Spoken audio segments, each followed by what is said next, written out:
me welcome to the podium Mr. Temitope Oweye.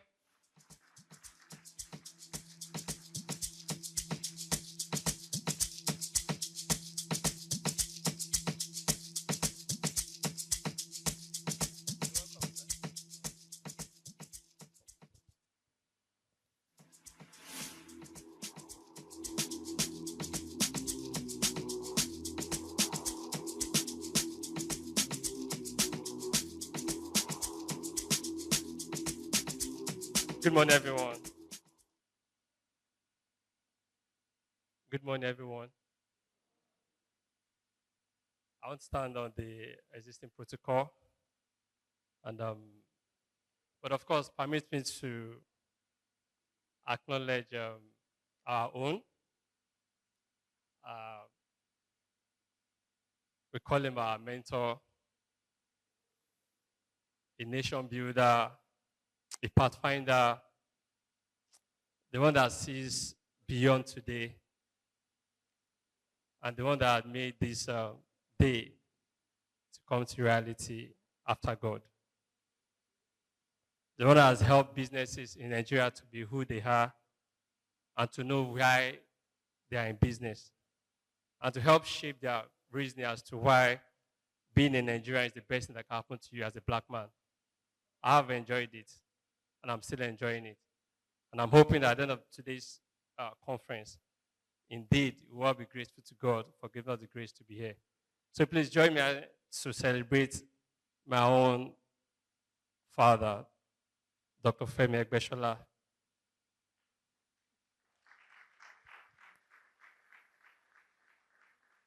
And of course, to all our speakers, I'm sure at the end of today's program, you have every reason to want to rejig and to want to rearrange your understanding as to why you are a Nigerian and as to why, indeed, you are in Lagos. Thank you. Good morning, everyone. It's an honor to stand before you today at the Asbon Annual MSME Business Conference 2024. As we gather here, I want to express my gratitude to each and every one of us to have come to grace this occasion today. My name is Temitope Oweye. I'm a member of Asbon, Association of Small Business Owners of Nigeria, and I've been a member for the past 8 years now, and still counting. And I can tell you, I've learned, I've unlearned, and I'm still relearning. And I'm getting better by the day. And of course, as a result of being a member of Asbon, I'm also the chairman, Access to Finance Committee for MSMEs in Lagos State. That's what the value Asbon can add to you. Of course, at Asbon, our focus is to breed businesses and to make them better. We choose to put this program together so that we can come together, share knowledge, share understanding, foster better partnership and better understanding as to why we need to take the opportunity that's available for us in Nigeria today. Nigeria, we are over 200 million people, and here is the market for the future. And that's why we're here today. And I'm sure with all our speakers, and let me bring to our notice, this is the first time in the history of any conference that I know of in Nigeria that you have all the major stakeholders present at a single hall. Today we have the DG of Smedan, we have the mommy of business in Lagos. That's the mother of LSCTF in Lagos. The one she takes pleasure in helping businesses and in making businesses to grow. And that's why businesses is what it is in Lagos State today. Of course, we have the BRI CEO present here today as well, Nigeria Export Promotion Council.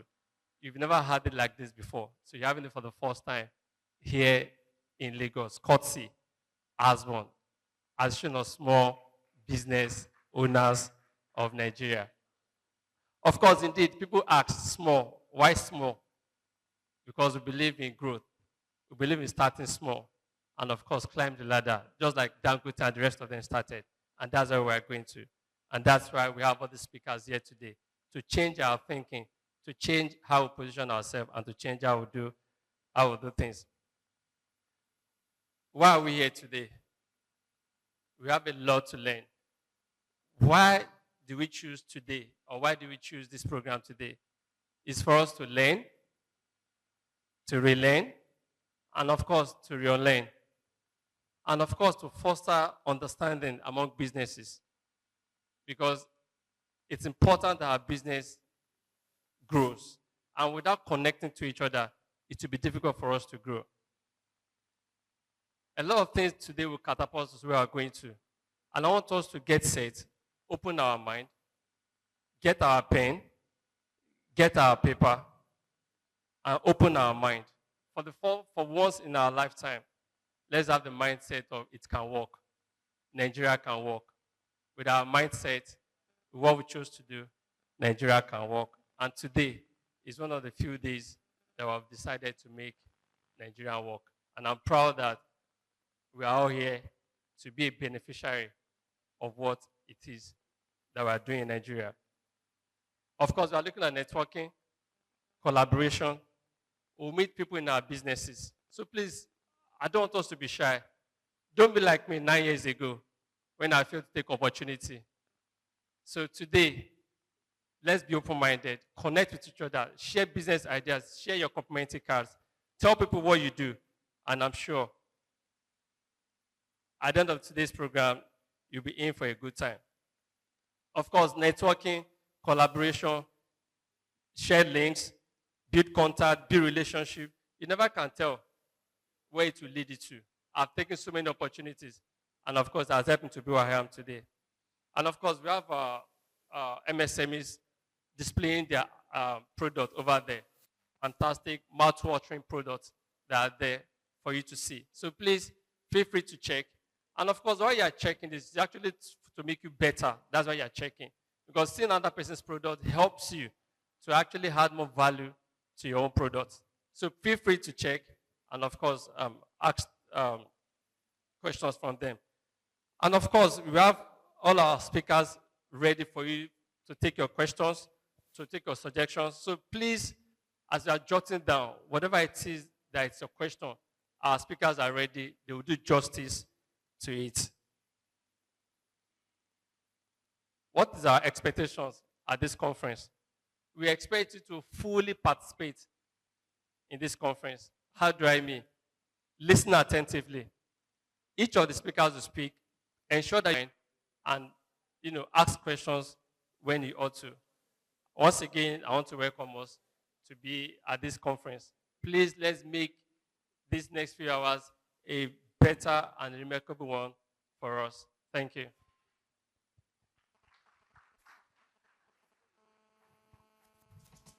Thank you very much, Mr. Tokbe Owoye. I want to acknowledge the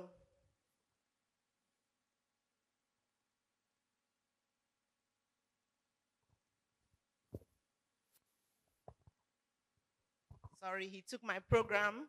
Maybe we'll surcharge him. Okay, ladies and gentlemen,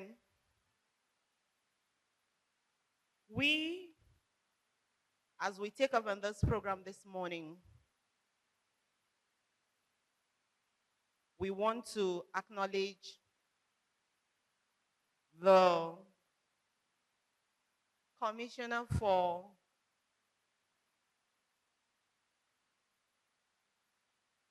Commerce, Cooperative, Trade and Investment, Mrs. Folashade Ambrose Medebem, and Mr. Charles Odi, Mrs. Nonye Ayeni, Dr. Olasukwo Olusi, Mrs. Feyishayo Aloyande, Mrs. Amaka Nwokolo, Mr. Edward Esene, Engineer Seton Shenu, Dr. Femi Egbesola, our partners, our sponsors, the council members, various categories of entrepreneurs, captains of industries, distinguished ladies and gentlemen here present. We appreciate you and we want to warmly welcome you to this event this morning. A very warm welcome to you. And to take us on our program this morning, we're going on to take our goodwill messages. We have a goodwill message from Mrs. Folashade Ambrose Medebem, who is the Honorable Commissioner, Lagos State Ministry of Commerce, Cooperative, Industry, Trade and Investment, in the person of Mrs. Folashade Ambrose Medebem, who is unavoidably absent this morning, but ably represented by Mrs. Hawa Adeyo. She is the Senior Special Assistant to Mr. Governor, our own Mr.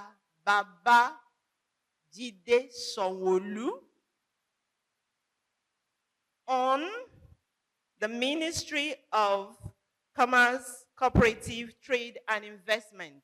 Please, like we agreed earlier on, be very generous as I welcome to the podium Mrs. Adeyo for the goodwill message. Everyone, welcome to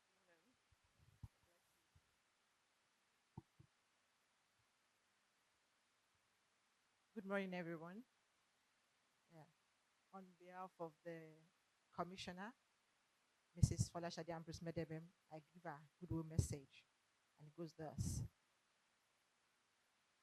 Good morning, everyone. I'm highly delighted to stand before you, represented by Mrs. Adeyo, today at this great gathering of small and medium entrepreneurs for the business conference organized by the Association of Small Business Owners of Nigeria, Asbon. Let me first commend Asbon for the recent successful organization of the 4th edition of its Nigeria National Small and Medium Enterprises MSME Business Award. We are proud of the association's consistent strategic engagement with members and other stakeholders, particularly our ministry, the Ministry of Commerce, Cooperatives, Trade and Investment, popularly known as MCCTI.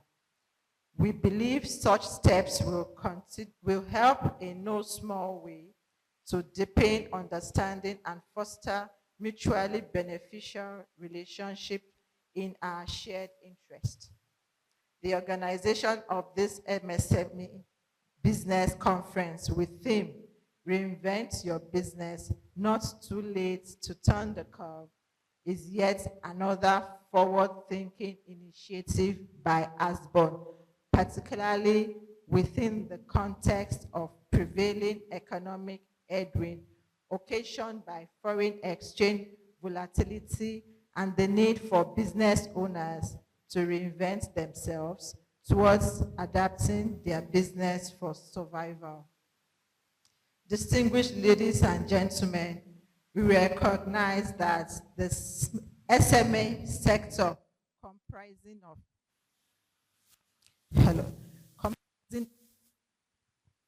the distinguished ladies and gentlemen, we recognize that the SME sector comprising over 40 million MSMEs in Nigeria is a critical player in the Nigerian economy as it contributes significantly to employment and income generation, poverty reduction, and wealth distribution. As entrepreneurs, I believe the current challenges provide you an opportunity to innovate and cultivate more adaptive and sustainable practices that will not only keep your businesses afloat, but that will ensure its profitability. In Lagos State, we acknowledge the immense potentials embedded within the MSME subsector. As such, we have continually championed policies and initiatives aimed at providing a conducive environment for MSMEs to thrive. With over 5 billion naira spent to expand financial access to MSMEs.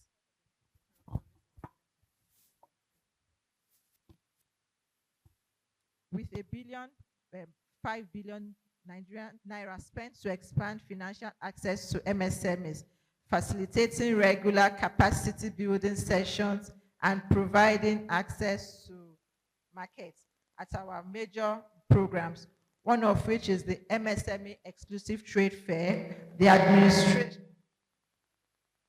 administration of Mr. Governor Babajide Sanwo-Olu through the fourth pillar of the Themes Plus Development Agenda, which is making Lagos a 21st century economy, is working tirelessly to provide a conducive environment for business to grow and thrive in the state. We will continue to engage stakeholders such as Asbon in the implementation of policies, regulations, and projects as they impact business prosperity in the state. As a ministry, we are indeed very proud to be associated with Asbon. Ladies and gentlemen, we are not only providing conducive environment for business to thrive, we are intentionally removing barriers to ease of doing business in the state. We will stop at nothing until this is achieved. On this note, on behalf of the Commissioner, I wish you all a successful deliberation at this conference. Thank you very much. Still on establishing our protocols, we acknowledge the presence. I want to welcome Mr. Charles Odi of the Smedan. He is the DG of Smedan. Mrs. Nonye Ayeni is the Executive Director of Nigerian Export Promotion Council. Mr. Olashupo Olusi is the Managing Director of Bank of Industry. And Mrs. Feyishayo Alayonde is the Executive Secretary of the Lagos State Employment Trust Fund. Mrs. Amaka Nwokolo is the Director of the Faith Institute, popularly known as the Faith Foundation. Mr. Edward Esene is the co-founder of Pious Incubation Hub and MSME and Digital Innovation Expert. Engineer Seto Sheyi, Engineer Seto Senu is the CEO, So Technical Limited. And like I earlier on told us, Dr. Femi Egbesola is the president of the Association of Small Business. Now, to take us on the first presentation that we have here today, titled Leveraging Technology for Business Growth. There is a saying that goes thus, that you don't wink in the dark. You don't blink in the dark either. Let's say you have a lady you're interested in and you want to do eyes for her. Do you do it in the dark? Thank you. That's like what we can liken technology to, or absence of embracing technology. So we're going to have somebody who is going to give us some enlightenment as entrepreneurs on ways to upscale our businesses so we won't be like those that are blinking in the dark.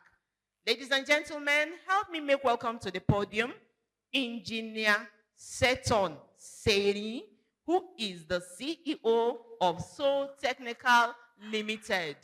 Please, let's do some sort of gender balancing. You remember you clapped for the lady. Please clap for the gentleman.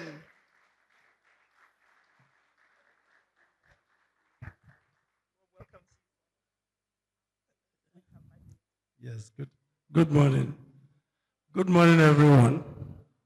My name is Engineer Seton Senu, not she. Yes, good morning. I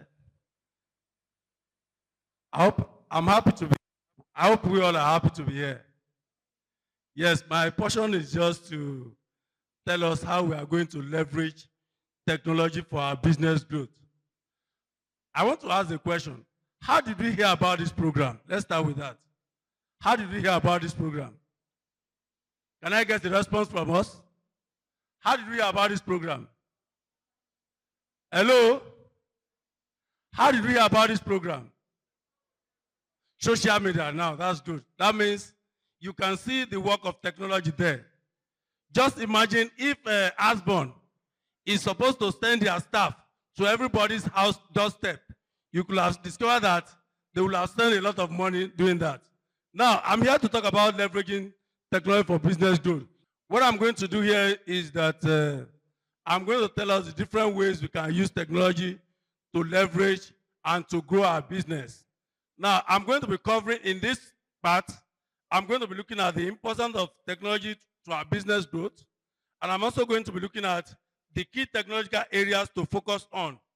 And I'm going to be looking at examples and case studies and practical steps that we need for us to adopt technology in our business.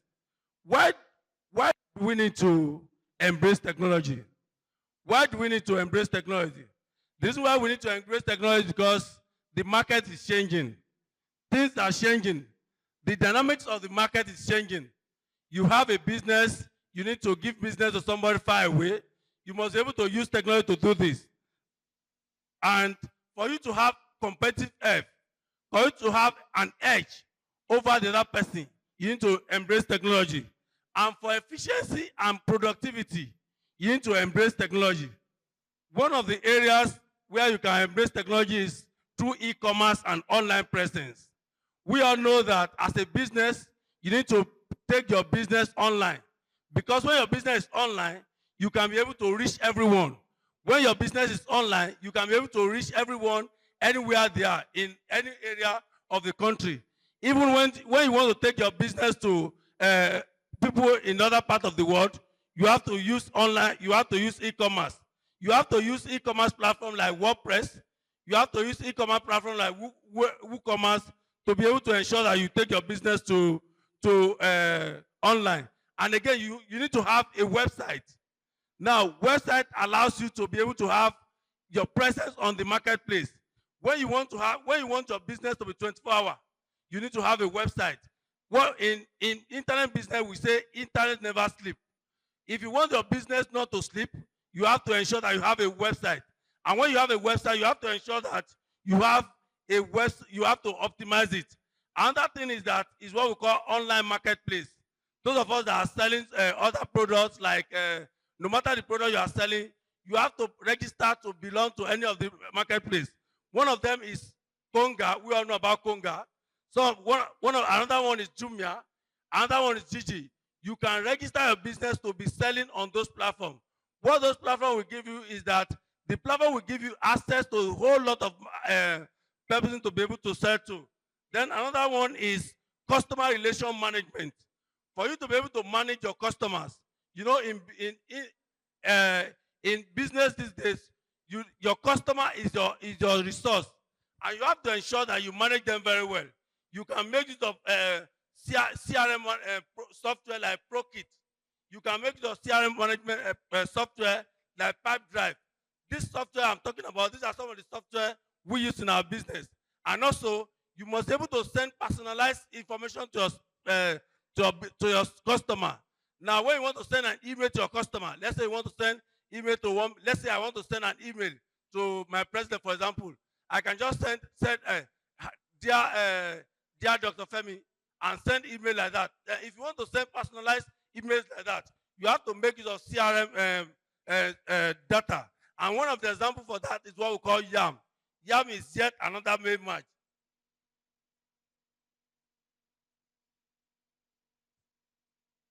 Then another one is in business, you have to make use of data analytics. If you are a business owner here and you have not been collecting data of your customer, you are wasting a lot of time. You have to be able to collect data of your customer. You must be able to collect data. If you collect their data, you'll be able to know when to access them. You'll be able to know their birthday. You'll be able to know when they make sale and when they come to market. And when you are using data analytics, you can be able to decide. When you have enough data, let's say, for example, you have a business, and you know that some business, there are some that are sell seasonally. With enough data, you can be able to plan ahead to know that this business, I'm on slide, that should be slide 4. Data analytics. Now, data analytics means that you have your ability to be able to use data to analyze your data. If you are a business owner here and you don't collect data of your customer, you are wasting a lot of money. Collecting data will allow you to know when they buy, why they buy, and when you can be able to access them. You know, when you have enough data, you can be able to send customized email. You can be able to send customized SMS to them. You can be able to wish them, you can be able to send birthday message to them. You can be able to send, when you have new product, you can be able to send your new products to them. Some of the facility you can use here is data analytics. You can make use of your Google form. If you have not been doing that, Google form is there for you to use so that you can be able to get data of your customer. Another one is social media technology. Social media technology, we all know about Facebook. With Facebook now, you can reach a whole lot of customers. With Twitter, you can reach a whole lot of customers. With Instagram, you can reach a whole lot of customers. One thing to do is that you have to know your business. If you know your business will help you to know the social media platform you are going to use to leverage on your business. You have to make use of influencer marketing. If you know you have someone in the industry, let's say in the industry you are, if you have someone that is an influencer in the industry, there's nothing stopping me from going to that person, giving your product for him to advertise for you. Or you can give me one of the products so that I can be able to talk about it. That's what we call influencer marketing. And you can be able to also use analytics and you are going to use analytics and insight. With social media technology, you can be able to see how your advert is working. And again, you have to look at fintech. Fintech is digital payment platform. If you're having a business here and you are not allowing payment on the internet, you are wasting a lot of money. If you're having business here and you don't allow people to pay you when you are asleep, if you are doing a business here and you don't allow people to pay you when they are asleep, you can integrate PayStack. You can integrate Flutterwave. Those are some of the payment solutions that you can use. You can also look at financial inclusion. Financial inclusion, you can use FinTech to provide banking services to unbanked population. As a business owner, we must always ensure that we use FinTech facility so that we can be able to provide service to our people. Then software technologies. What are the software technologies? There are so many software on the internet that can help you to leverage your business. Software of ERP system like SAP, ERP system like Salesforce. You must be able to use some of these things so that you can be able to leverage on your business. Customer relationship management. You are able to be able to manage your customer. Those are some of the software you are going to use. Some of the software include Salesforce. There are some we call ProKit. There are another one we call YAM. There are a lot of them. Then you also need project management tools. If you are a business owner and you have a lot of staff, you must be able to learn how to use project management tools so that you can be able to manage your team very well.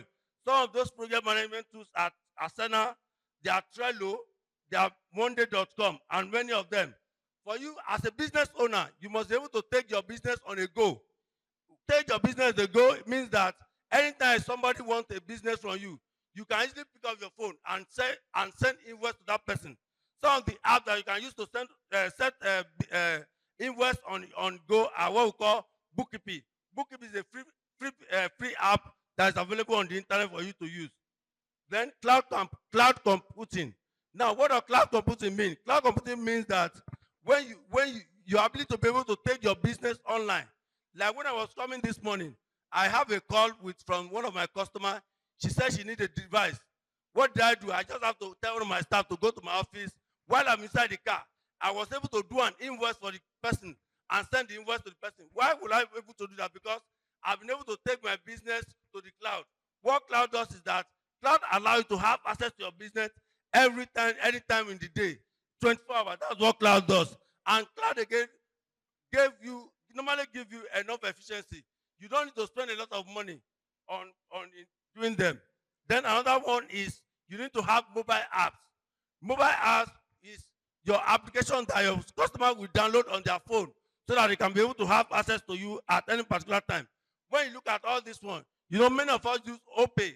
Many of us use money, OPay, for example. This is why many of us are using OPay, because we can download them on our phone. And when we download them on our phone, we can be able to do our banking services. As a business owner, you must be able to have your mobile app. When you develop your mobile app, you can be able to have all your products and services there. And apart from that, with your mobile app, you can be able to contact your customer anytime, any day. It has been discovered that a lot of us use our phone very well. That's why these days you have to be able to look for ways that are going to be in contact with your customer with your mobile app. Then we at Techafrica, we are building on a solution which we call Tech app. What Tech app does, Tech app does is that it allows businesses to be able to develop their site on their own, to be able to develop their mobile app on their own.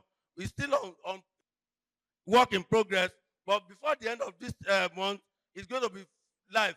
Any business owner can be able to go there and develop their mobile app and launch it up within some minutes. Then you must be able to use AI technology. What does AI mean? AI means that you are able to use AI means AI. I'm on AI. With AI, you can build chatbots. We all know about Leo in UBA. With Leo, you can be able to have, with Leo, they are able to give us an easy customer support. You can build solutions that you can use as AI to be able to do a lot of things. And with data analytics, you can use AI for advanced data analytics. Then also you can use it for predictive monitoring. Another one is ChatGPT, generative AI. What generative AI means is that you can be able to use all of these solutions to be able to generate your product description, like ChatGPT. ChatGPT is from OpenAI, or another one we call Gemini. If you have a business, you can be able to generate description of your product. I can't remember the last time I wrote a proposal. You can just take your proposal to ChatGPT. By the time you give it the necessary prompt, it can be able to give out a good proposal for you. Anything at all, AI can be able to do it for you. ChatGPT, what you need to do is your ability to be able to know the right the right prompt you are going to use. Then other one is the webinar, whereby you can be able to train people. You don't need to gather a lot of people because you can train them. You can be able to train them online. Those are some of the portions of some of this online meeting platform. Then you can use online meeting platform for virtual events. Like events like this, you can have people join us virtually to be able to listen to programs like this. We have a lot of companies, a lot of associations that are making use of this. What are the steps you need to do if you want to implement technology in your growth? The first thing is that you have to assess your need. Which area of technology do you want improvement? Do you want improvement in your product definition? Do you want improvement in your product description stage? Do you want improvement in your customer service? You have to assess yourself. You have to identify the area where technology can solve problems and improve efficiency. Is it your customer acquisition? If you discover that you're not getting enough customer, are you going to make use of social media marketing? If you are going to make use of social media marketing, if you know that your customers are mostly on Facebook, you don't need to go and waste so much money on Instagram. If you know your customers are mostly on Twitter, if you know your customers are mostly on Twitter or on TikTok, you don't need to go and waste so much money on YouTube. You must be able to assess your area of need. Then you have to set goals. You must be able to declare clear objective for the technology option you want to take. If you have to set a clear objective, you have to get a goal. This technology I want to deploy, what are my goals? Am I going to make more sales? Do I need to make more sales? Do I need to get more customer? Do I need to get more customer engagement? The goals we want will determine the type of technology we are going to use. You have to choose the right tools. There are so many tools in the market. If you want to do social media marketing, you can use Facebook, you can use Instagram, you can use Twitter, you can use TikTok. But as a business, you have to determine within yourself which one is the best for me. Because Mr. A is using Facebook to get his customer, doesn't mean that you also have to use Facebook. You must be able to know where your customer are saying. You must be able to know the social media platform where you have your customer and be able to reach out them. Then again, if you are using deploying social media technology, you have deploying technology, you have to train your employee. If you are using invoice, for example, you must not be the only person that is doing the invoicing. You can train your staff to help you to do the invoice so that anytime you are not around, another person can be able to do. You have to train your staff. If you want to do social media, if you want to implement technology for your growth, you must be able to train your staff and train them very well. And again, you have to monitor and optimize. Let's say, for example, we start in our company now, we start that we want to be getting customers through Facebook. After spending so much money on Facebook, even if you spend, let's say, for example, you decide to spend 10,000 in a week. After you spend 10,000, let's say after the 10,000, if it's 10 person you get, you must be able to sit down and monitor. This 10 person I get, are they buying or not? If they are not buying or not, you have to look at the medium. Maybe you are not doing your targeting very well. Maybe it's your audience that are not working very well. You have to optimize, you have to monitor and optimize. And again, if you spend 10,000 and it's got that the 10,000 you spend gave you more customer, you can increase it to more, you can increase the money so that you can get more clients. In implementing technology, you have to set your goal, you have to assess your needs, because it's your need that will determine what you are going to get.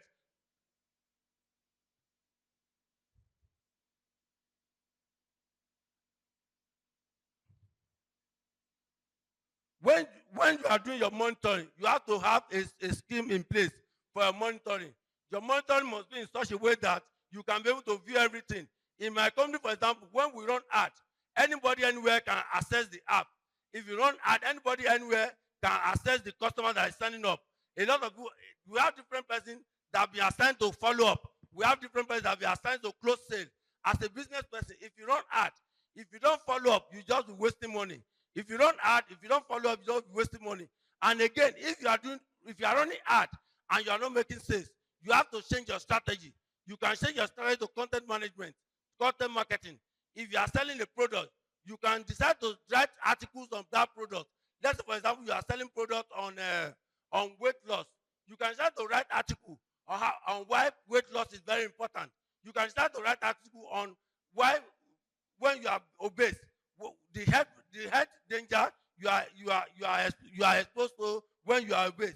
You must be able to write content marketing. You must be able to write articles, and so that when you write article, it is when people link with those articles that they can be able to contact you.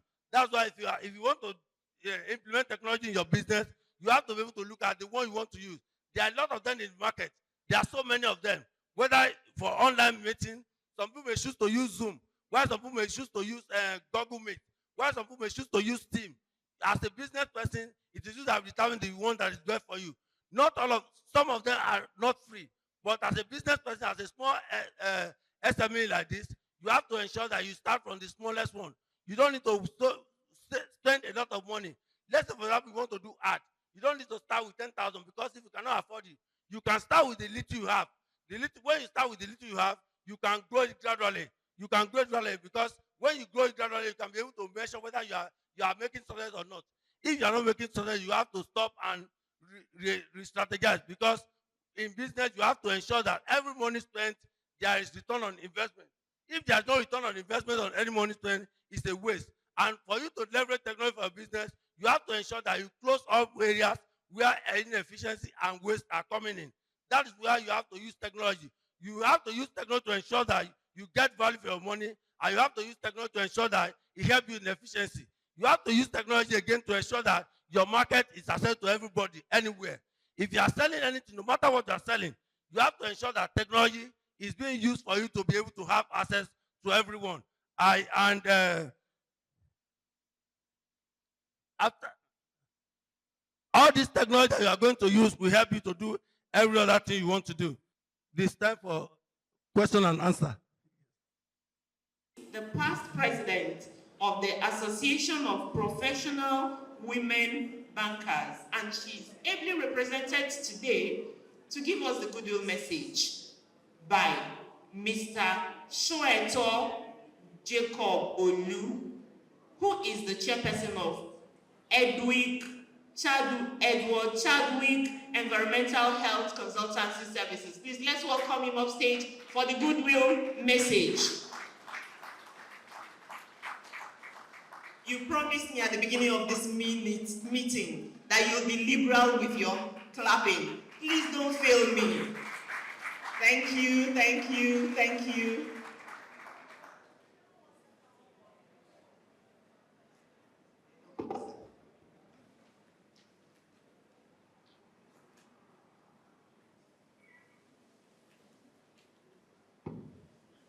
All existing protocol follow. When I'm in a learning situation like this one, the first thing that comes to my mind is what one of my tutors told me when I was younger. He says, unspoken gratitude is ingratitude. Unspoken gratitude is ingratitude.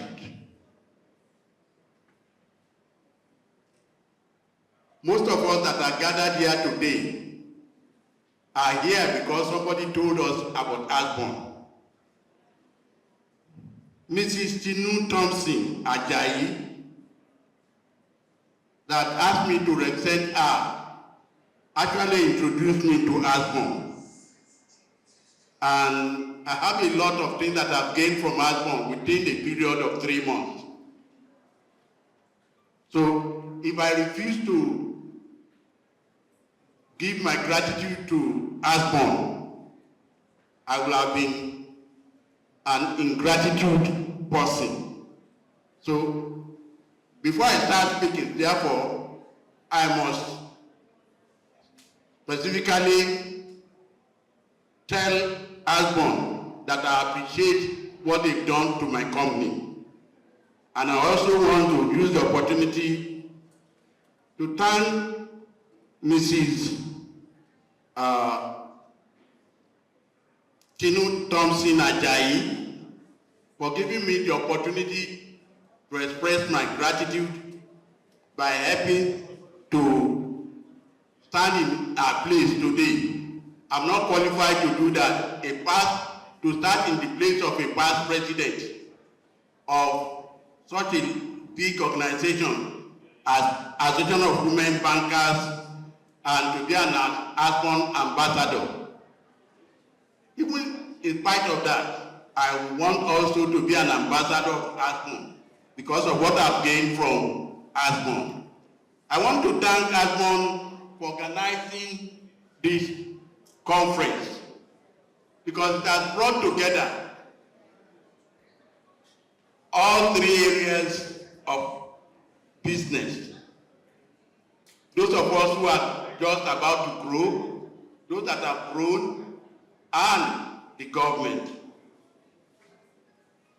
I think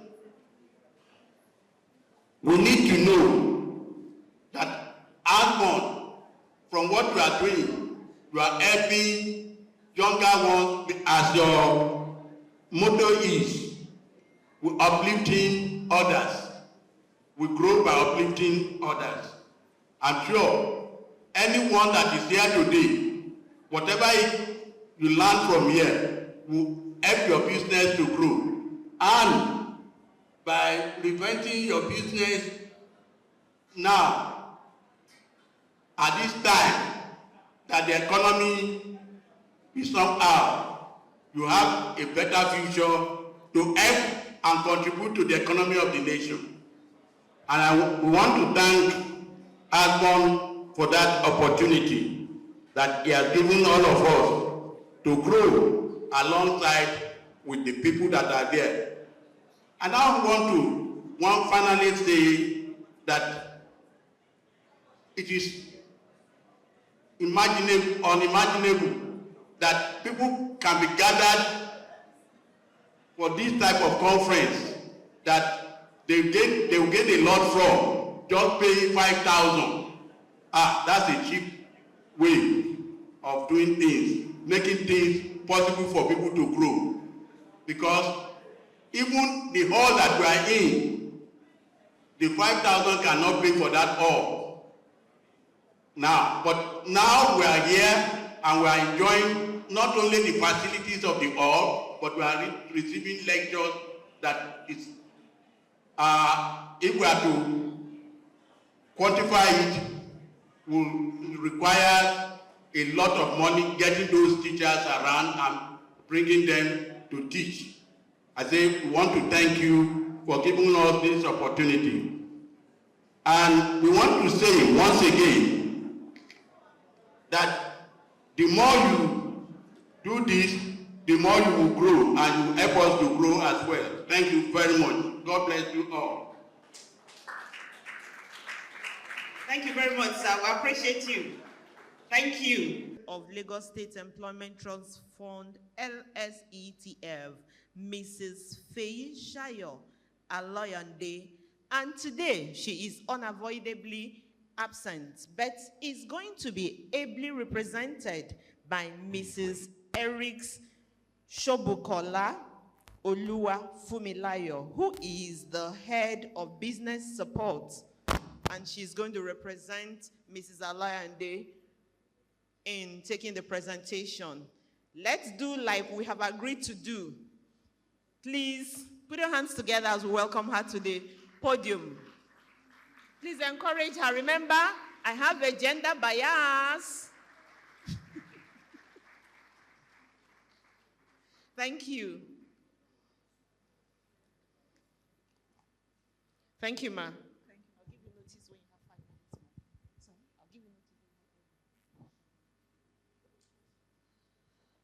Good morning, everyone. My wonderful businessmen and women. It's a pleasure to be in your presence again this morning.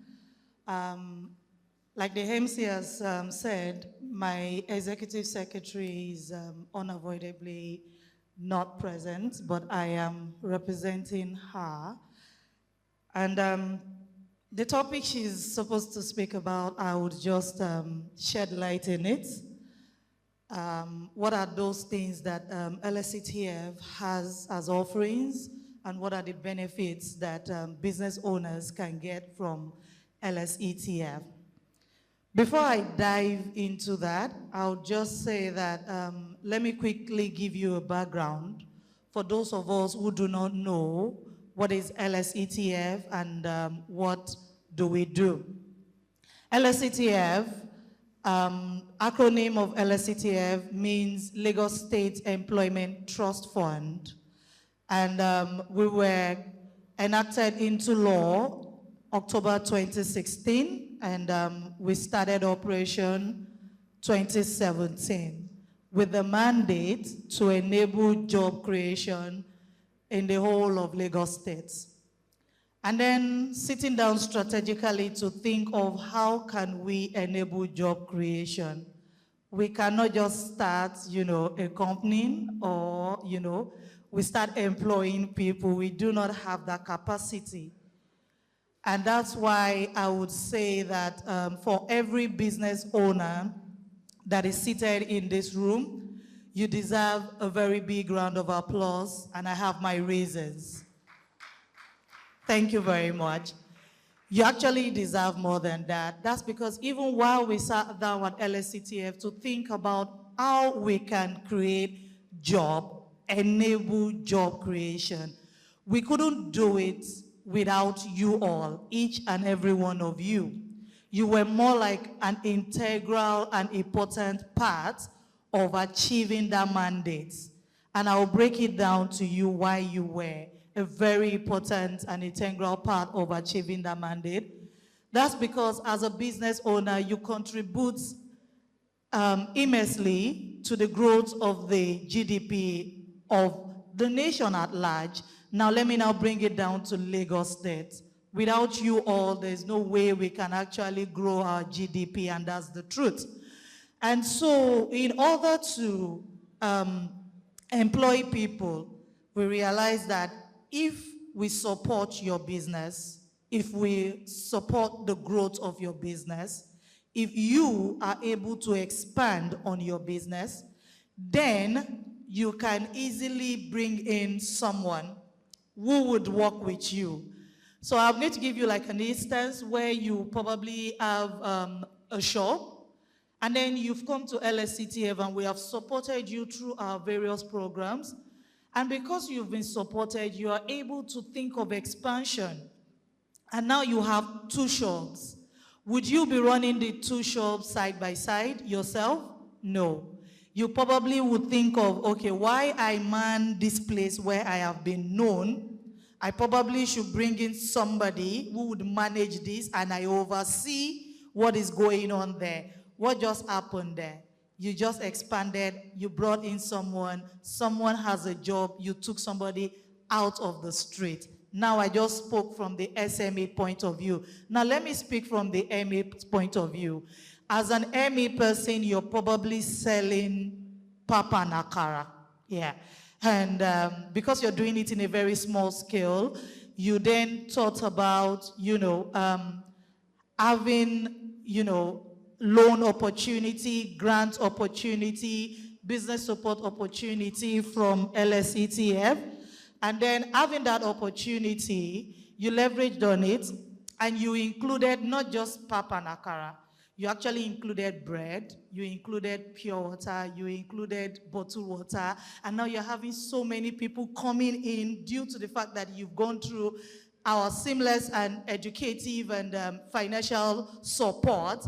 And now you're having, this large scale of people to attend to. What do? You get somebody that will be giving them bottled water, while another person is actually wrapping up the akara, and somebody is actually dishing the pap. What just happened there? Your business is growing. You're bringing in people. You just employed people of labor, and you actually just helped LSCTF achieve our mandate. So that's what we see when we say that we support the growth of your business in order for us to jointly work together to enable job creation in Lagos State per se.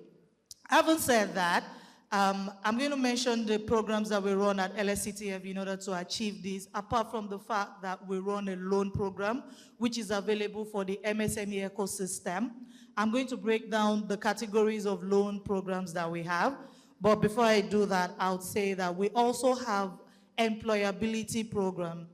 Now, the employability program is a program that sees to the youths because they are very important part of the ecosystem. Youth from the age of 18 to 35 are being supported to acquire skills that are different from the normal or the norm in terms of acquiring skill.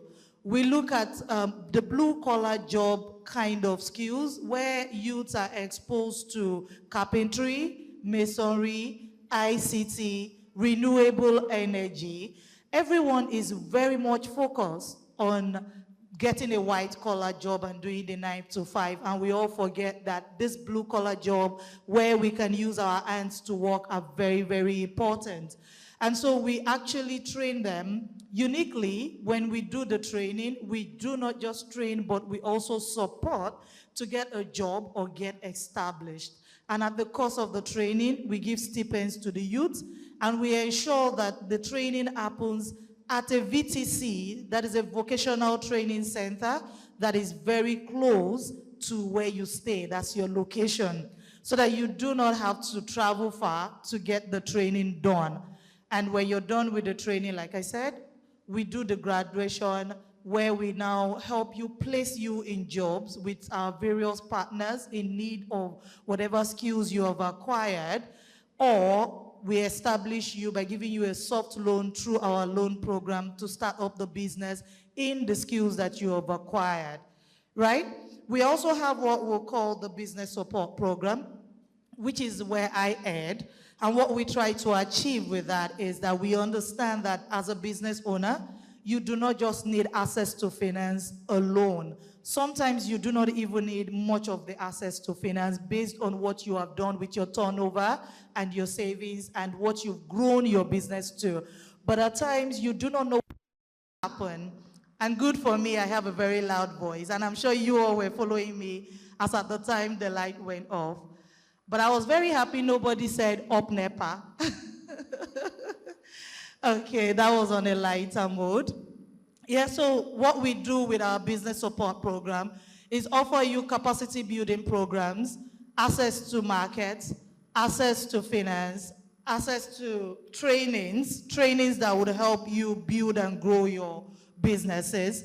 And this is because we understand that knowledge would help you to scale up your business and not just finance. And then with our business support program as well, we have what we call situational grants. Now, situational grants, we call it because it happens when the situation arises for it. Now, there are sometimes ago we had like an NSAS program issue. We were able to support about 2,000 businesses to get back on their feet after that NSAS problem.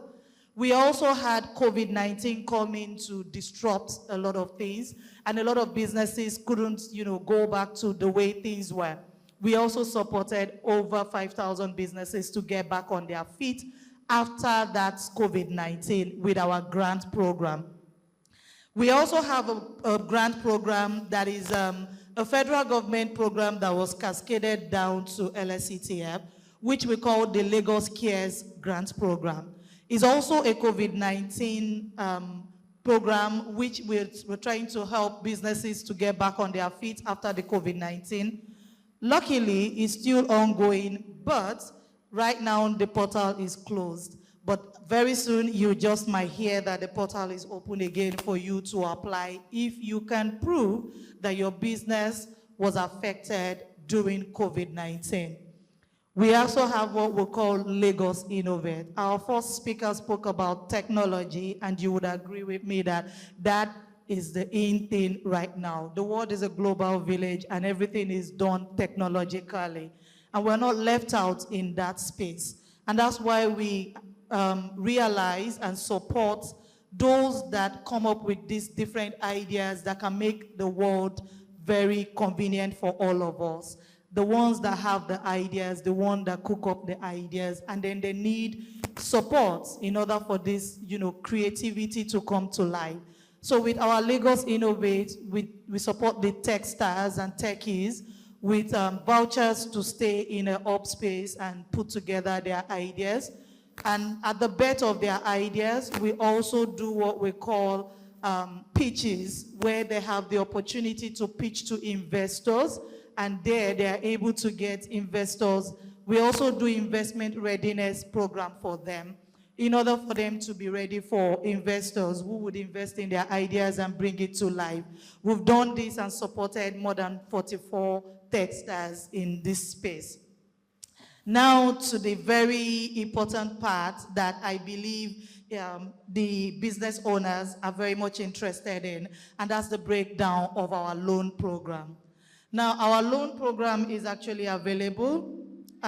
Right now, we do not have our SME program portal open, but we have our micro enterprise program portal open. The breakdown of the categories of loan programs we have are called the Nano, the MES, the ME, and the SME. Now, the Nano are those that are into very small scale business. The very small ones, the pure water seller, the malam in front of your houses, they are also business owners, and they have their quota and had their quota to the growth of the economy. So they are not left out to get a loan facility from our organization. We as well have what we call the MES, who are those that have actually acquired one skill or the other, and they are looking to actually get loan facility to start their business. This set of people are called micro enterprise startup, and we support them from the tune of 50,000 to 250,000, while we support the Nano from the tune of 50,000 to 100,000. And then we have the ones we call the ME. These categories of categories of business are micro enterprise, those that are in the business space, but they have not taken a step further to put structures to that business, but then they run their daily business and they understand the business space very well. To this set of people, we offer the loan size from 50,000 to 500,000 naira. And then the SMEs, who are the small and medium scale enterprise, these are the set of business owners that have gone a step further to put structures in place in their business, and they've put a lot of work into that business. And it's no longer a one-man business, but a business that is an employer of labor. Such businesses we offer from 501 to 5 million naira. Now, the question, what are the documentations needed in order to apply for LSCTF loan? I don't know if my slides are on, but would you want to go back to the documentations and... Okay, while we wait for that to happen, I'll just simply say it to you. For the nano, all you just need is your BVN, your NIN, that's something to show that you actually have an ID card. It could be NIN, it could be any other one. And then you also need your LASRA. Now, LASRA is very important because we need to identify that you stay in Lagos, because all of our programs are actually for Lagos residents. There's a difference between Lagos residents and Lagos, born and brought up in Lagos and I'm a Lagosian. There's a very big difference. So people often ask that, oh, do I have to be a Lagosian? No, we said Lagos resident. That means you live, you work, and you have a quota. You're one of those that put in quota to drive the economy of Lagos State forward. And that's what we mean when we say that you should have LASRA to identify you as one of Lagos residents so that you can enjoy these benefits, yeah? Because you're a taxpayer in Lagos.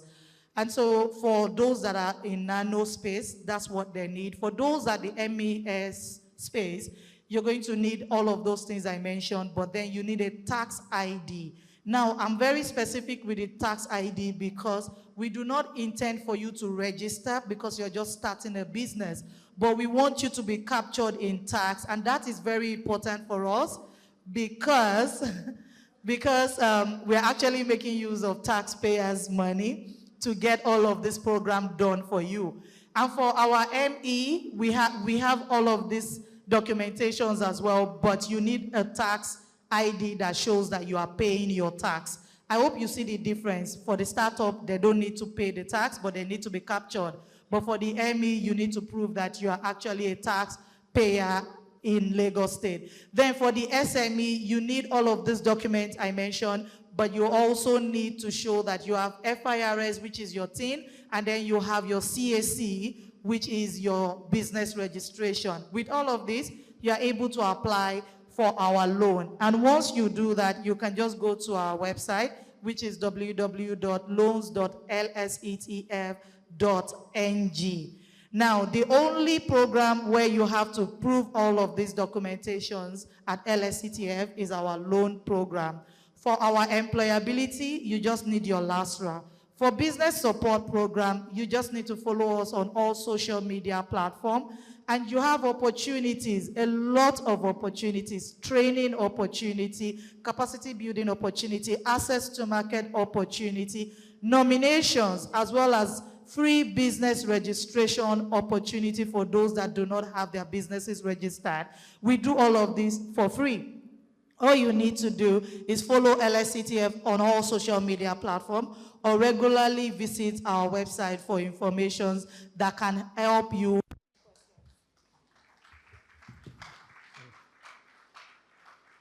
Thank you very much, Madam Olufumilayo. We quite appreciate. And ladies and gentlemen, you'll agree with me that just like she said that knowledge is key to business growth.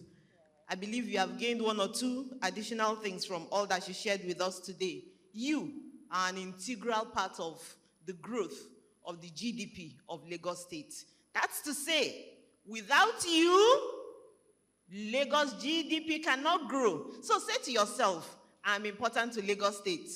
I'm important to Lagos State. Thank you. All right, shall we call on our partners? Questions? Do you have questions for her? I'm just wondering. Okay, you know what? When this meeting was being put together, some people asked me when I was inviting them, are they going to give us money? My answer would be, yes, they have given us more than money. Thank you. Now, you know what about, you know one thing? We might not give you money in envelope right now, but we just give you knowledge, and you can please make do of that knowledge. Apply for our loan to expand your business. Thank you. In addition to that, some of the things she said include that they gave grants to over 5,000 people. We have recipients in this room who got the grant. Anybody like that in the house? Hey, don't shout loud though. I'm a recipient of the LSETF COVID-19 grant. Not loan, no. They gave us to expand our business. Thank you. Thank you. You're welcome, ma'am. All right, shall we call on our partners and sponsors for a group photograph by Mr. Bumi Kola Daudu, who is the Lagos manager of Smedan. Smedan means Small Medium Enterprise Development Agency of Nigeria. Somebody asked, okay, good. I was wondering if you forgot our deal. Please, gender balance, so that they will not sue me. Please, I'm not going to give him the microphone until you do the needful. Please help me welcome Mr. Bumi. Thank you very much. Good morning, distinguished ladies and gentlemen, welcome to today's event. Permit me to stand on all the already established protocols.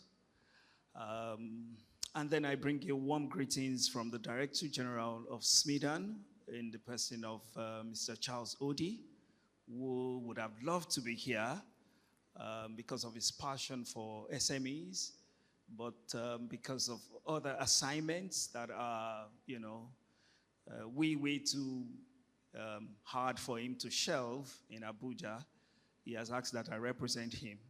And he has also graciously asked his essay on strategy, Mrs. Femi Egbesola, to also be part of us, with us today. Please put your hands together for Femi Egbesola. So I'm just going to talk about, we're going to make it in 3 parts, right? I'll talk about 2, and then Femi will talk about 1. I'll talk about the funding, how you can access the funding, and then Femi will talk about some of the strategies that, Smedan has come up with, wonderful ideas from our Director General, and then how that can also, be impactful to your business. So let me say first of all, and then stimulate your mind, that we have a survey of SMEs in Nigeria, and about 40 million from last survey from NBS, that's National Bureau of Statistics. And then you would understand that out of the 40 million SMEs that we have within our purview in Smedan, whatever programs or events that we organize is just like a drop in the ocean for the whole 40 million. It's not enough, right? So business membership organizations like Asbon are doing a lot of work to help Smedan to achieve our mandates and to do this wonderful work together. I would also like you to put your hands together for Asbon, the president of Asbon, for the wonderful work that he has also been doing, within this space. Okay, so like I said earlier, 40 million SMEs thereabouts. I am sure there are way more than 40 million, right? But those that we're able to capture at that point in time were about 40 million. This is post-COVID-19, post-lockdown. And all the work that, has been put together by Smedan to ensure that, SMEs get support have been way, I don't know how to, better way to put it, that we're just trying all that we could to help businesses, achieve this wonderful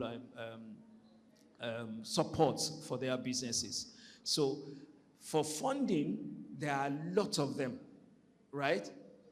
But who qualifies matters. And how do you qualify, or how do you prepare yourself to be qualified for this kind of funding or this support is another thing. So particularly in Smedan, we have designed some special programs, projects, that has helped us, that we think are enough to help some group of SMEs or categories of, SMEs in achieving, the business improvements that we expect, from businesses. So I will start first of all with some of our programs that we have in Smedan, and then I'll talk about the support systems that we have, and in terms of funding, and then outside of Smedan, the funding that are also available, so that some of you can relate to the ones that actually sits well with your business or the one that you are qualified for. First of all, we have a program called One Local Government, One Products in Smedan. One Local Government, One Product. We call it OLOP. And that program targets cooperative groups that are into agricultural value chain, either planting or production or processing, right? And these target cooperative group because, we can't target everybody individually that are into agric. And then one of the interesting things about that OLOP program is that it is designed to stimulate the production of a special product by every local government in Nigeria. We have gone around all the local governments in Nigeria, and I'll say that we target cooperative groups, right? Another interesting thing about it is that we give funding to support those cooperative groups, partly loan and then partly grants. It's about 30% grants and 70% loan. And this is particularly to help cooperative groups or businesses within those local governments, to have a competitive advantage, or will be able to compete with other products or businesses in Nigeria and outside of Nigeria. So you may want to think about, within the group of Asbon, or form a cooperative group, register the cooperative group, and you must be in one form of production or processing. So that, it's easier for us to have some sort of interface with you, and then we can deploy that intervention, to those, to the cooperative group. Now, this does not target association. It does not target individual. It targets cooperative groups. Secondly, we also have specialized programs that are targeted at youth, particularly with the advent of technology, for them to understand and then work with some of those tools of using technology to run businesses, like the social media management thing, content creation, internet marketing, and all that. Even e-commerce is also involved in it, and this is targeted at youth. Apart from the trainings, the skills that we deploy to them, we also give equipment, for them to work with, like laptops. I'm sure that, this year, we're also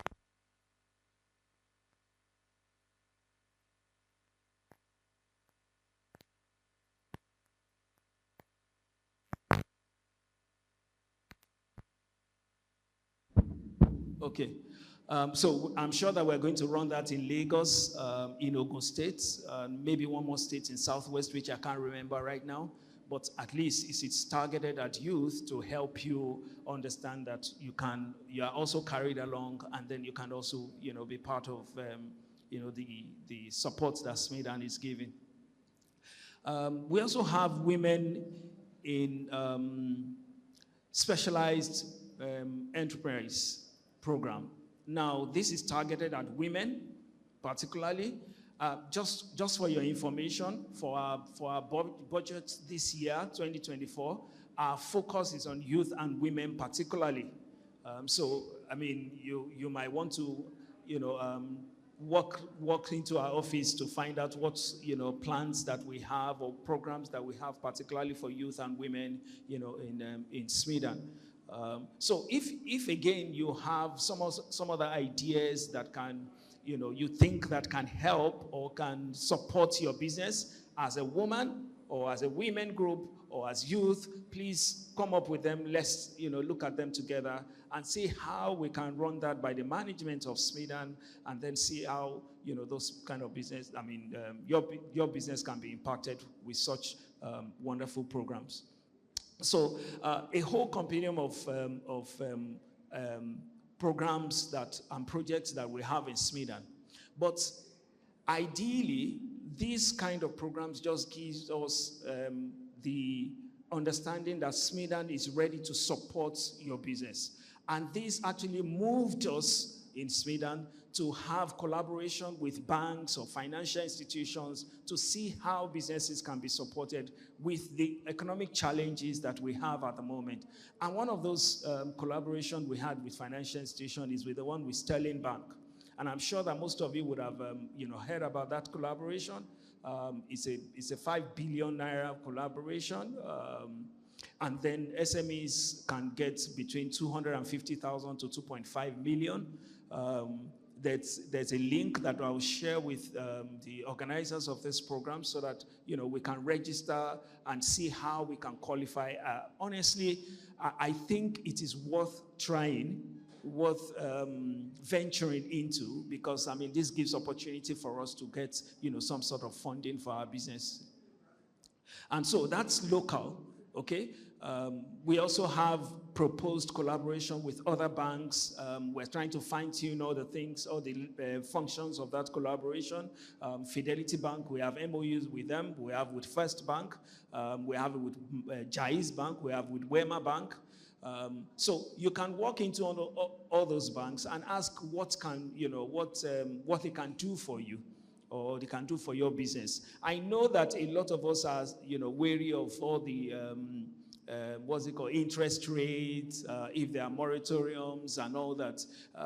Well, I know, as much as I know that is very important, I think that, of course, the banks too are also in business, and they would not want to run out of business. So they would have to work with regulations from central bank first, and then also work with internally what can make them remain also in business. It's not that the bank does not want to help, but they could only help those that they can really, really help. Now, if you are a startup, you feel that your business, okay, let me just clarify here that startup, in any case, because of advent of technology, that classification has been changed, so you can be a business for 10 years and you're still startup. But from the old classification, startup means that you're just starting your business maybe 6 months ago, or 1 year, 2 years, or 3 years, or thereabouts. We can still regard you as startup. But if you are a startup in the traditional method of underwriting, or you just want to start your business and you are looking for funding, please, first of all, we would have to have a conversation with you first so that you don't get frustrated.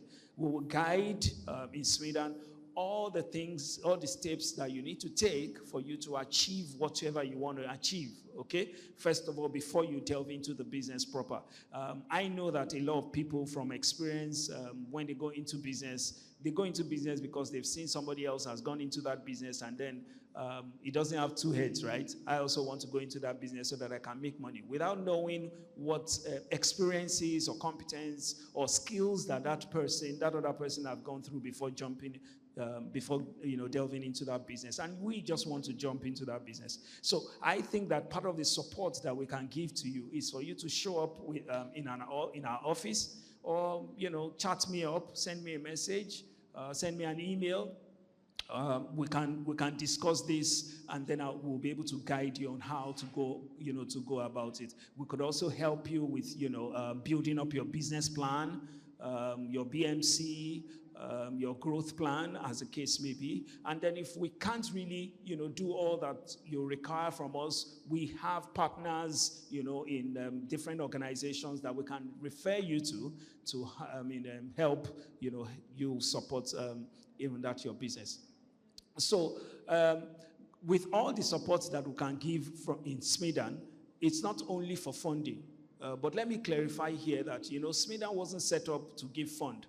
But the previous director generals, including this present director general, has thought it important for us to have that support, because what we need is a total enterprise solution. So if you train, you support, and then you can give funding, at the end, so that totally you would have, done a solution to that enterprise. Without delving into what Temi will tell us this morning, I'll just say that for you to get funding for your business, you need to first of all have a conversation with us, with business counselors, for you to get funding. There are so many opportunities that are available in and outside of Nigeria. How many of us have heard of crowdfunding before? You have heard of crowdfunding? Yeah. SEC is leading the conversation with crowdfunding now. SMEs can get up to 100 million. If you're into agric, you can get $1 billion. And I'm sure that most of us are not even aware of that right now. But there are processes for you to get to that stage. Okay? You don't just think, oh, I want to get 100 million. You need to understand the process for you to get, that amount. So that's where Smedan comes in.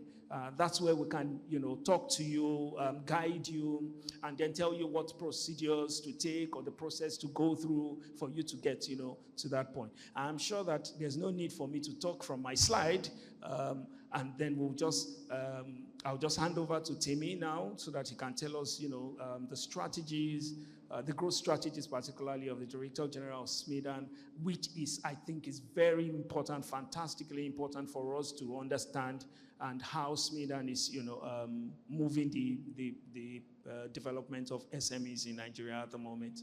So, permit me to call Temi. Thank you very much, Mr. Bumi. Thank you. Let's appreciate him. Thank you, sir. One very key take home is that they are a total business solution, total enterprise solution center. And to take on the second segment of the Smedan presentation, I'd like you to please still help me welcome Mrs. Femi Egbesola for the second segment. Thank you. Very warm welcome to you, ma. I'll motion to you in 5 minutes. Okay. Good morning, everyone. Please permit me to stand on existing protocols. Thank you, Dr. Bumi, for that enlightening session on funding opportunities for small businesses.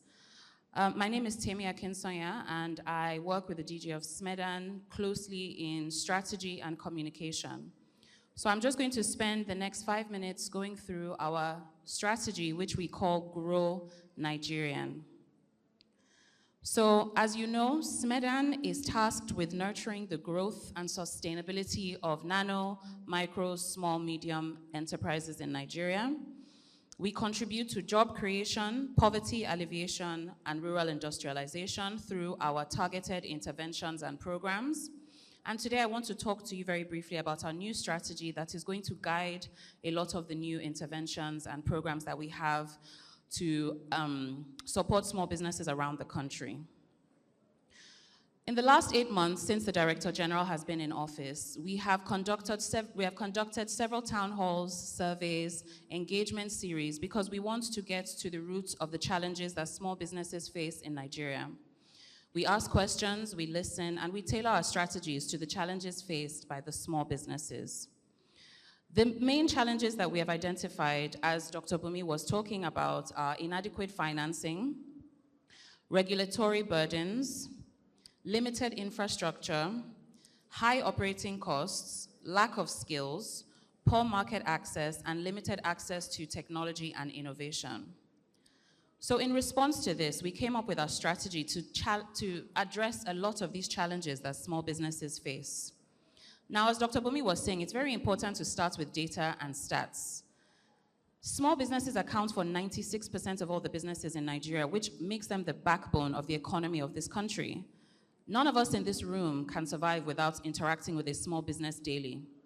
All of us, from interacting with tailors, food sellers, dry cleaners, shop owners, mechanics, these are small businesses. They fuel the economy. They allow us to get up every day, go to work, and conduct our business. So why wouldn't we pay special attention to them through interventions and programs? Small businesses contribute to almost half of the GDP in this country. That is very significant. They account for 59 million of the workforce. So 59 million people are employed by a small business in this country. They also account for 50% of industrial jobs, 55% of wholesale and retail jobs, and they also account for 72% of female-owned businesses in this country. I think that is very significant. But despite all these stats, small businesses only contribute to 10 to 15% of manufacturing output. And this is because of all the challenges that they face. So, because of this, we put together a strategy called GROW. GROW is an acronym.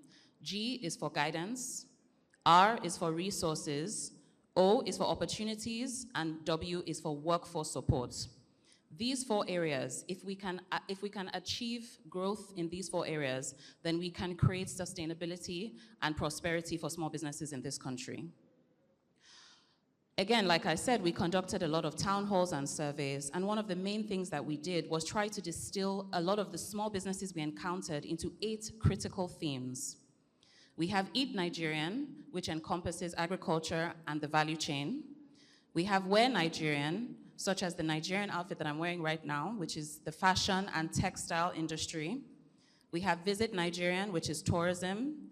We have Produce Nigerian, which is manufacturing. We have Teach and Learn, which is education. We have Watch and Listen, which is our very, very thriving creative industry, our music, our film, Nollywood. We have Patronize Nigerian, which is connecting buyers to sellers, so patronizing mechanics and tailors, fashion designers, hairdressers. We have Digitize and Innovate. In a few years, we are all going to be heavily adopting technology into our small business practices. The first thing we did was to create the National Council on MSMEs, which is chaired by His Excellency the Vice President, and Smedan acts as the Secretariat. So what that means is that we visited states in Nigeria, and we're still in the process of visiting more, to create a state council on MSMEs, which serves as a place where small businesses can come, learn about the interventions, just like Dr. Bumi was talking about interventions in Lagos, attend to their problems, create interventions in line with the state, and also access funding. We have created this so that as we create interventions on a federal level, it will trickle down to the state level, and small businesses can be impacted on a state level. We've also increased access to finance, just like Dr. Bumi was talking about. One of the first things we did was enter into agreements with different key stakeholders to provide single-digit loans for small businesses. Access to finance is very scarce and also very expensive. So one of the things that we did was reach out to Sterling Bank and say, look, we need to create a fund, and we agreed on a 5 billion single-digit interest rate loan. And please, I urge all of you to visit the website after this to find out exactly how you can apply for this loan. We also have partnerships with Bank of Industry, the Enugu State Government, Katsina State Government, and Anambra State Government, who have also pledged 1 billion each at a single-digit interest rate.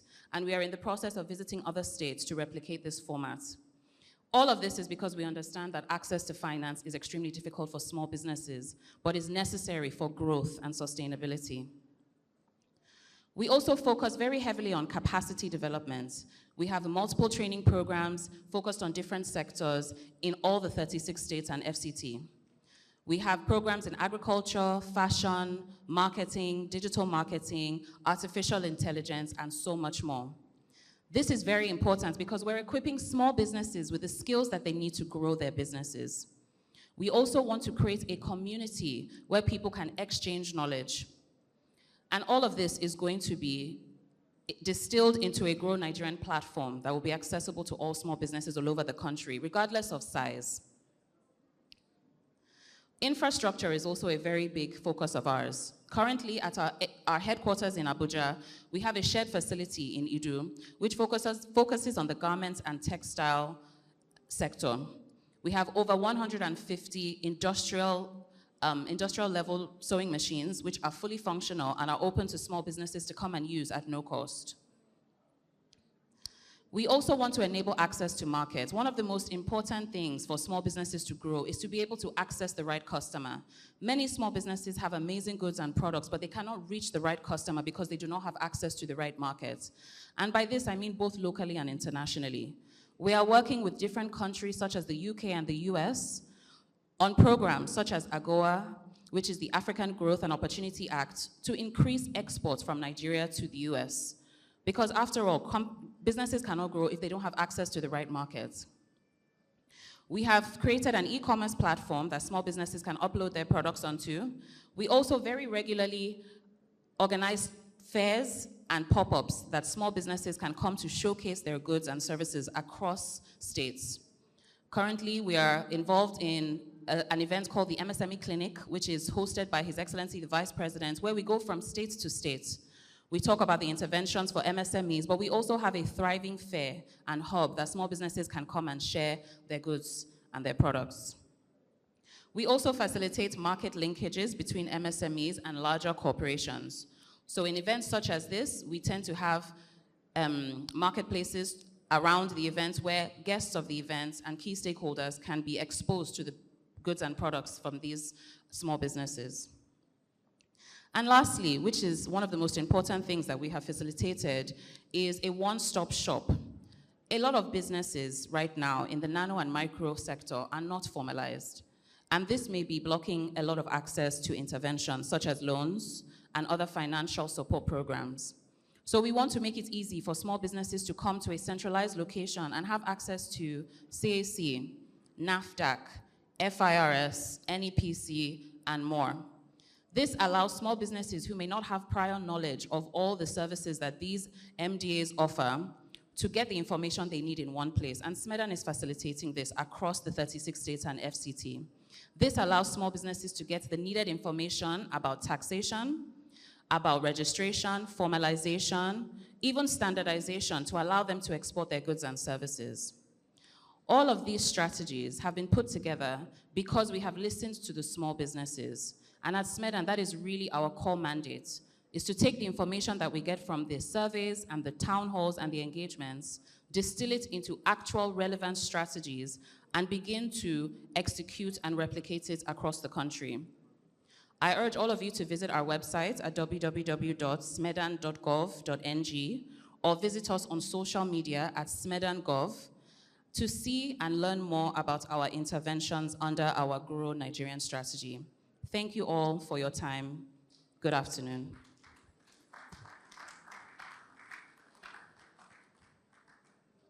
Thank you, Mrs. Adesanya, for that wonderful presentation. And let's appreciate her one more time, please. I want to believe you're taking notes, because I'm taking notes. And like had been earlier on said, this meeting is packed full with useful information. At the end of this meeting, please do well to visit the website. Some interesting things that she said that really caught my attention.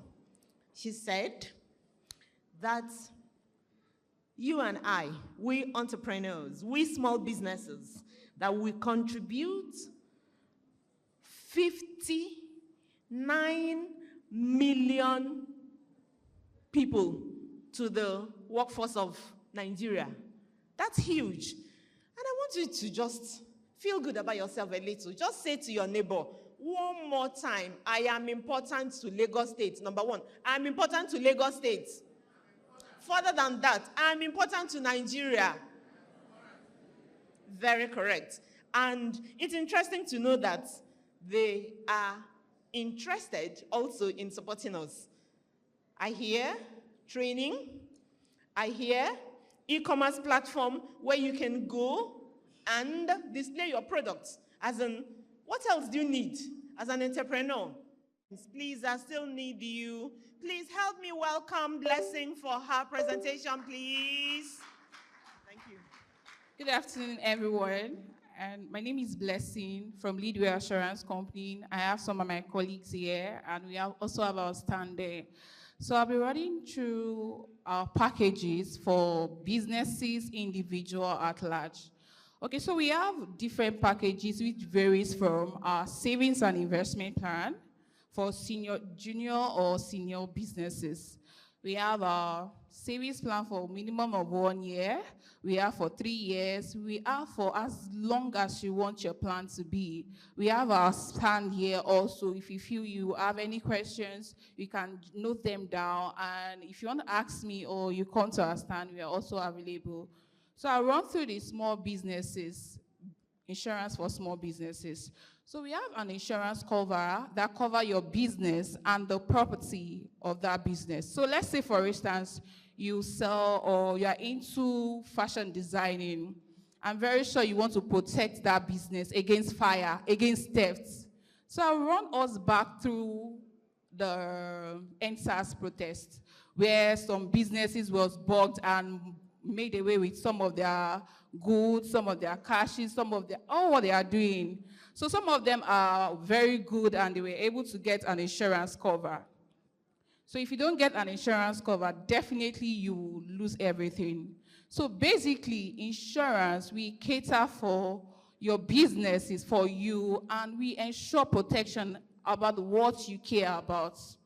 So like I said, we have insurance for small businesses and any other type of business. And I made examples of a small business like a fashion designer. So let's say, for instance, the shop caught fire, God forbid, and you're like, oh my God, where do I get money to start up from where I stop? Insurance had already covered that for you. Insurance had already covered that for you, just to give us a notification and say, okay, Leadway, my shop got fire and I need to get a claim for that. So it's just a seamless process for you to get that covered. It covers your business, covers your property, it covers everything you care and you should love about.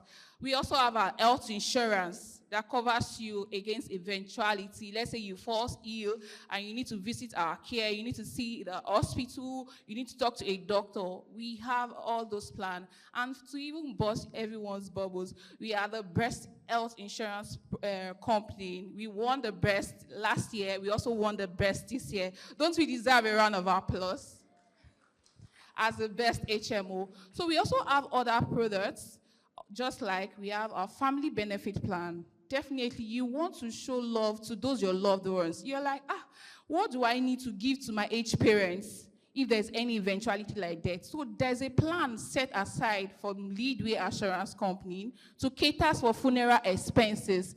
And trust me, those products helps you to avoid see finish. Let's say, for instance, there's an eventuality, let's say death happens. What happens? Do you want to be going to your neighbor's door to knock at their doors to say, please, I need a loan. I need a loan to bury my loved ones. This plan has been set aside for that needs. Yours is just to give us some details that we'll run through and run with to ensure that this process is seamless. We have our representative going up and down. They'll talk to you about our products and what the details is in particular. We also have our motor insurance. We have our motor insurance that covers your vehicle against eventuality like accidents. It covers your vehicle like accident, theft, fire, flood. 3 days ago, we had flood over Lekki and the wrecks and the likes. So what do you want to do? Do you want to sit back and say, oh, mechanic will collect plenty money? So this plan is already set aside for you to ensure that this plan are easy flow. So let me tell you about our categories of motor insurance. We have the comprehensive motor insurance, we have the third-party motor insurance, and we have the auto-based motor insurance. The comprehensive motor insurance covers your vehicle and a third-party vehicle against accidental damage that happens to your own vehicle and a third party up to a tune of 3 million. It covers your vehicle against thefts. It covers them against fire. It covers your vehicles against accidental damage to you or anyone you're in car with. And the premium is just 5% of your car value. So let's say, for instance, your car value is just 6 million. So the premium will be 5% of that 6 million. That will be the premium you'll be paying for the whole year. And we also have our annuity. We have annuity that helps you enjoy your retirement. You ensure that you just relax and enjoy your retirement. That is you, and we have different categories. We have the personal annuity, and we have the annuity whereby your employer save also. But because you are business owners, all we just need to do is set aside a fund to buy that annuity, and you enjoy a regular pay for the rest of your retirement life. I'm very sure that most of us will like that plan, just like a regular flow of income. Most of our plans, you can acquire a loan from our plan, but you have to have a policy with us before you can enjoy that benefits. Thank you. And also, we also have our HMO plan. We have for organizations, we have for individual, we have for aged parents. Let's say, for instance, you have our aged parents and you feel like, okay, you need them to be on our health plan to enjoy medical care. So you speak to us. We have our representative, like I said. They will run you through what it takes for you to get our health plan. Also, we have our investment plan. You feel like, okay, do I need to store my money in the bank? It ensures you get accrued interest over a specified duration of time. And also, we have different packages, and because of the time allotted to me, I will just ensure that we just check our stand because we add lots of them. So we have a representative. Yours is just to tell us, okay, these are my insurance needs. What products will you recommend for us? What products will you suggest for us to take this plan? Then our representative will just do just that to it. Thank you very much for listening. We have and also at Noventtv, Salami Shuaib Street, Hyper Road, Shimon, Lagos. You reach us on Instagram at Techafrica, also at Techafrica_Bagada. You can also do your online shopping through WhatsApp on 081 70 42 7785 or 090 30 29 8672. Our customer care is top notch. At DFK, we have more opportunities. Hello, ladies and gentlemen. It's a privilege to be here this morning. And I will just say before I go ahead, a friend of mine was sharing from the social media festival that was just concluded at Owerri, and he said the strongest guy in the world must be the guy whose name is existing protocol, because everybody is always standing on him. So standing on the existing protocol this morning, my name is Michael Larry, and I'm from Daspat Cap Superstores, also popularly known as DFK Superstores. So at DFK Superstores, we are reimagining how baking supplies is done, right? I want you to keep that at the base of your mind. We are reimagining how baking supply is done.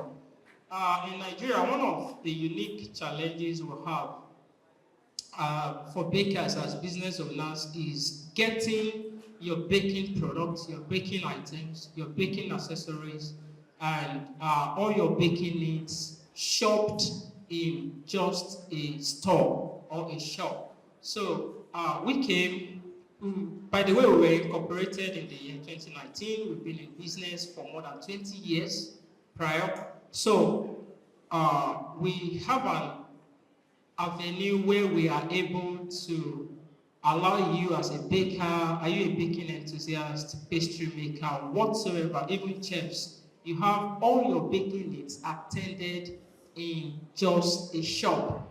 And the beauty part of it now is that you can even shop with us online, virtually, from the remote of your comfortability. I think you should give us a round of applause.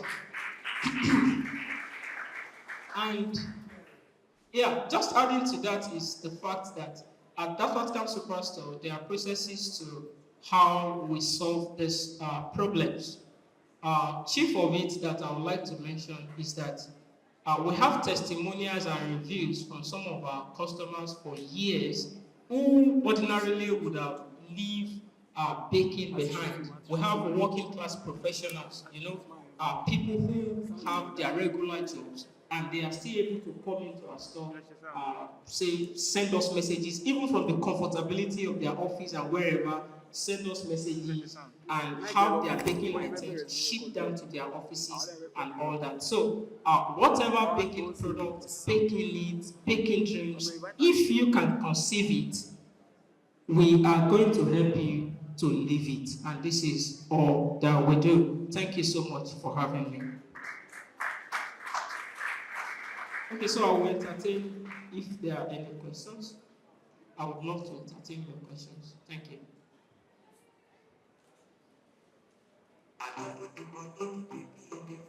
Thank you, Mr. Michael, that introduced us to the strongest man on earth. Who is that? Existing protocol. Everybody's always standing on his head and he never crumbles. So standing on existing protocols, the strongest man, according to Mr. Michael, we want to invite the representative of Join 10 company, Ms. Teniola, for their presentation. Yes, now. What do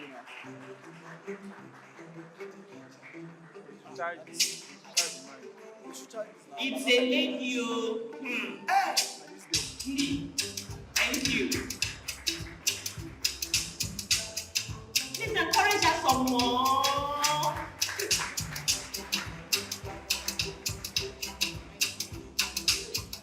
Good afternoon, everyone.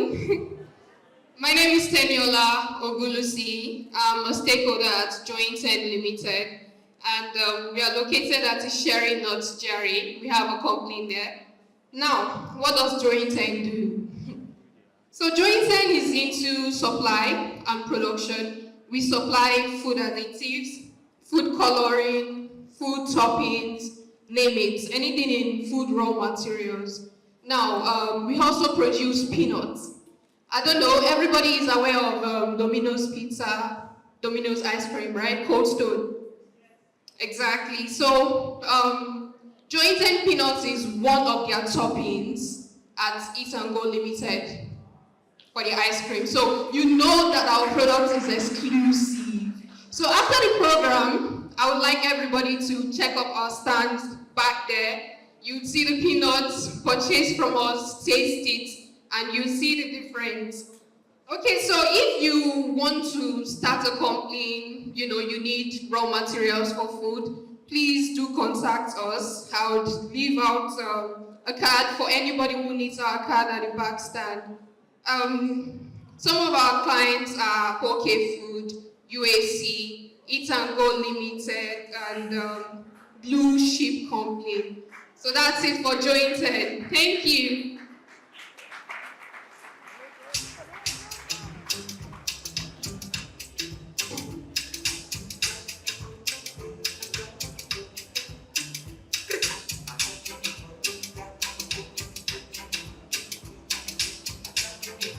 You don't get anything. You don't get anything.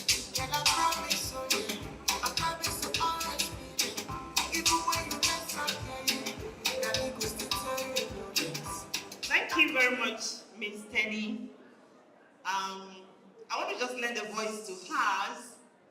Their peanut is as good as taste it and you get hooked.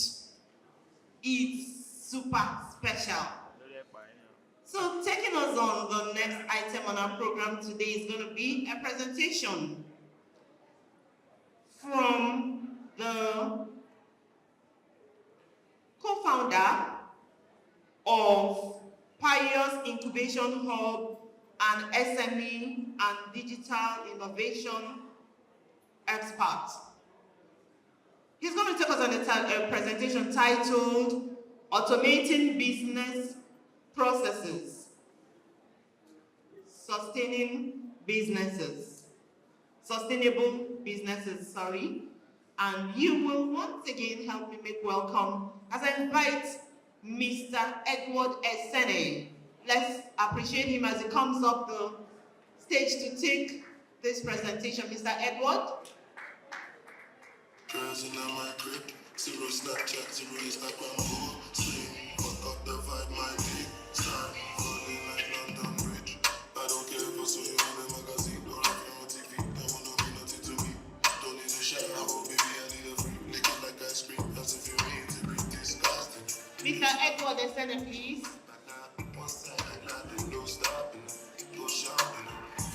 Let's give him some minutes.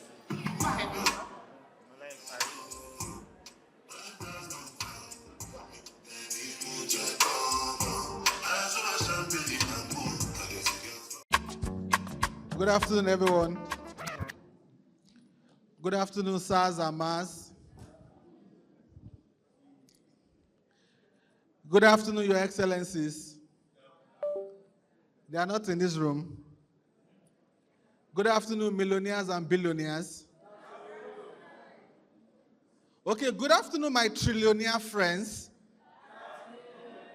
Help me tell your neighbor, manages 5 billion, 5 billion, 5 billion. 5 billion.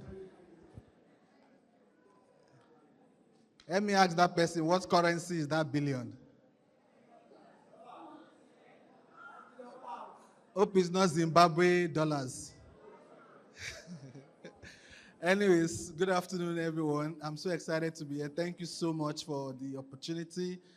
Doctor is my big boss. When he summoned me, I could not say no. And I'm also an entrepreneur. Surprisingly, my business is 14 years this year. Thank you. In that 14 years, I have seen Shege, I've seen Shege Bansa, and I've seen Shege Pro Max. I don't know what kind of Shege you are going through. But even with that, business and entrepreneurship is still the best deal, correct? Are you sure? Can I see a show of hands? One of the fastest and the quickest way for wealth creation is to be a business owner, true? So please a round of applause for yourself. No, clap like you mean it. There was a data by Smedan and Nigeria Bureau of Statistics about the time when Buhari was leaving the office, and due to COVID, they said we lost about 2 million SMEs and MSMEs. 2 million. But we are still big, and again, it's a sorry state to lose a whopping 2 million small businesses. But that was COVID and everything that happened that way. But you are still here even with COVID. Before COVID, we even went through Ebola. But you are still here, and I am still here, and the fact that we are still here is proof that we can still thrive and succeed and flourish and prosper and contribute to this economy and beyond. Please a round of applause for all the excellent, magnificent, vibrant, thriving business owners here. The only problem I have with this our WhatsApp group is that they call us small businesses. While I like to start small, I don't like to remain small. So some of you today are going to shake off that appellation of small business. Are you okay? You know, you can start small. Like my wife just gave birth to a baby some few days ago. So she's a small girl, a little baby, right? But after a while, she'll still remain small. My people, you can start small, you can think small, but to remain small after 10 years, after 20 years. Outside of Asbon, we have another group called Big Business Association of Nigeria. Say amen. So you will first of all start with us some small. Then once you have grown, it's like a table fish to a whale. What I'm trying to describe is like a table fish to a whale. Do you want to remain a table fish forever? But you want to become a whale? One of the easiest things we can use to grow our business from where I stand is technology. Somebody say technology. There are 5 things you can give your business for your business to flourish. There are 5 key ingredients you can give into a business for the business to be remarkably large, big. Number 1 is leadership and vision. Everything rises and falls on leadership. Everything I'm saying is in my material, but I can't use it again because of time. And I don't mind. If I'm in my good mood, I'll ask for the materials to be shared. But I normally get into my good mood by 12 noon. And it's already past 12, so that time has gone. If I was speaking before 12, that spirit of giving is on me. But once I'm not speaking and 12 has passed, I can't give out anything again. So, leadership, vision, everything rises and falls on leadership. As business owners, as entrepreneurs, we must have foresight, vision to grow this business beyond the current location. What moves a business from one location to several locations around the world is the vision of the owner or the owners, correct? Without vision, no growth. Thank you, ma'am. I'm encouraged. Number 2 ingredient you need to give your business to grow is talent. Somebody say talent. People, humans, staff. You can't run this business alone. That is why we may forever remain small. Small business. 1 year small, 2 years small, 10 years small, 20 years you are still small. Because it's only you, yourself. How many of us have seen that cartoon of the chicken having meeting by himself, with himself, and he's in a board meeting? We need people, we need personnel as a critical ingredient so that we can afford a life, we can go on vacation, we can rest. Some of us, when we're on 3rd Mainland Bridge on bike, our business is on 3rd Mainland Bridge. Some of us, when we are sick, our business is sick. Some of us, once we are on vacation, the business is on. You need to staff up. Tell your neighbor, staff up. It could be expensive, and there are some very deadly, wicked staff. Oh. I saw a video one time on WhatsApp in one poultry farm somewhere, I don't know where.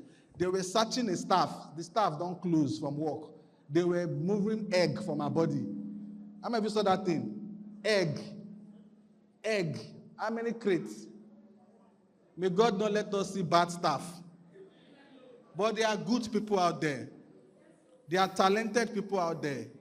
There are competent people out there. Our job is to do the hard work, sieve, and onboard the correct people. Staffing is important to your company growth. Number 3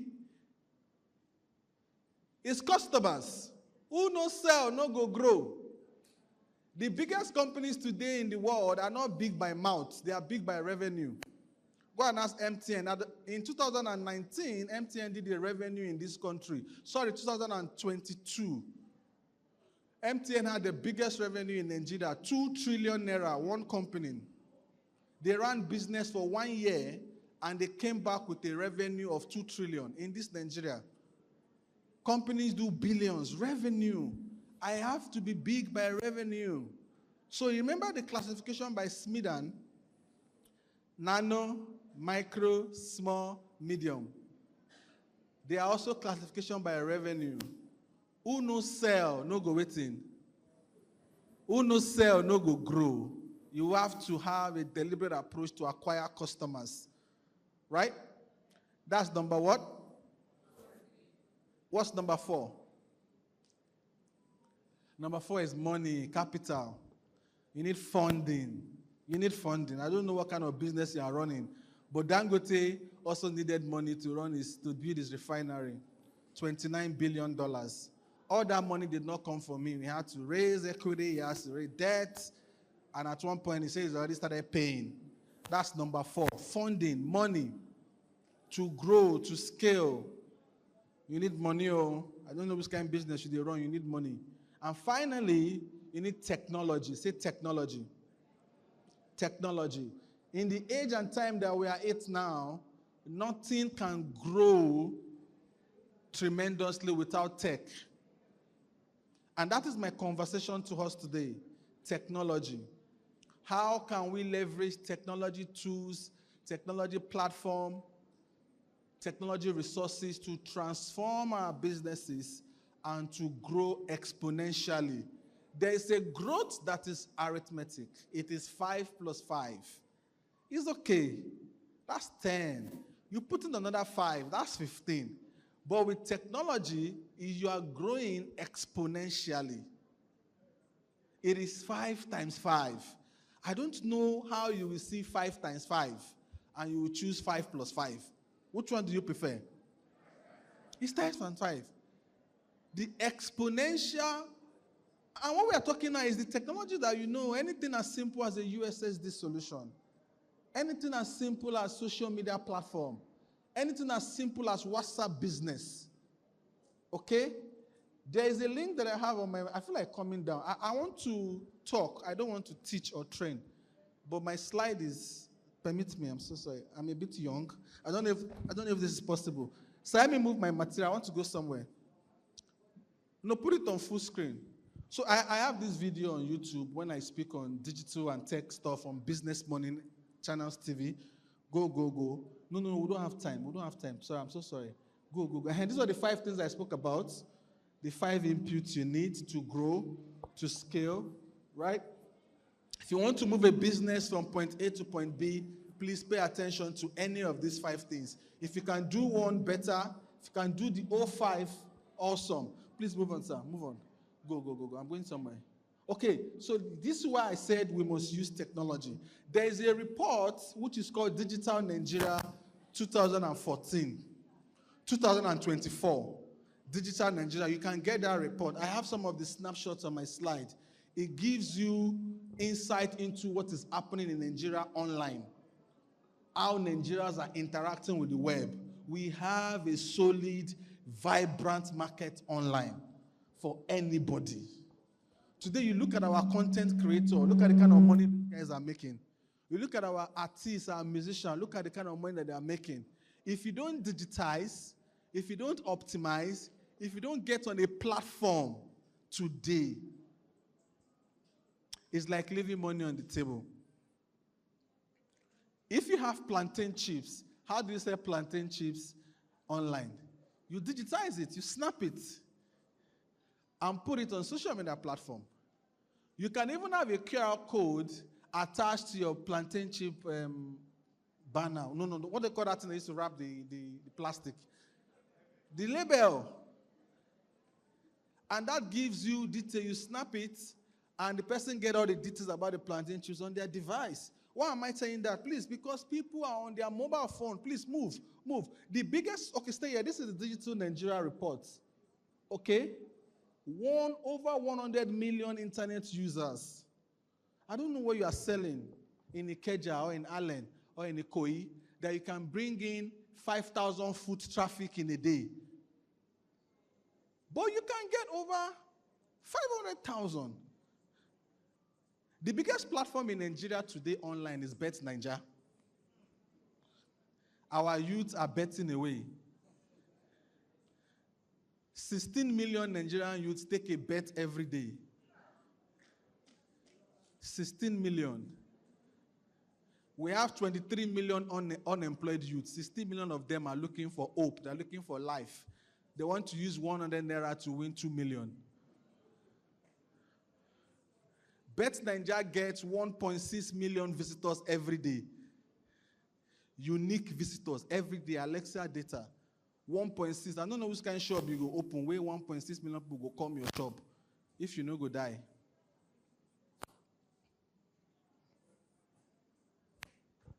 $30-something plus. You know, Facebook released monetization for content people. I just laugh. I say, then Brother Shaggy and then Sabinus, they go chop again. 150,000 naira for every 10,000 views on Facebook. I say, Jesus. These guys collect from TikTok. They collect from YouTube. Now they will collect again from Facebook. And I'm asking you, what content do you have online? What tools, what platform? We can't just be consuming content and be laughing. Our data don't go. Do you know how much those guys are making? And we can all play. This conversation will not be reduced. This era, we're in an era where content and digitization, the conversation is not going to evaporate. It's not going to vanish. It's either you catch up or you close shop. It's either you catch up or you close shop. Our children will not drive Toyota. They are going to drive a Tesla. How many of you know? By 2030, we're in 2024. In 6 years' time, the whole of Europe said they are going to stop fossil cars. In 6 years' time, no more fossil cars. Dangote has refinery. Dangote will still sell his fuel for about 25 years and break even because it's an expensive refinery. But the future is not fossil car. Fossil car and carbon and climate change is in the past. Abi? The conversation is EV, CNG, solar, electric. You think about your business in the next 25 years and think about the solutions that people will be needing ahead, further down. Things will be different in the future. People will make money without going to school, without having a degree, because they have product online, they have content online. The online world is big. Nigerian population. Please go to the next one. Whatever you have, please put it online. Digitize, automate, okay? Make money without knocking on people's door physically. Let's move on. So that let's break this down. Now, we are in what they call the fourth industrial revolution. The first industrial revolution is by mechanization. It happened 1765. The second one was mass production, 1870. The third revolution was 1960. At this point, people already had electricity, but Nigeria never still get lights. We are now in the fourth. The fourth industrial revolution started 2020. Let's go. And it is powered by cloud and AI, automation. Move on, please. You know, digitization, automation, documents, printing, cars, Wi-Fi, internet. Why is this important? I'm going somewhere. You know, some people say, yes, this is where I'm going now. The three drivers of the future. Number one, let's go. Thank you. Mobile phone. Whatever you have today, get on people's mobile phone. Whatever you sell. The biggest piece of real estate today is not Banana Island. I don't have a land in Banana yet, but I have banana. I'm looking for the land. The biggest piece of real estate is not Ikeja GRA. It's good to have land because some of the biggest wars and battles of today is about land. Ukraine and Russia and land, you know, right? Land is important, physical land. But the real deal about land is this mobile phone. Somebody give me your mobile phone. My phone is up there. Somebody show me a mobile phone. Give me your phone. Give me your phone. Quickly, please, I beg. Thank you, sir. Thank you. You see this piece? This is where the battle is. Anybody that owns this plot of land is the richest man in the world. Is somebody following me? Digital transformation and automation is for this plot of land. This is the biggest plot of land in the world. How many of you agree with me? This is the biggest plot of land. Apps, music, food, transport, entertainment, church. Everybody is fighting this battle of your mobile phone. Mark Zuckerberg is here. Bill Gates is here. Google is here. Are you following my gist, sir? And we are fighting on that battle. They are here. You go to America today, the biggest companies in America are on your screen. They're on your phone. And somebody tell you, like, come and buy a land in Ekpe. I mean, as a digital, but I'm thinking, is Ekpe the biggest piece of real estate? Or this is the biggest piece of real estate? How did Linda Ikeji buy a house? When she bought a house in Banana Island, she ran massive campaign for PDP in 2015 on Linda Ikeji Blogspot. That time, her site was number 6 in the world. She has dropped off number 10 now. She made a lot of money from her digital assets, her digital platform, and she had a whopping 600 million to go and buy a house in Banana. So it was a digital asset she monetized and made into physical asset. Is somebody following me? Get on people's phone.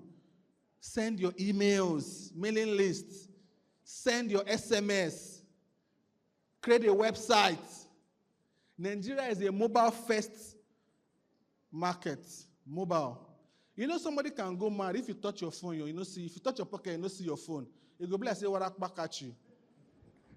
What gets me? Computer Village. You know, if I go to Computer Village, I used to hold my phone by my hands. Somebody can just go and don't hit you like this. What's the law? You know those boys. They just give you one shoulder, this and like this. Something has left you, hope you know. So I because I'm an Ikeja boy too, I don't put all my money in all this one pocket. You have to have street sense. If you have 4 pockets and you have 10K, you put 2K, 2K, 2K, 2K. If the guy jam you here, it's only one that will go. I used to want people that use wallets. How do you use wallet? I don't use wallets. You see some people, they have 17 cards in their wallet and plenty money. If they jam me like this, that thing don't go. So I know that possibility of somebody can jam me, so I put 25, 25, 25, 25. You jam me one, please. You can't jam me 3 times. You can't jam me once. But even I don't want them to jam me again because my phone is a bit okay. I used to hold my phone like this. I enter Computer Village. But we love our friends in Computer Village. Thank you. My friends, please, let's get to a mobile phone. In my opinion, you may not agree, but in terms of technology, in terms of digitization, in terms of automation, mobile is big, and we must play there. If you are not playing there, wow. Let's go. The internet. Everything is about internet now. Very important. Your mobile app, your social media platform, Facebook, they are very important. And lastly, convenience and ease. Convenience and ease. Very, very important. Thank you. Let me get back on top. And how can we, as small business people, use social media? Let's go. How many more minutes do I have? I know there's no time. What's showing next now? What's showing there? What did I write there?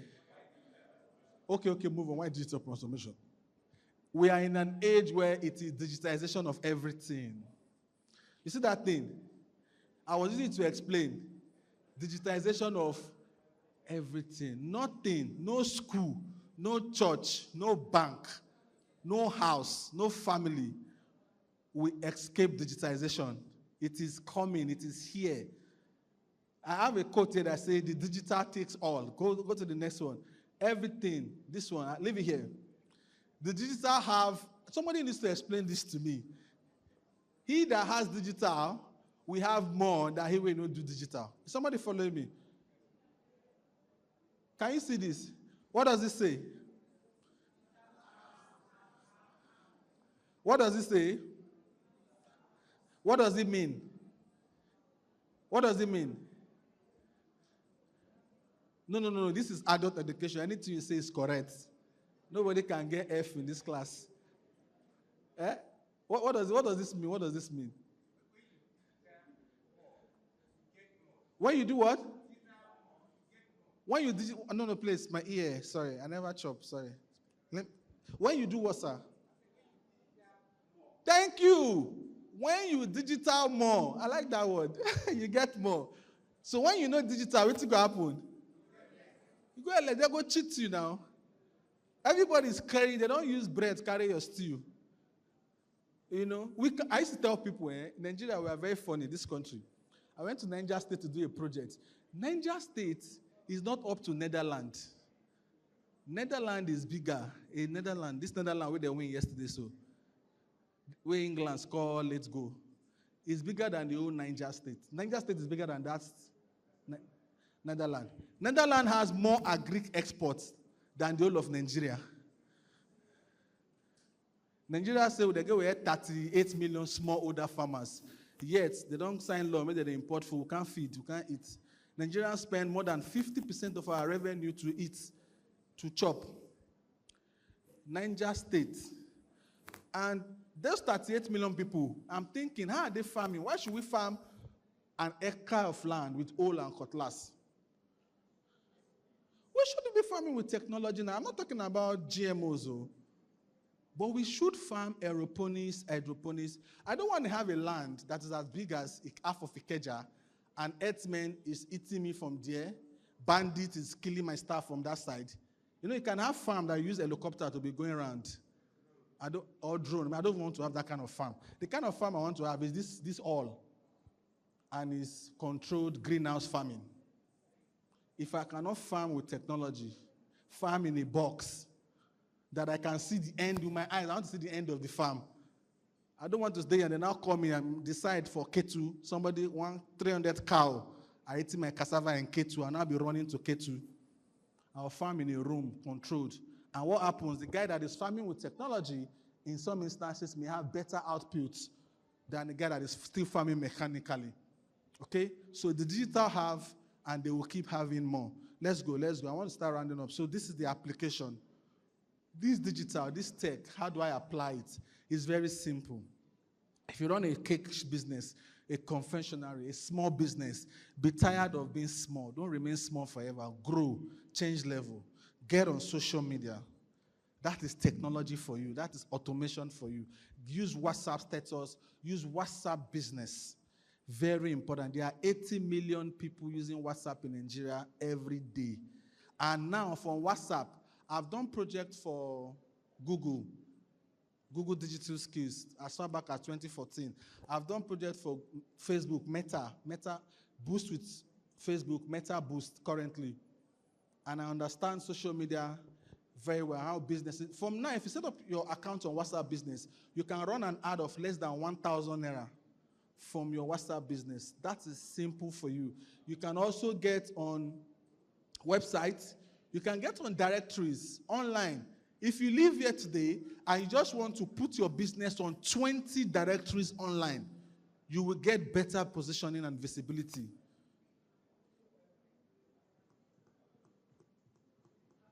Let's go to the next one. Areas where you should automate in your business, areas of errors, repeat mistakes and everything. Then let's move on. And all the different strategies you can use in terms of growing your business. Let's move on. Now, the final one. I see my dad is approaching me. What areas can I use technology and how do I automate? Let's move on. Number one, payment. Make it easy for people to give you money. Make it easy for people to give you money. Make it easy to collect money from your customers. Not transfer is good. Payment links are better. Make it easy. Number two, meetings. Most of us are already doing it because of COVID. Okay? Productivity via virtual platforms. Let's move on. Social media platform, we've talked about this. Be on important social media platform. Nigerians are busy and very productive on social media platform. Let's move on. Okay, collaboration if you're into tech. I don't do all of this mostly. I do just Google Docs. Ability for the 2 or 3 of us to work on the same document together without being in the same room. Okay, let's move on. Then storage. Okay, we're in an era where Control S is no longer valid. If you're always working and you need to be pressing Control S on your laptop or your phone, something is wrong. So that once you misplace your phone or your device or your laptop, your main content is properly backed up via cloud. Very important. Google Drive has 15 GB free for starters. Let's move on. Manufacturing, for those of us that are into manufacturing, the future of manufacturing is 3D printing. In Canada today, there are 3D printing houses. You can build a house, you can construct a house, but you can print a house. In 2 weeks, the house is ready. I hope we'll get there one day, right? And these things, they are not futuristic technologies, they're already here. You can see them on YouTube already. They 3D print a lot of stuff now. Let's move on. Please press for me. And this one also, automation, access control, biometrics, and AI, facial recognitions. How can we use that for our work, for our business? Very important. Let's move on, sir. I like this one for some of us here. Ability to get on marketplaces and e-commerce platforms, especially if you have a product. One of the best platforms to sell in Nigeria now is Gigi. They are very optimized. There are some boys in Computer Village that don't have a shop. They will digitize somebody else's product. I know because I've worked with a lot of people in Computer Village, right? While we're doing our Google project, they will take people's products, use it to create their platform. They will sell to you, whether outside of Lagos, but it's just a little bit marked up. They know where they collect those things very cheap. You can have your own e-commerce platform, but you can also be on Gigi. Gigi is not an e-commerce platform, it's a marketplace. You can be on Bumper. I like Bumper because Kelvin is also my friend. I mean, if you know Bumper, lovebumper.com. You can sell from Bumper. MTN too has a store. Zenith Bank has a store. WhatsApp has a store. Shopify has a store. Commission.ng has a store. Expertnear has a store. Even my friend Seller, they have a store. The good thing about Expertnear and Seller is that they have an affiliate system that can also help you sell. Expertnear have up to 5,000 people, but Expertnear and Seller is digital product anyways. But these ones are physical products. I like plantain chips. I saw plantain chips there. You snap your plantain chips, you put it on Gigi, you put it on Bumper, you put it on WhatsApp Business, okay? You put it on Facebook Marketplace. How many of you know Facebook Marketplace? Good. Before you know it, you are increasing your visibility on this piece of real estate. People go online and they go to different places. Somebody wrote an article at a time. He said, do you know what the world will be 2 weeks without your mobile phone? Like you drop your mobile phone for 2 weeks and you come back, you are in a different world entirely. Do you know the amount of WhatsApp messages you will have on your phone? You may not be able to catch up again. It's here. The conversation is here. And I'm telling you access and routes and different platforms that you can use to get there. Thank you so much. Any question?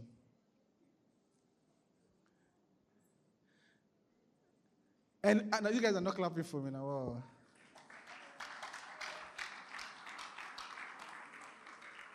Digitize. Get on their mobile phone. How can I get on their phone? That's your concern now. What am I selling and how do I get on their phone? That's your $1,000 questions. $1 million question to crack. What am I selling? What service am I offering and how do I get on their mobile phone?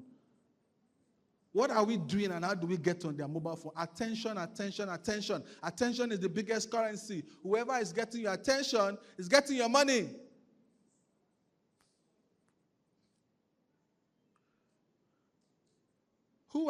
The average person touches their phone more than 100 times a day. The data. Let me go to that curve by Standard and Poor's. That graph. Okay, I have something on funding, but is there time? I want to stay on digital. My spirit is not talking funding today. No, go up, sir. Go up. You guys know I have a school called the School of Grand Success. I help a lot of people write proposals, package pitch deck, and apply for grants. We get a few grants ourselves. So if you need funding, no. Towards the end of this material, that graph that goes down.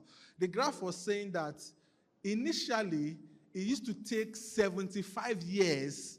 It's a research by Standard and Poor's, P-O-O-R, that initially it takes a business 75 years to make $1 billion. Any business, if you start today, the average time, nobody's bicycle guy, leave this bicycle guy, and here. It used to take 75 years. Later, it was taking businesses 25 years to hit $1 billion. You see that last 10? They now found out that it's taking businesses lesser. Businesses are hitting $1 billion in 10 years. What were they doing? They were using.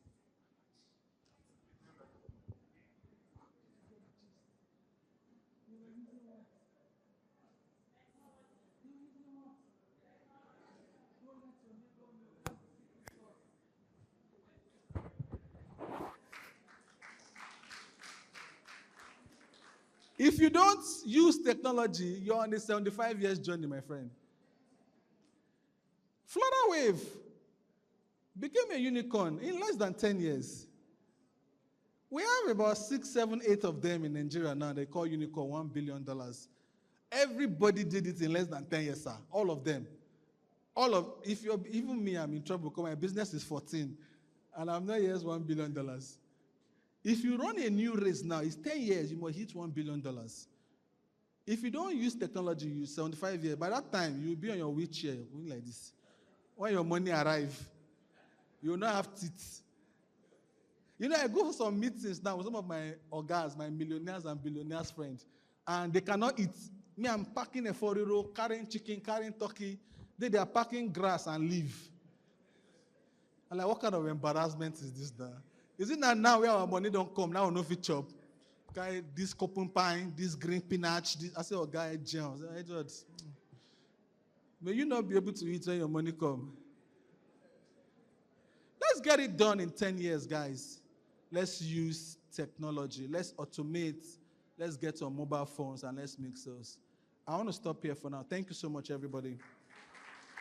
To the podium, Mrs. Amaka Nwokolo.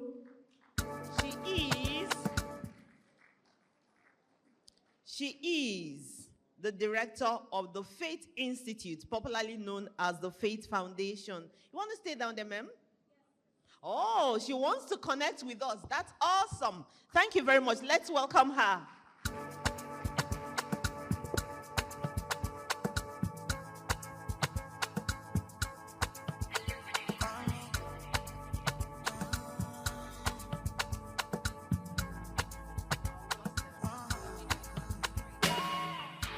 Butterfly for my belly, you giving me energy. I don't lose my composure, got me losing control, giving me more than I need. Everything where you carry for body, even if what I carry me, baby, no fit to reverse you. Good afternoon, everyone in the room. It's amazing to see the room so full. You know, despite the rain, despite the downpour, it really shows the passion. So we have passionate entrepreneurs in the house. So for that, give yourselves a round of applause for staying engaged up until now. I would like to appreciate the management of Asbon, our very own Dr. Egbesola, who I can see looking at me. We would really like to appreciate the invitation to be here. I bring you warm greetings from everyone at Faith Foundation. So just by a show of hands, how many people have heard of Faith Foundation? Okay, so our work is gradually improving, gradually. It would be nice to see more hands. But like the moderator mentioned, my name is Amaka Nwokolo. I lead the research and policy division at Faith Foundation called the Faith Institute. And so I will just quickly move to the next slide. So in case you're wondering, what is the Faith Institute? What is Faith Foundation? Faith Foundation is a 24-year-old nonprofit, and everything that we do is targeted at helping entrepreneurs start, grow, and scale their businesses sustainably, right? And so like I mentioned, the Faith Foundation has 3 broad divisions. You have the Faith School of Entrepreneurship, and that's the division that provides capacity building, knowledge, resources, tools that you can use to, learn, access information, access market links, access finance links to grow your business. And then you have the Faith Institute, which is where I come in, right? And what we do is data, policy, engaging, influencing. And then we have the 3rd division called Faith Giving that looks at the next generation, right? A lot of you here are already in entrepreneurship, you're already making money, I can see. But then you have the next generation of entrepreneurs, and that's what Faith Giving looks at, right? Next slide, please. Now, for us at Faith Foundation, what we do when we think of the entrepreneurship ecosystem is to say, how do we better understand entrepreneurs and where they're at? And so for us, whilst we're aware of the Smedan definition, now we have nano, micro, small, medium enterprises. For us at Faith Foundation, the way we view that is to say, who are the engines in the economy, right? When we talk of businesses, you're like the engine of the economy. Just think of the engine of a car. The car would only move if the engine is working well. right? And so that's the way we view it. We view businesses as the engine of the economy. And so those who are operating at the bottom of the pyramid, at the nano level, at the micro level, at the small level, for example, we categorize them as engines. And then we have the transformers, who for us, okay, should I pause a bit? Okay, so then we have the transformers, who for us are businesses at your stage, growth stage, right? You're medium, you're small, some of you are even large, and maybe even looking to grow even bigger, right? But for us, we tag you as transformers. So my understanding is that I'm speaking to a lot of transformers in the room today, right? Because a lot of you are not exactly at that small or nano level. You're not exactly at the nano or micro level. You're at the small and medium stage, right? Now, what characterizes a transformer as a business or as an entrepreneur? One, we're looking at your leadership. So in terms of your leadership and how you're leading your business, in terms of the vision that you have for your business, it is clear. You're also very conscious of job creation. And this is why for us, transformers are very important. And by transformers, I'm referring to everyone sitting in the room today. This is why transformers are important, because when we think of the economy in Nigeria today, we need businesses that can provide jobs, that can drive growth within the economy, right? So as a transformer, you are clear, you have visionary leadership, you are clear about job creation, you are also clear on your products, what you're selling, and you're rich. You're clear about your numbers, your turnover, your revenue, and then you are armed, you've built yourself to be resilient. And I love the topic that I'm speaking on today, which says growth strategies in a challenging environment. Next slide. Because when we look at what's happening in Nigeria today, you would understand that we're really operating in a challenging business environment. So the previous slide sort of shows, can we go to the previous slide? No, next slide, please. There we go. This shows, it exemplifies what we're trying to achieve. This picture shows that this ground is parched. There's no water, so it's difficult. But then you can see that plant growing. So what are those strategies that for you as a transformer, or maybe you're even at the small or micro level, what are those strategies that can help you survive, thrive, despite the difficult environment, right? Next slide. But before we even get to that point, it's important, number one, that you understand the environment in which you're operating in, right? It's important that you understand what is happening where your business is located. So for example, Nigeria right now, when we talk about inflation is at an all-time high, right? If you look at the map on your screen, the number that I have there is over 36%. We have issues around poor disposable income. What does that mean? Because inflation is high, it means things are expensive. That also means that because things are expensive, people are holding on to their money. And so as a business operating in this type of difficult environment, it's important that you understand, you are aware that because things are tight, people are holding on to their money. So they would only buy essential things. In other words, you now need to think about how to position your business so that people view it as essential and people are willing to part with the little money that they have for your product or for your service. As we all know, we've been dealing with the galloping foreign exchange issue, right? It's up today, it drops a bit tomorrow, it rises again the following day.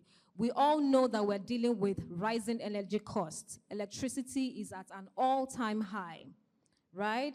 Now, the poverty rate, on the other hand, is deepening. Again, all of this just points to the fact that It's a difficult climb, and because it's a difficult time for a lot of people, spending is less, okay? Now, from a global perspective as well, and I'm mentioning this because as a business, you need to be aware, whether you like it or not, no matter how small or no matter the location of your business, you play in a global space, okay? Now, from the global perspective, you find that everything happening on the international scene has a way of impacting us, impacting our economy, and by extension, impacting you as a business. So for example, the Russian-Ukraine war, that is directly impacting on oil issues, which in a way impacts us. Why? Because Nigeria's economy is solely based on oil. Okay? Now, the elections that happens in other countries like the UK, like the upcoming elections in the US, all of this has a way of shaping the economy globally and has a way of impacting us in Nigeria and impacting you as a business. Now, why am I mentioning all of this? It's to say that as a business owner, running a business in this time, you need to be aware of the macroeconomic environment in which you run your business. What is happening? What does inflation mean? Why is it that people now don't want to spend money on like back in the day, right? This is what this is saying, that you have better understanding of your environment, okay? Now, locally, we're also struggling. We're struggling with different issues. Like I said, macroeconomic issues, fiscal and monetary policy issues. And what does that literally mean? For example, I don't know how many of you have been following, but recently MPR was increased. The MPR rate was increased. What does that mean? How does that impact you as a business? It means that MPR rate has gone up. It means that what? Lending rates at the banks shoots up as well. So unlike before when you could get a loan for your business at 18%, now it's shot up to 30%. What that information allows you to do, and we'll talk about that a bit as I go through my slides, is that it helps you think strategically about your business. How do I monitor debt to equity ratio? How do I ensure that if I'm running my business with a loan, I ensure that that loan does not begin to rise so that I get to the point where I cannot repay the loan and then the business collapse, right? So that's why it's important to follow all of these trends, you know? Of course, we also struggle with foreign direct investment. So we don't have, what that simply means is we don't have investors bringing in money into the country. Why? Because they don't have that confidence with everything happening in Nigeria. That also now means that there's limited money in circulation for you as an entrepreneur to access. Again, it's important to bear all of this in mind, right? Now, how do you thrive in a tough market? Let's move to the next slide. Number one that I have here is process optimization. What does it mean when we say to thrive in a difficult market, you want to optimize your processes?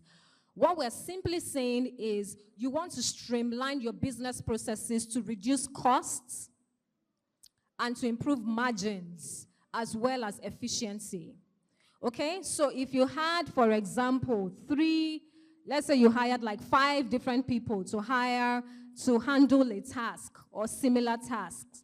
You're at a point where you want to begin to think, can I use technology to handle some aspects of my business? So that you begin to streamline the processes within your business. And what that does for you is that it helps you reduce costs while you also improve efficiency. This is the time to think very carefully about your money. Every naira, every kobo matters. Thank you. So this is where you're thinking very strategically and very actively, intentionally about your processes. The next point I have is digital transformation. And I'm very happy that the speaker before me did an extensive job talking about digital transformation, right? Because now that people are holding on to their money, this is the time that you want to ensure you have a strong online presence. You want to leverage e-commerce. You want to leverage digital marketing, all of those channels that are literally at your disposal for free. right? So if you're a business and maybe you have a social media page, but you're not actively using it, this is the time. Because of the current environment, this is the time where you want to actively use that page. I'll give you an example. I know quite a number of people who don't have a brick and mortar store, and by brick and mortar I mean a physical store, right? But she runs a thriving catering business using Instagram. But then I also know another person, these two people, I know them. I also know another person, you know, who's been handling catering jobs. But guess what? It's been reducing, it's been declining because, again, people are not inviting her as much as they used to back in the day. And then I asked her, what is your social media like? I don't know how to use it. I beg, this technology, this social media thing is for small children, was her response. But guess what? The people who are calling small children are leveraging it and making money from the comfort of their homes and kitchens. So this is the time to rethink and say, how was I operating my business before?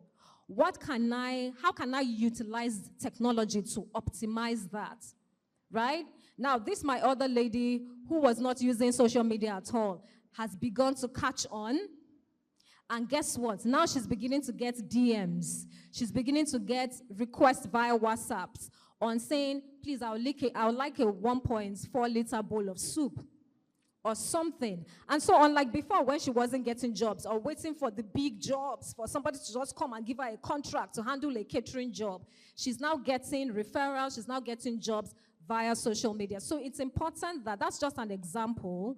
But because you understand your business, you are the best position to really identify how well to, utilize digital technology.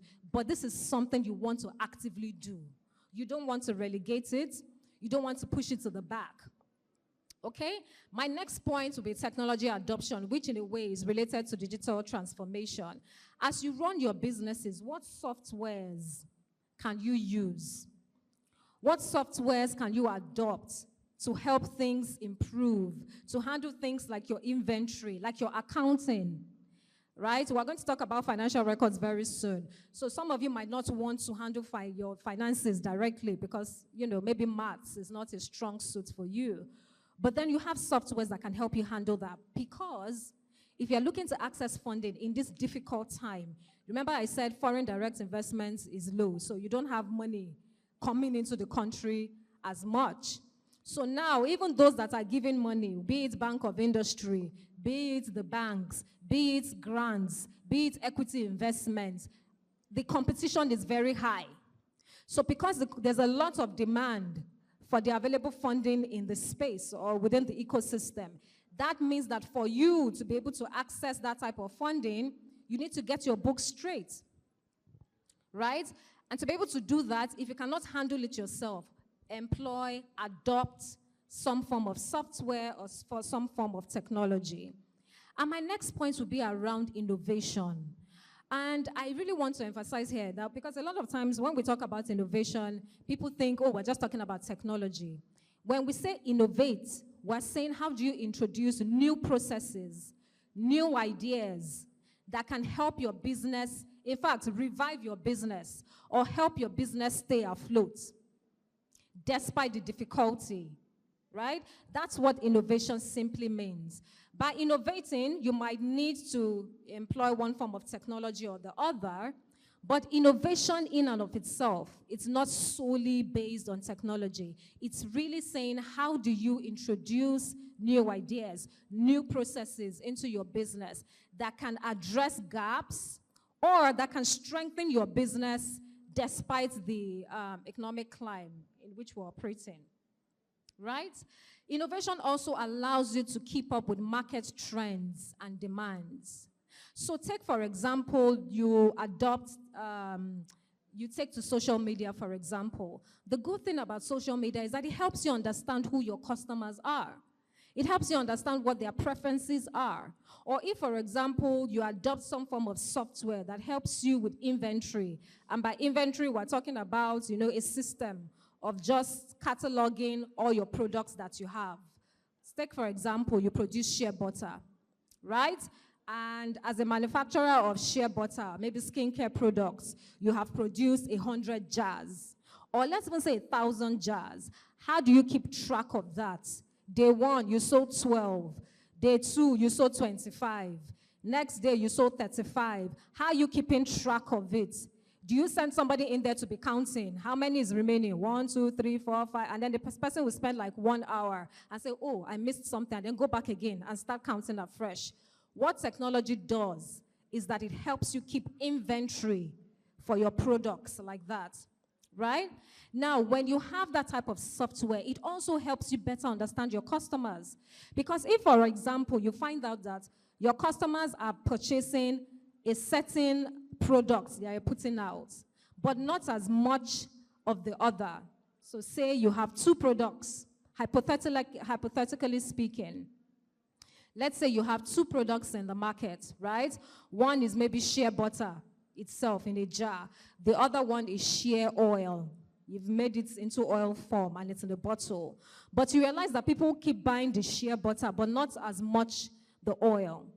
That's critical data and information that you can use to decide to say, oh, okay, it seems like my customers are more into shea butter. What are the other things or complementary services or products I can put out in line with these jars of shea butter that I see my customers interested in?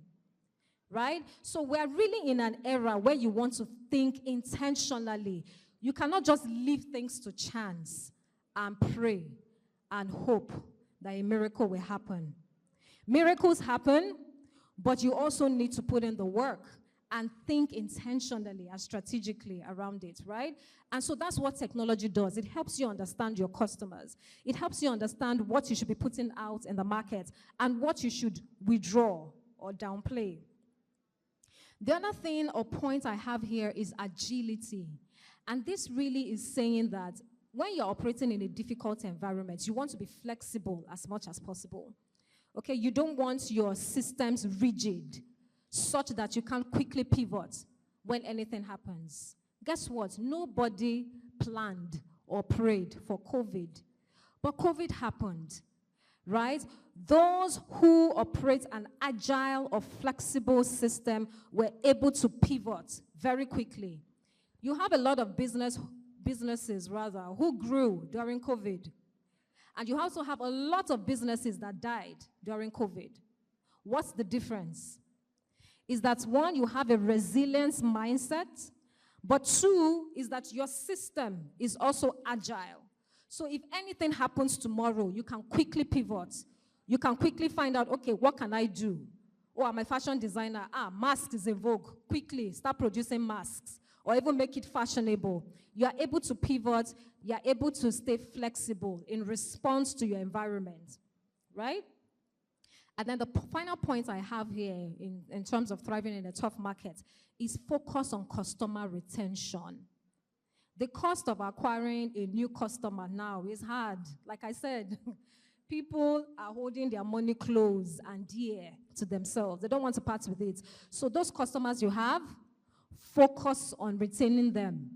How do you do that? Your customer service should be excellent. This is not the time to have rude attendants or rude salespeople. I understand that Nigeria is frustrating. It is at the moment. But your attendants cannot be rude to your customers, right? So you want to focus on retaining the customers that you have, no matter how difficult it is. Very crucial. Okay, my next point would be work with data. What does that mean? Understand the numbers when it comes to your business. And by understanding your numbers, I'm talking about different issues under this particular block or button.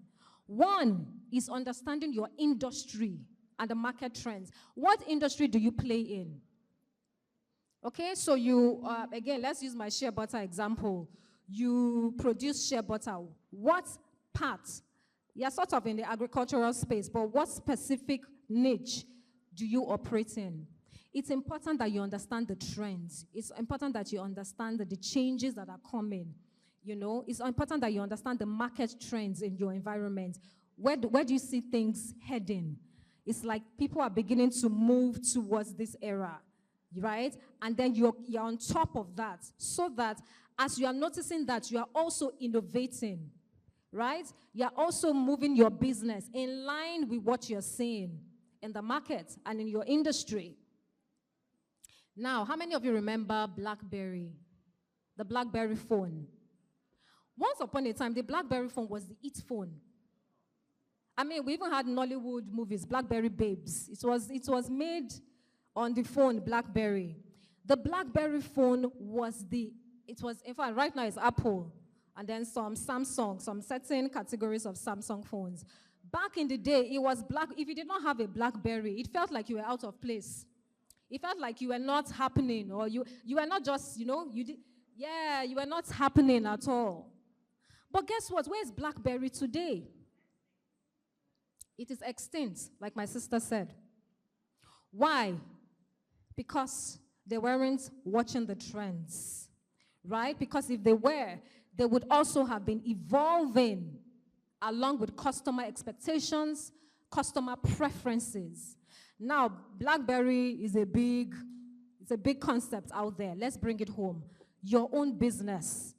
What are the trends? And by trends might look like a big term. We're simply saying what is happening within your space. What are the changes that you're sensing? How are things evolving or moving or shifting? Right? So for example, now, once upon a time, everybody had to go to the market. If you needed anything, you must go to the market to buy it. Now, you can sit in your home and order. Right? Place an order. Instagram, WhatsApp. The delivery man will call you. I'm outside. Come pick it up. Now, if you're a business person and you're saying, oh, no, I don't trust technology, I really care about my customers, so we must do it. It's either they come in person. What will happen? You get left behind. So is that no matter how little you are observing critically what is happening in your industry, how are things changing, and you're aligning, right? You're not slow, you're fast. You're aligning with what is happening in your space. Now, my next point is your financials. This is the critical one. Because if you're looking to grow in a difficult or challenging environment, when I say understand your numbers, we're talking about your finances. When we're talking about your break-even point, do you know what that means? Have you broken even? When would you break even? These are the conversations that if, for example, we put you in a room with investors, right? Mr. Edward was talking about funding or some funding programs. If, for example, they put you in one of those funding opportunities, do you have knowledge of your business in these areas, right? Your break-even point, your cash flow. What's your cash flow looking like, right? Do you have an understanding of that? And as you operate in a challenging environment, you also want to be, in a way, have your hand on the pulse of your cash flow. Because the thing is, if you're not careful and you run out of cash, it can slow your operations, and before you know it, you run into debt. Right? So in a difficult environment, you want to ensure that you are liquid enough to ensure that operations within your business continues to grow, whilst at the same time, you are keeping your eye on what the numbers are, right? Why? Because you need cash to operate the business. You need cash to run the business. So whilst it's important to ensure you're liquid, but you also want to be sure that, your funding, that the funding that you have, you're also directing it to other important aspects of your business. Then the next point I have is the debt to equity ratio. And I was talking about this when I mentioned the MPR rate. Right? Now that we're aware, once you're aware of the numbers as it pertains to your business, you want to sit down and say, how exactly is my business operating? Am I funding this business with a loan? Right? Or am I funding this business with owner equity? But whichever one it is, you want to be careful that the debt to equity ratio is balanced. Right? So that you're not heavily in debt and then you find that you can't pay. Or you find that, oh, you literally have to sell the business to be able to pay back. So again, when we talk about knowing your numbers, understanding your numbers, these are the key aspects you want to pay attention to. And the good thing is that there are a lot of courses online you can take. I mean, we have run a lot of programs at Faith Foundation that you can also apply for to take to better understand how to position your business or run your business, right? You want to have an understanding of your profit margins. Now, we're not talking about revenue. We're talking about your profit. After you've made the sales of the products or the services, and you've subtracted your overheads and everything that's required to run that business, what's your profit margin looking like?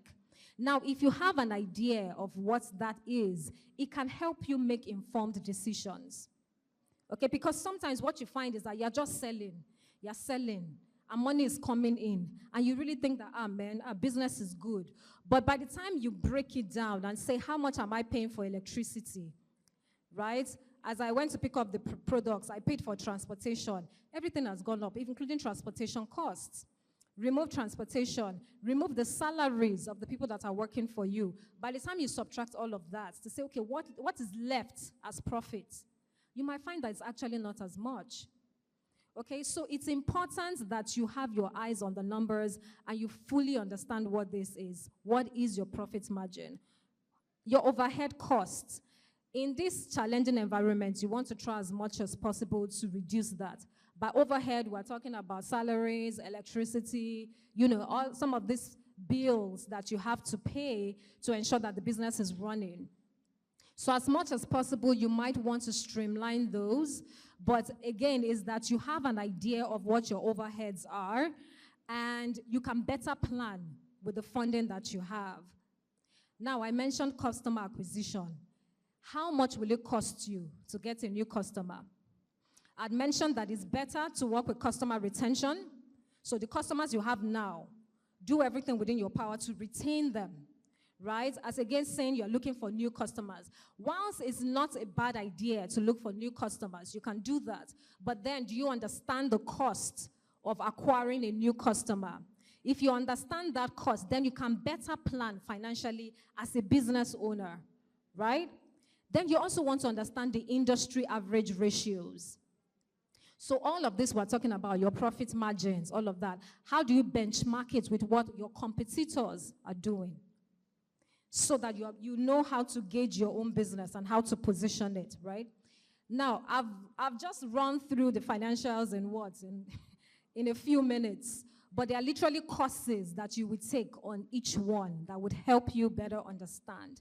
But it's important that as a business owner, as a businessman, businesswoman, you have your eyes on all of this. You understand what this, if you don't, I'm not sure you're running a business so yet. Because you might just be making money, making sales, but if you don't understand all of this, you can't really know if you're making profits.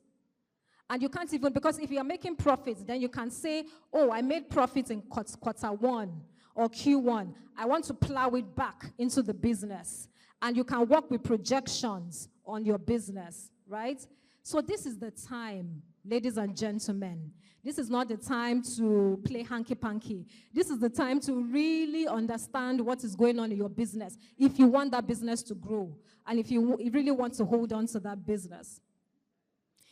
Now, when I talk about understanding your numbers, I'm also saying, what are your customers' preferences and patterns? What have you noticed? So, for example, using the shea butter example, you are selling shea butter in jars, and you're also selling shea oil. But you notice that customers prefer shea butter and are rushing the shea butter, but the shea oil, not really. You can use that data, right? And say, okay, maybe increase production of shea butter jars. Then what else can I do that will complement this shea butter that I'm putting out in the market? So this is the time to really study and really understand and actively take decisions. And that's what understanding your numbers does. It helps you make informed decisions, right? So you just don't wake up and decide, oh, let's produce more shea butter. Or no, don't worry. By the grace of God, we'll sell it. Let's produce more shea oil. Yes, the grace of God is there And honestly, I do not doubt it because I am a living witness. But what these numbers help you do is that you make informed decision, and then when you add the grace of God to it, we're in business, right? And then finally, I have maintain financial records to improve your access to finance capacity, right? If you are going to access funding, and I sort of touched on this earlier on, if you are going to access funding in this difficult time, when we don't have investors coming in, where even grantees, you have people who are looking to give grants, but guess what? The competition is high. You have a lot of people looking to access that same fund that you too are looking for. So if you don't have an idea of your numbers, you will not be picked. You would not be picked. Somebody else will get the grant. Somebody else will get that opportunity. So it's important that whilst there are issues or now it's a challenging environment and so we don't have as much funding, it's important that you also arm yourself and prepare yourself, with information. So you have an idea of your financial records, how to keep them, what your business is looking like. If they put you in a room with MasterCard Foundation, for example, and they're asking you, oh, so what's your break-even point? Have you broken even? What's your profit margin? You're not looking blank. You can speak about your business confidently. And guess what? When you do that, it inspires confidence in the person that's listening to you. And they think, you know what, let's give this person this grant. Let's give this person this money, this 50,000 euros, this $100,000. This person will use it judiciously. Yeah? And so my next point, and I'm gradually coming to a close, my next point is that you leverage collaboration and strategic partnership.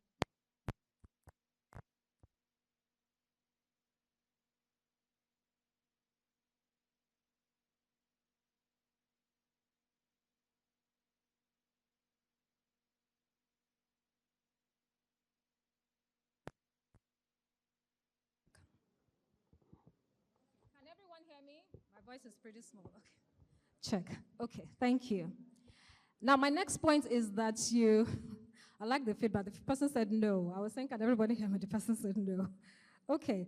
My next point is that you leverage collaboration and strategic partnerships. Okay? And by that, what are we saying? Is that you collaborate more with your suppliers, with your distributors, with sometimes even your competitors self. You find a way to collaborate. Why? Because by pulling resources together, you find that you're able to access better opportunities, right? So if, for example, you are looking to access a certain fund, and that fund, if you go alone, they might not give it to you. If you collaborate with about 3-4 other businesses, you might be in a better position to access that fund or that grant, right? So this is something that you want to bear in mind when you're positioning your business for growth in a difficult environment. So how do you leverage the local knowledge that you have, the network that you have, this type of network that you have? How do you leverage it, to your own benefit? You also want to explore international alliances, whilst also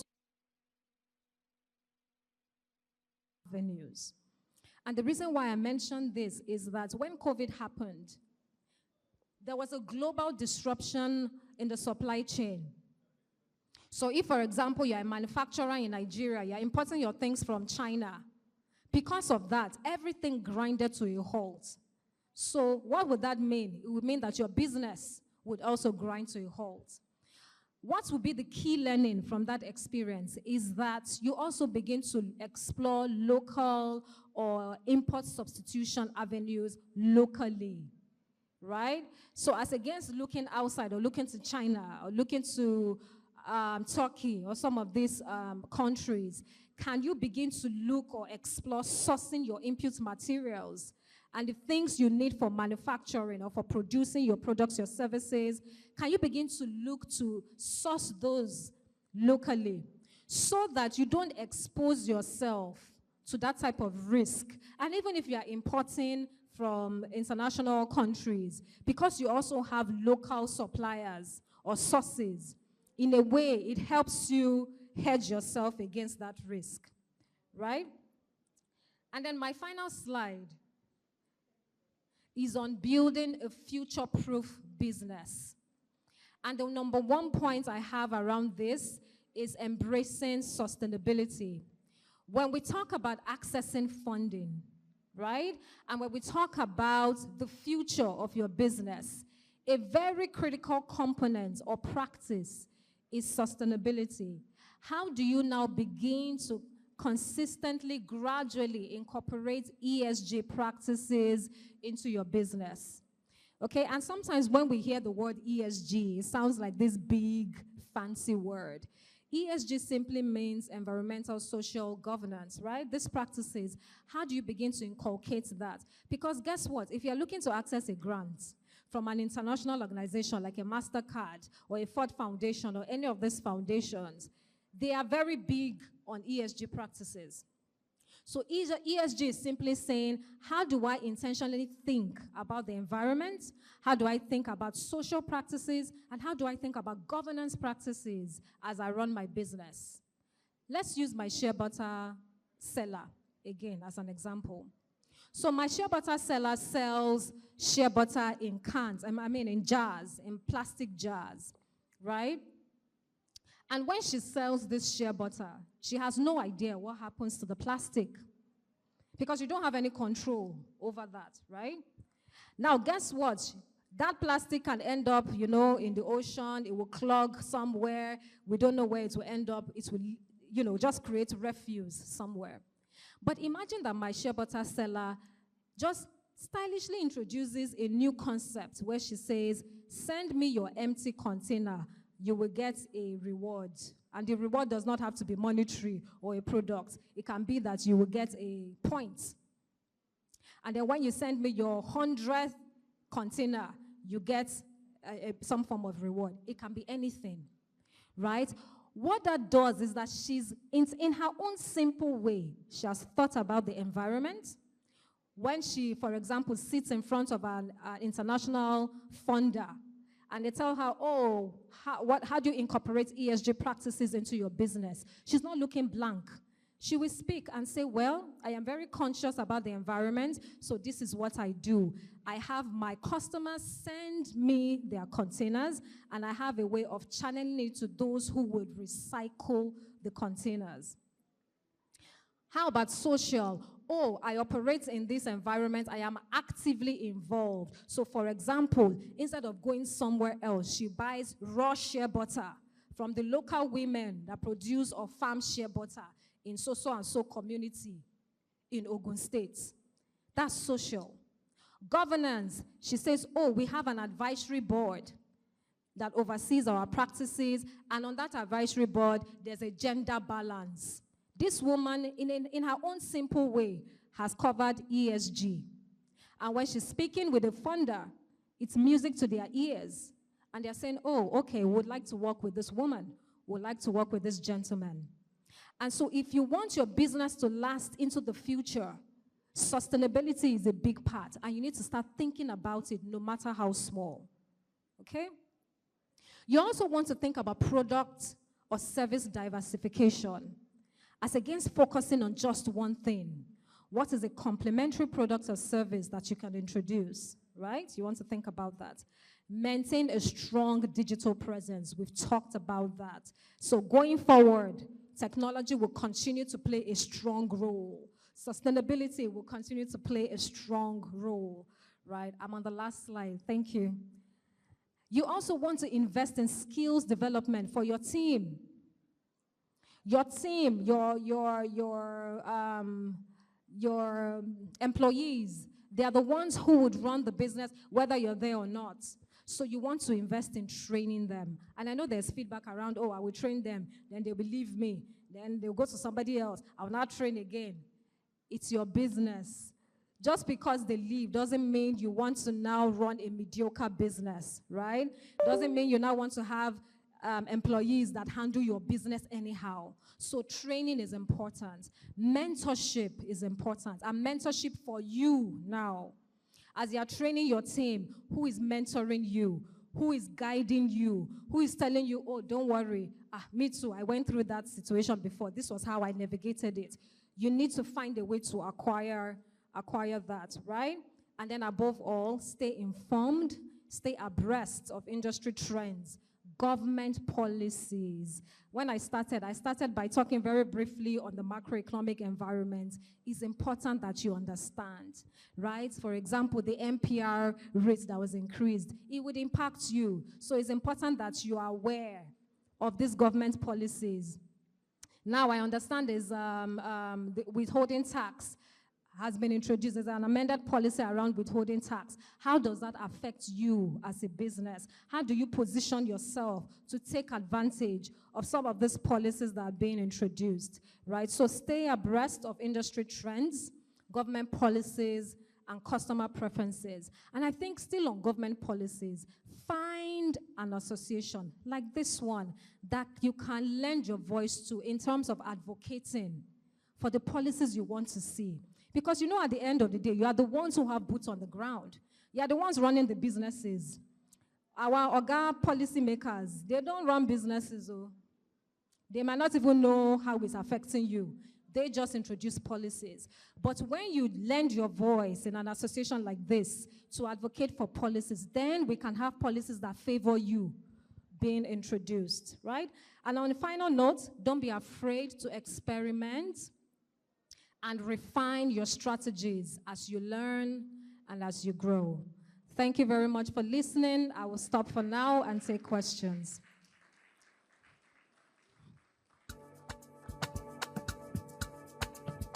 Thank you very much, Mrs. Amaka Nwokolo.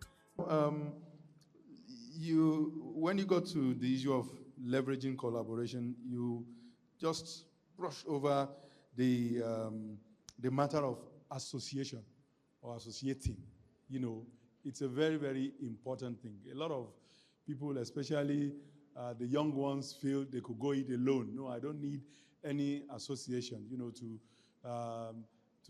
get on my business. But I tell you, there is a saying that if you go alone, you may go fast, but if you go together, you can really go far. You actually need to associate, you know, with relevant association, and it's very important that, you know, we make inquiries about which association will benefit my business, you know, more. Look at what Asbon has put together here. You can't get this on the street. I mean, and that's one of the benefits of associating. There are also government agencies and banks and so on that you cannot approach alone. But when you approach from the vantage point right on the shoulder of an association, it makes it, you know, easier for you. Thank you. Awesome. Thank you very much, sir. There is an adage that says that by standing on the shoulders of those who've gone ahead of you, you will be able to see further. You can't but take the counsel of the elders, because they say that what a little child sees climbing on the tree, the old man sitting there. No, I'm missing it. What the old man sees. Pardon me, I'm an up. Thank you, ma'am. I'm growing. Okay, what the old man sees sitting down, a little child climbing up won't even see it. So the elders have spoken. So get on the website of Asbon and register for free today. Asbon! Thank you very, very much. We are going to take a break. Very short break. As in, we're supposed to take a 30-minute break, but before then, we're going to take a group photograph. I want to inform you that while the session was going on, we have one of our guests walk in to grace this occasion.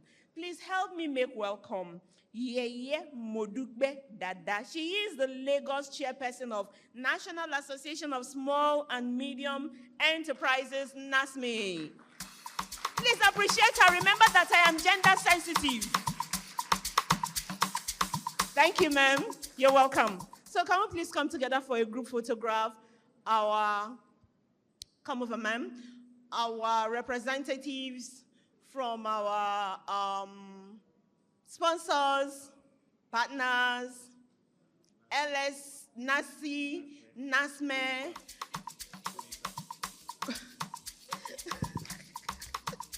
Konisam.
is a man you would like to listen to, a man with a very large heart. He is the coordinator of the manufacturers sector of Asbon. Help me make welcome Mr. Bassi, our own very Mr. Bassi, our own dear Mr. Bassi, for his presentation on behalf of Mighty Hand of God. Asbon. Asbon. Honestly, I did not want to say anything. But when I sit down to think of what water is all about, how I got to know about water, and how I started the production of water, I feel I should come up. As a little child, I have to travel about 2 or 3 kilometers to the stream to go and fetch water for drinking and for the family to use. I remember in the early 80s, while in a place called Kongola State, we normally pass through houses with water pots in front of the house with cup on top. I don't know whether it still happens now. But it has come to a time that water has gone beyond that. Water has so developed that we have to put technologies in order to bring out the type of water you are drinking. By the grace of God, I chair the Mighty Hand of God water. We produce sachet, dispenser, bottles in units, and also 19-liter jars for developed companies. And we are an indigenous company. So if you are interested in our products, our number simply 080-330-19488. We will be glad to serve you. Thank you, and God bless you.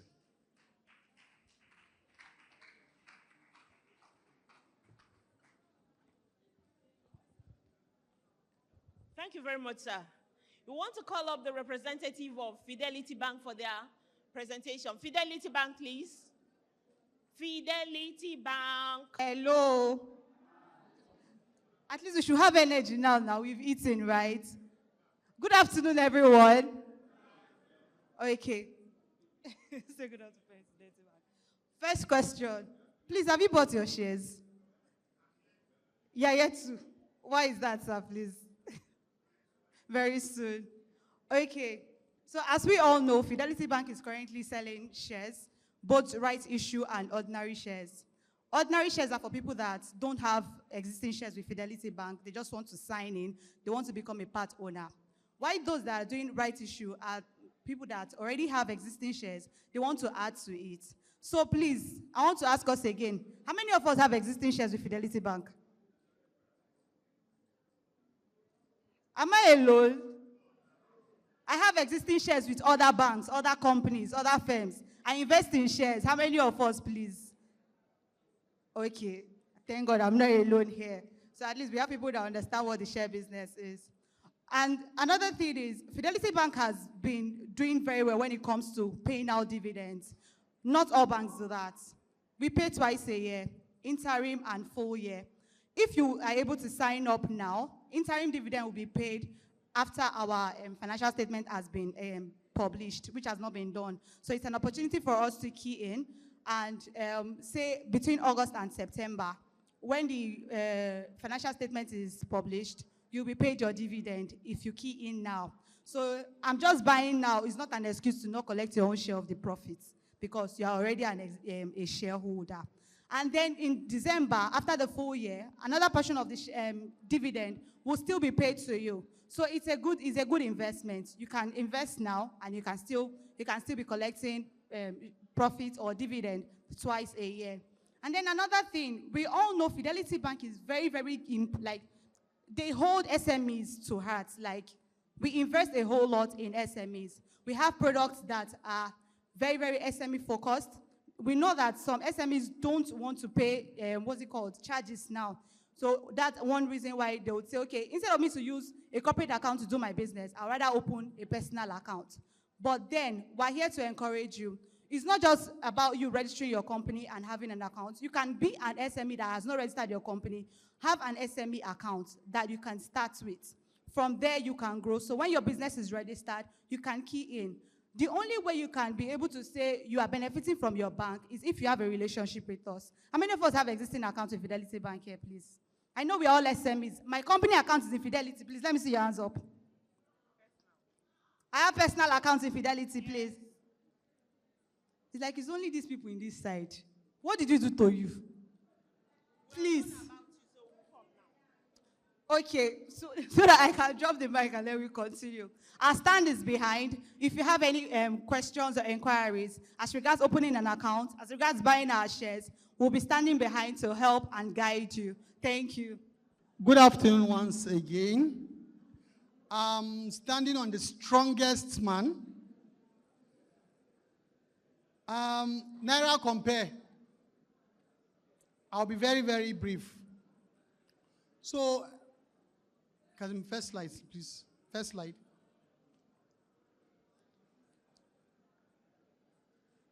So, who are we? So, Naira Compare is, we are actually an aggregator, and we actually bridge the gap between MSC owners on one side and financial service providers on the other side.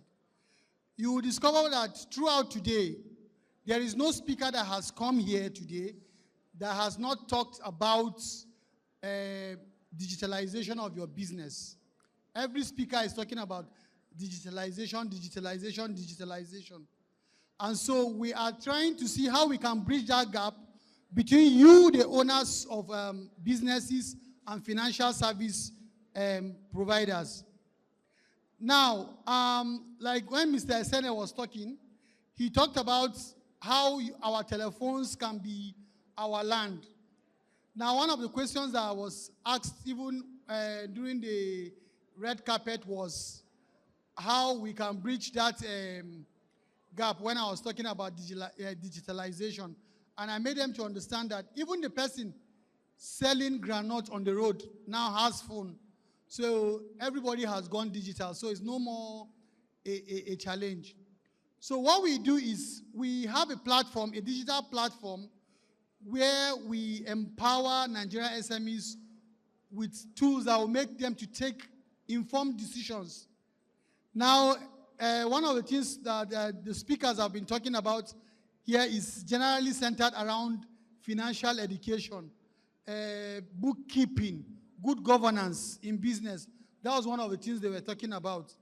Now, for our platform, it is actually an intelligent marketplace. As I'm talking, some of you can even start Googling it. www.nairacompare.com.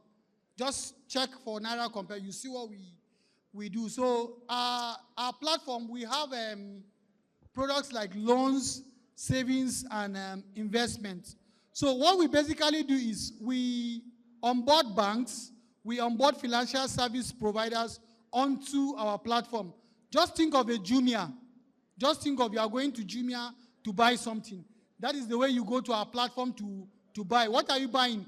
Is it that you want to do savings products or you want to take loans? Those are the kind of things you will see on our platform. Now, what are the problems we are solving? The problems we are solving are around some of the things that the earlier speakers have spoken about. Like most of us, or most of the SMEs we have, there is issue of unclear or biased information on financial service product options. There are banks in front of your house. A bank is in front of your house. It is offering what you want, what you need to make your business thrive. But because there is no information on that bank, you will not be able to see it. You don't even know. But with our platform, you'll be able to have access to that information. Now, financial literacy. What we're talking about financial literacy is where we talk about people that are unable to do adequate bookkeeping. There's no good corporate governance and the rest. So we'll be able to bring awareness of the knowledge of products, how you can even keep your book clean. On our platform, when you go there, you will see a lot of articles that talked about keeping your, doing good book keeping. So ours is not coming at any cost. It's not coming at any cost. So it's just, you go there and you see what we do. And now, so because there are a lot of banks, there are a lot of financial service providers, we don't even know which one to pick. We don't know which one to choose. And so that is where we got the name Naira Compare.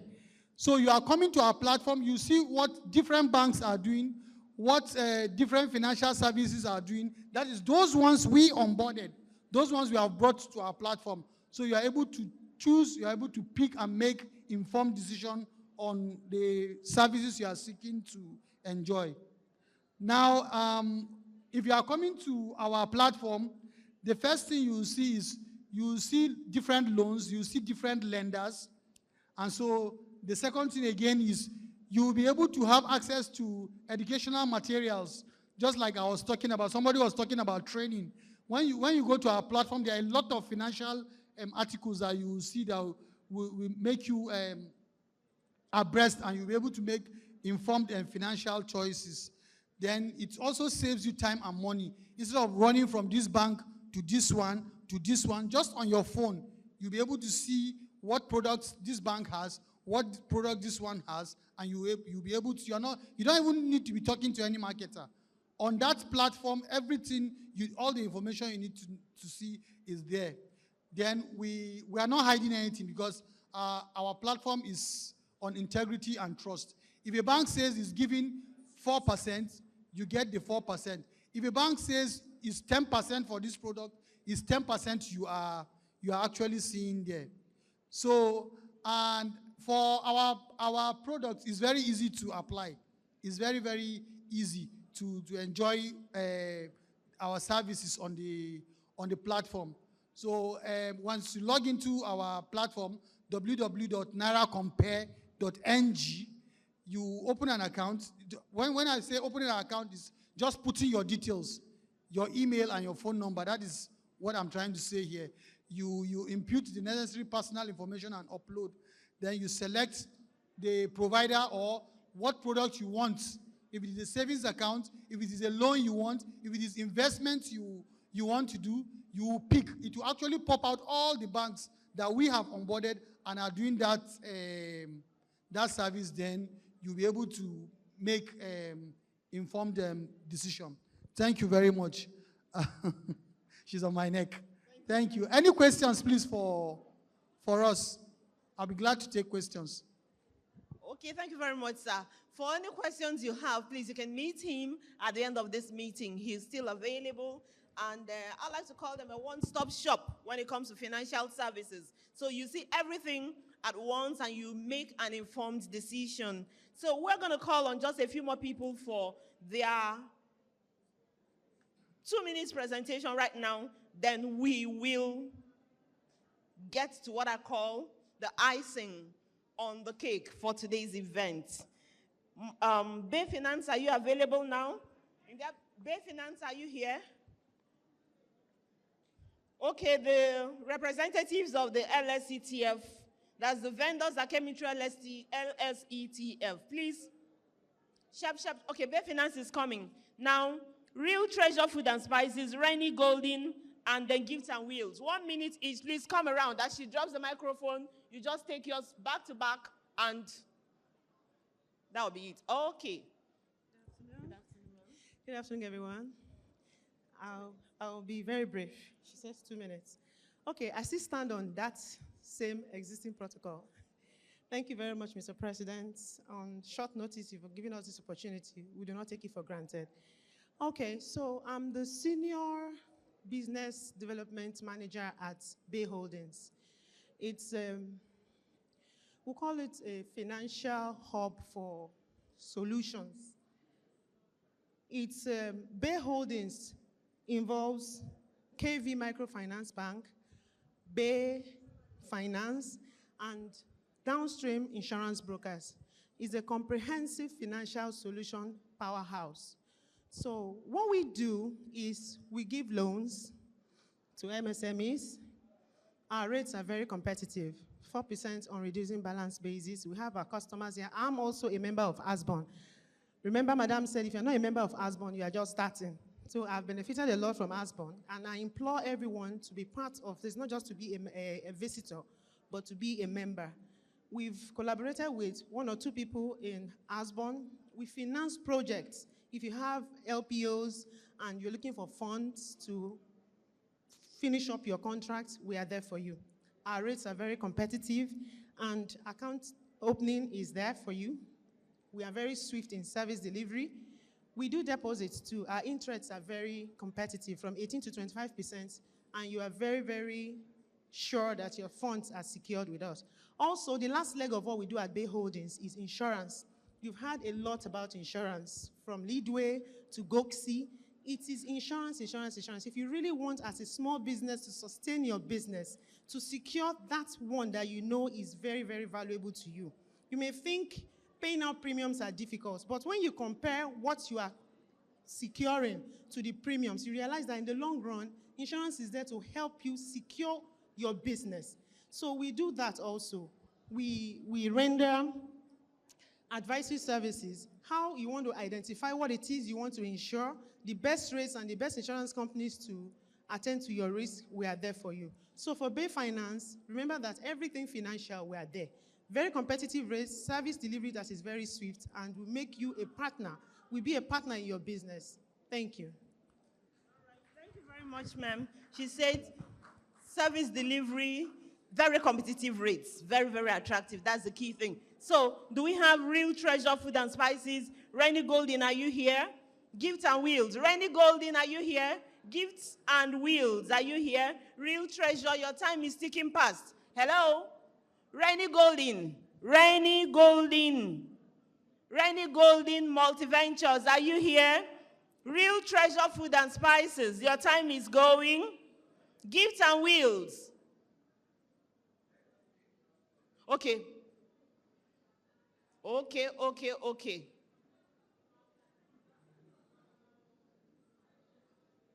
Let me help you hold them, because you have just 1 minute. So sharp, short, and sharp. All right. Good afternoon, everybody. My name is Akpeji Adenike. I'm popularly called the Yakuli Kuli. I would just say one word. Do you know that Kuli Kuli has more protein than egg, meat, and fish? Who believes that? In this one pack of Kuli Kuli, it has 29% of protein. And you know what protein does to the body? So, we're right at the back. Stop by at our stand. We'll tell you more about it. It's proven, tested, and approved. How many of us have tasted it? All right. You can testify to the next person beside you and give them the quality that we have. We have the Kuli Kuli oil too. It's a direct extract of the Kuli Kuli. And we have original honey, natural one. Thank you very much. Thank you very much. You know, that's additional information I got today. She said Kuli Kuli has more protein than egg, fish, and something.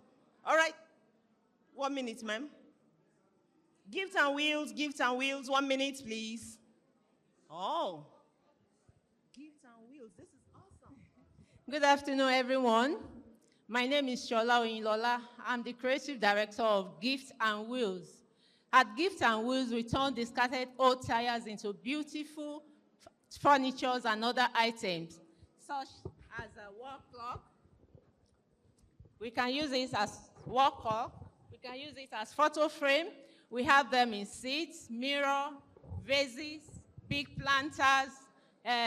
We have Otma, and so many other things. So the area of discarding your tires into, waste ill, or littering them on the highway is no longer in vogue.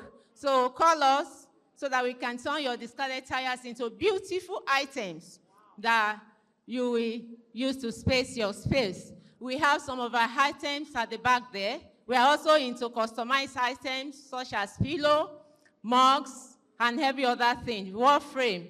We have beautiful items for you to and a lot more things. Thank you. God bless you. Then, Real Treasure Food and Spices, short and sharp. Good afternoon. My name is Tosin Ariyo from Real Treasure Food and Spices. We are into natural herbs and spices for healthy living, conscious people. If you are conscious about your health, you want to live healthy and safe, you want your meal to go to the next level, we are at the back there. We have our produce from our farm. We have a banana pepper. We have gari jebu, mixed spices. Anything you need about healthy living, just come to our stand. We'll be waiting for you. Thank you. Anything you need about healthy living, come to their stand. So, ladies and gentlemen, wonderful audience. Today's event was supposed to be hosted by 2 MCs, but by some unavoidable reasons, my colleague was not available at the beginning of this meeting. But it will be my pleasure to hand over the microphone to the rest of this meeting to a young man you would like to listen to. He is the coordinator of the ICT sector of Asbon. And you will help me make welcome Mr. Obiora as I, Mrs. Nkiruka Akwarando, signs off for today. God bless you. It's been a nice time having you as my audience. Please welcome him. You know I'm gender sensitive. Welcome him, Mr. Obiora. You're welcome. A warm welcome to you. God bless you. Thank you so much, ma'am.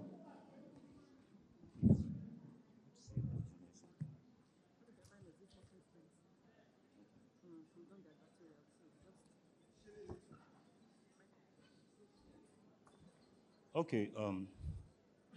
Good afternoon, ladies and gentlemen. My name is Obiora Arupo, and I'm really honored to be part of this Asbon event today. And I want to apologize for not being here earlier. I went for my routine checkup, so it took quite a while. So I wouldn't want to bore us with long conversation. Let's just jump into the next line of the agenda. We have a presentation by Dr. Femi Egbesola, the National President of Asbon, on reinvent your business, not too late to turn the curve. Question and answer section.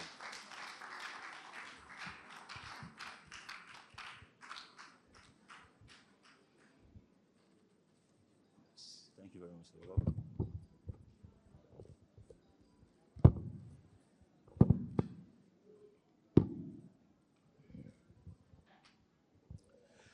Permit me to also rest on existing protocol, but with special mention of the Honorable Commissioner for Commerce, Cooperative, Industry, Trade, and Investment, who was ably represented this afternoon by Mrs. Hawa Adeyo.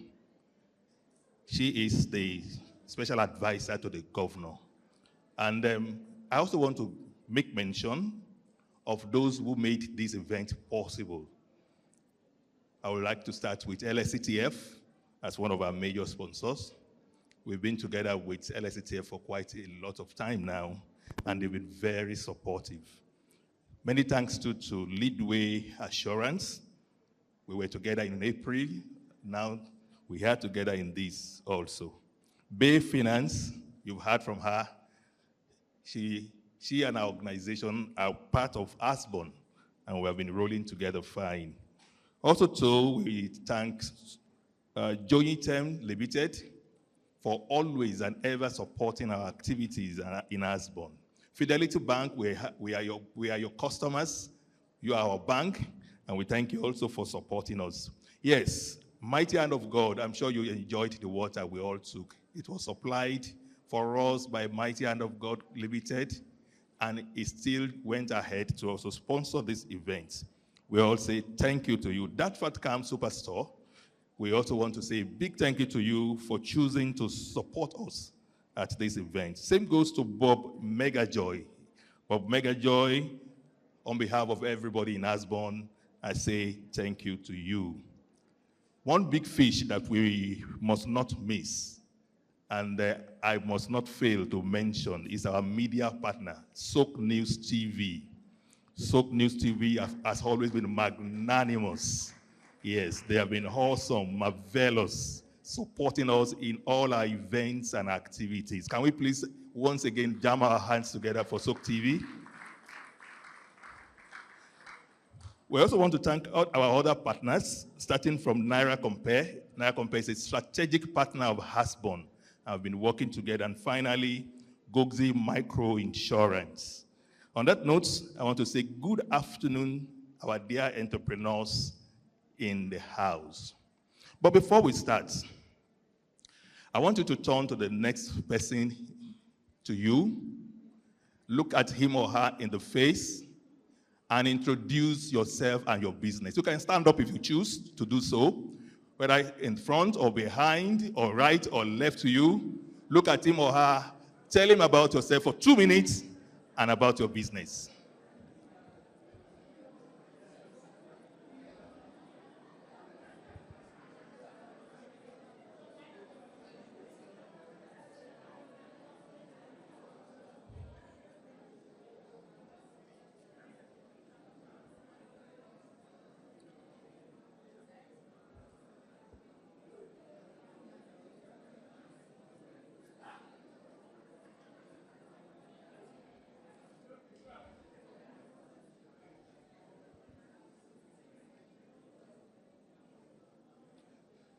All right, on that note, I want to say good afternoon to all of us again, and I'm also happy to be here this evening to be with you.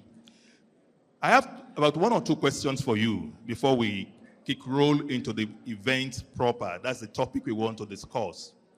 My first question to you is, how many of you in this hall today believe that the ideas you have affect your life? That is, your thoughts have some effects on your life. How many of you believe so? Can I have your hands up if you so believe? All right.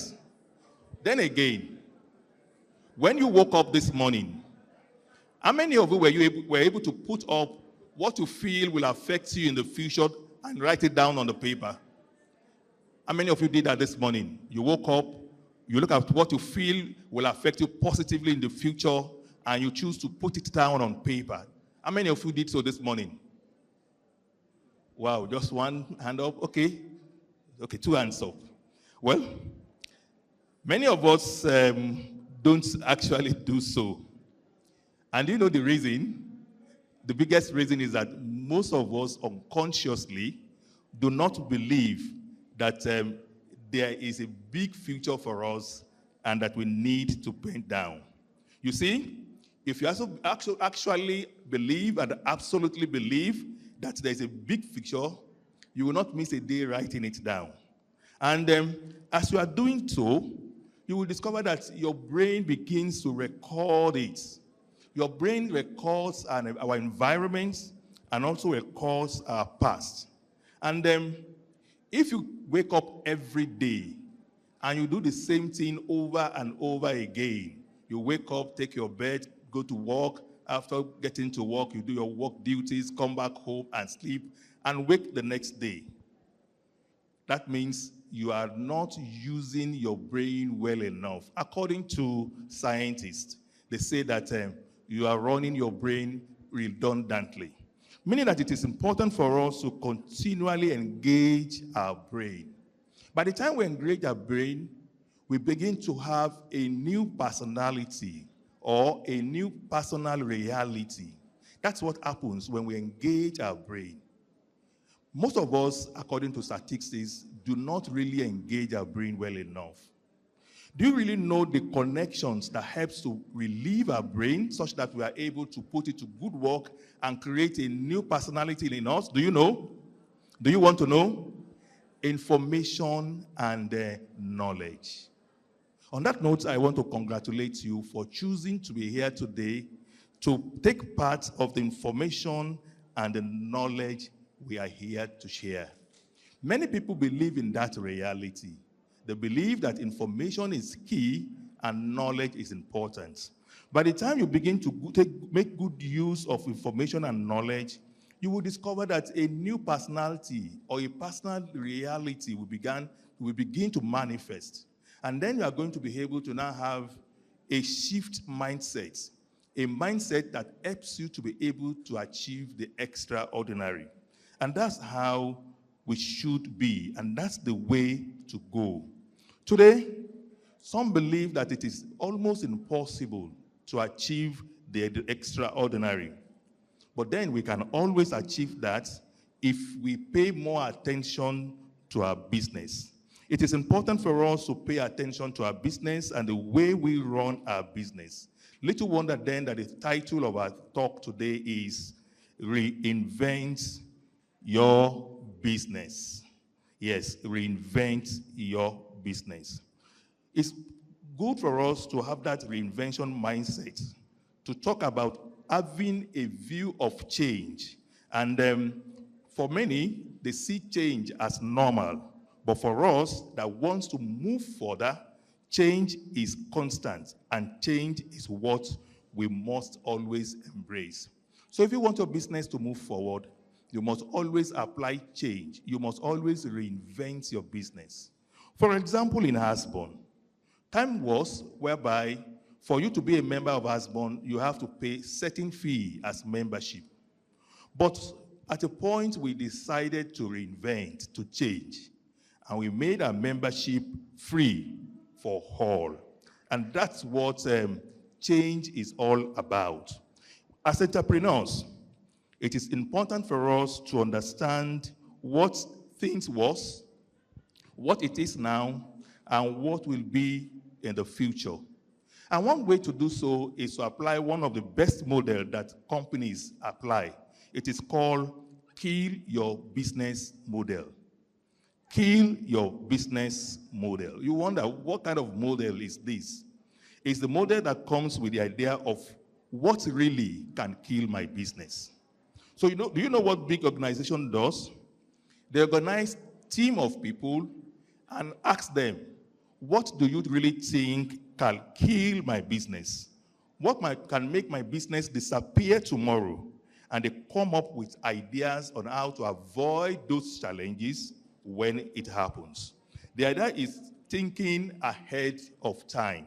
Yes, not when it happens. Meaning that you don't really need to wait until the eventualities happen before you think ahead. It is important for you to continue to think ahead. One organization that did that was Virgin Air Atlantic, owned by Richard Branson. When Richard Branson was about to start his airline, he engaged different kinds of people, put them together as a team, and they sat down to analyze everything that they hated about the airline business. They were able to look at how some airline seats were so cramped, some were so small and so close, no much fun in the air, and at times their food are unwholesome. Most times too, the internet connectivity is not too good. So those are the core areas they analyzed. And when they started their airline, they were able to correct these anomalies, such that by the time they started, many airlines went to their graveyard. And that's the way to go. If we do not adhere to change, if we do not reinvent, most times we find ourselves to blame at the detriment of our businesses. It reminds me of the CEO of Nokia when he was giving his speech on the handover ceremony to Microsoft. They were selling their company off, and the handover ceremony was to hand over Nokia to the new buyer, Microsoft. The CEO said something. He said, "We did not do anything wrong, yet we lost out." We did not do anything wrong. To them, they didn't do anything wrong. But in the game of that business, they lost out. At that point, most of their management team shed tears. They burst into tears because they not only lost out in losing their brand, they lost out in making money, they lost out in impacting others. The same thing will happen if we do not always reinvent our business, if we do not always change the model of our businesses. And the message of the story is, if you don't change, you will be removed from the competition. That's it. Kodak too is another example. Kodak was a leader in digital photography, but then they were more inclined to analog photography than digital. And by the time they came on board in 1975, they were the leaders in photography business.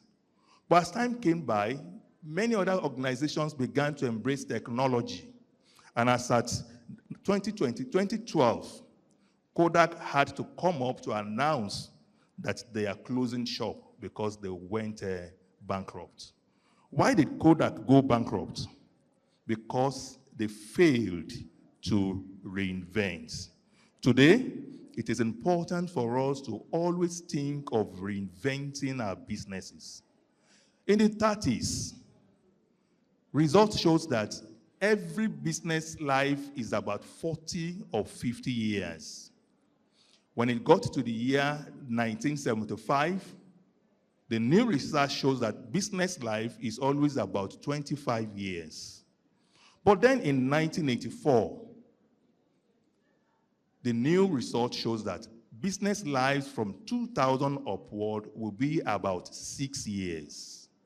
Meaning that within 6 years, if you do not reinvent, your business will begin to die gradually. Meaning that it is either you reinvent or you die. Well, many of us did have copies of our quote, Yellow Pages those days. Is that not so? Yellow Pages was very, very popular. But do you have them around today? Of course not, because event has overtaken them. But then we also have wonderful companies that have continued to invent and reinvent and change from time to time. One of such companies is Netflix. Netflix started with the age of DVD rentals. They were renting out CDs and DVDs, and that was in 1977. But then they were able to look into the future and choose to continue to reinvent and remodel their business, such that today they are one of the leaders in entertainment business. In fact, Netflix has changed the way we consume entertainment. This was made possible because they reinvented their business from time to time. Another organization that comes to mind is HP, Hewlett-Packard, popularly known as HP. When they started around 1960, and by the time they were moving down to 1980, they moved away from just developing apps to computers, to other technological products, even calculators. And as of today, they are one of the leaders in the laptop space. Yes, that's exactly what we need to continue to do. You must always remember that your customers' taste and need will always change from time to time. For example, the roof that was used 10 years ago, if you want to build your house now, will you want to use that same model of roof? Because roofing has changed. Even windows of buildings has changed. Smartphones of 10 years ago, you will not want to use it today. That's what change is all about. So for us to survive, we must continue to reinvent our business every 2 to 3 years. What can your company do to keep your staff from always coming back? You must always embrace the new way of marketing, and that is what is called speech marketing. Speech marketing. You must begin to let your customers know not just about your product and services, but about solutions that your product provides and the experiences they get from it. It's good for you to talk about the experiences. In today's world of business also, people no longer talk about competition. They talk about co-opetition. Co-opetition. What's co-opetition? That is cooperating with your competitors. Instead of you seeing your competitors as enemies, as it used to be in the past, the new way of life of business is cooperating with your competitors. That's the way to go. And as you are doing this, you must continually gauge the feedbacks of your customers. You must get to know their feedbacks. There's this mechanic workshop that discovered that some of their clients were leaving, but then some stayed. Why some of the clients leave could be that they relocated to another location and it became very difficult or a distance to begin to come back, or for other reasons. This mechanic workshop management could have asked the customers, why are you leaving? Is that not so? They could have done that research, is that not so? But they choose to do the research another way around. They decided to engage those who choose not to leave. And they were asking them, why did you choose not to leave? That research helped them to get data that showed that those that did not leave were not leaving because they were offering complementary services. One of the complementary services that they were offering was a free car wash service after each car repairs. Yes. So it means that for you to retain your customers, you must continually engage with them, ask them questions, get data from them, get feedbacks, and use it to gauge your business and see where you need to improve. Yes, it's important for us to do that. Not just the customers. You also need to engage your staffs. Do you always have regular meetings with your staff, even if it is one staff? You must begin now to schedule regular meetings with them. And in such meeting, ask them of their dissenting views, what they feel may be wrong or what they feel should be improved upon. You will be surprised that you are going to get so many information that will help your organization. So from now moving forward, if you don't engage your workers in meetings, please begin to do so. As we are doing that, it's also good for us to continue to focus on today, focus on the next 2 years, focus, if possible, on the next 10 years. There was this company known as MasterCard that came to Asbon to engage us. They wanted to do business with us, and they told us that they are going to fund some of our entrepreneurs. And we asked them, why do you choose to fund entrepreneurs? You are not a bank, and we really want to know your interest. Do you know what they said? They said they discovered that most of the customers' banks already has pay cards, either MasterCard or Visa or whatever. So the need or demand for cards is reduced by the day. And for them to remain in business, it means they must promote those who are not using the banks to begin to use the banks. That is, the unbanked to become bank customers so that they can get cards. And for that reason was the reason they voted so much money to help small businesses migrate and upscale so that they can begin to use banks and get cards. That's the way we also should be thinking. But unfortunately, most of us really wish to change other people, but we ourselves do not want to change. We are averse to change. You see people telling you about things that are wrong with your business, you appreciate them, you say you have heard, but eventually you don't change. It is important for us to change. It reminds me of a book released by a Malawian in Malawi. And the title of the book was How to Change Your Wife in 30 Days. How to Change Your Wife in 30 Days. You know what? Within 1 month, the book sold 2 million copies worldwide. But then, the author now discovered that there was a mistake in that title. So they went to the press to correct it. And do you know the new title, which was supposed to be the original title? How to Change Your Life in 30 Days. And you know what? In 6 months, the book did not sell 100 copies. It did not sell even 100 copies. Everybody thinks of changing humanity, and nobody thinks of changing himself. Well, we just must continue to change. Change is built in us. It's built in our system, and we must adopt it. For those who are parents, you discover that when you have your baby, the way you relate and you take care of your baby, when that baby is a toddler, it's not the same way you relate with him or her when he gets to a teenage age. Or perhaps when he becomes matured and married. Is it the same way? There naturally will be changes. And that's the way we must go. We must be very flexible. We must be ready to take the bull by the horn and make that change in our businesses. When we are making this change, we should also be interested in the reason for making the change. We must be interested in the reason for making the change. When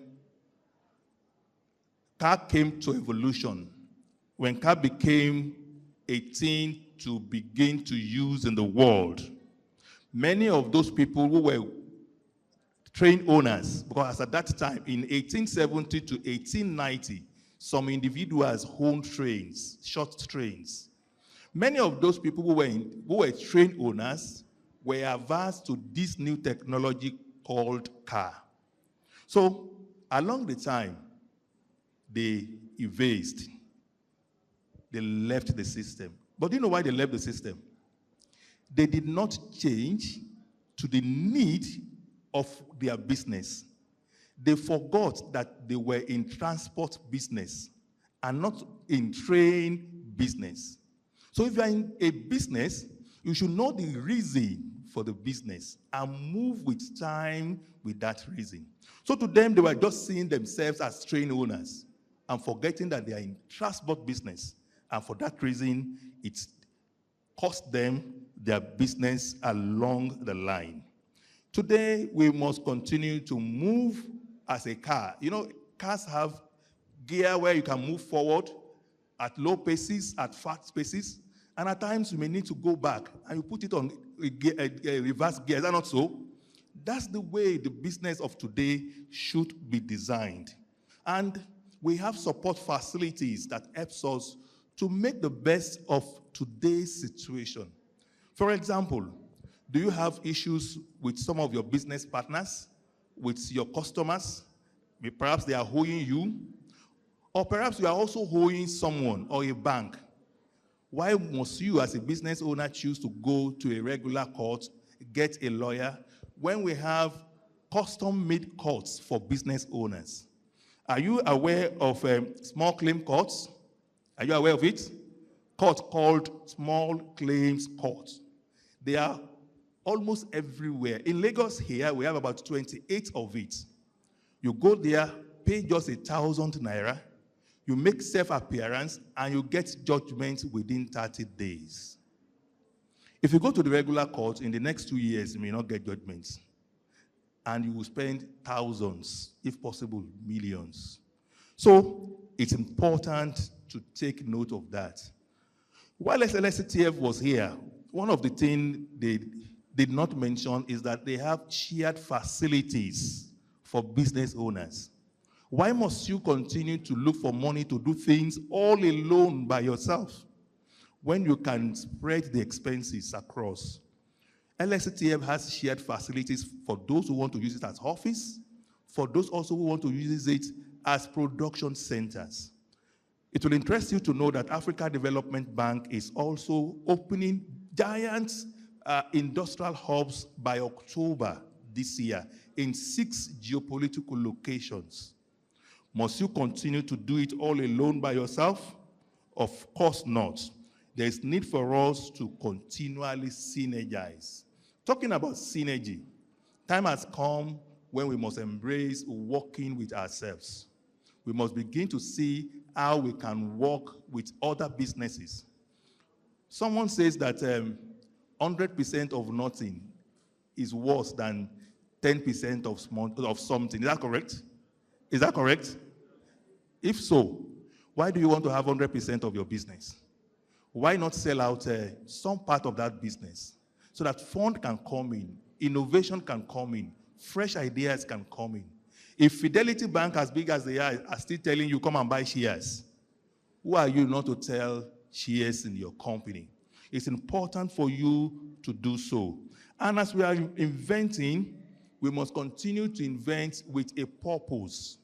You must have a clear purpose and focus. I remember a friend who always has a dog that runs after cars.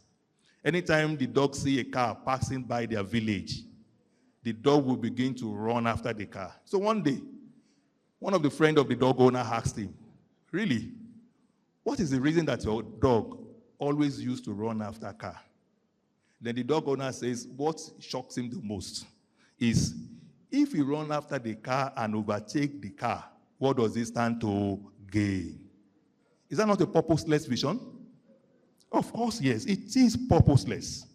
And for that reason, we must make sure that our focus and our purpose align to be able to achieve reasonable, tangible, measurable goals.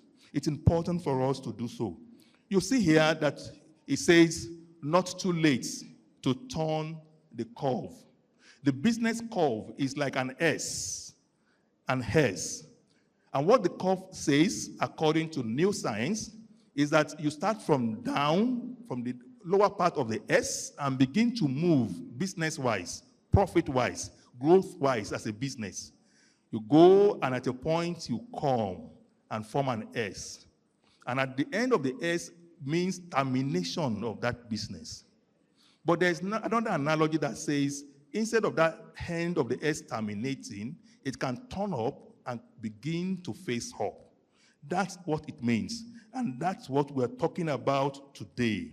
Many people have been able to jump up the curve by injecting new blood to their system.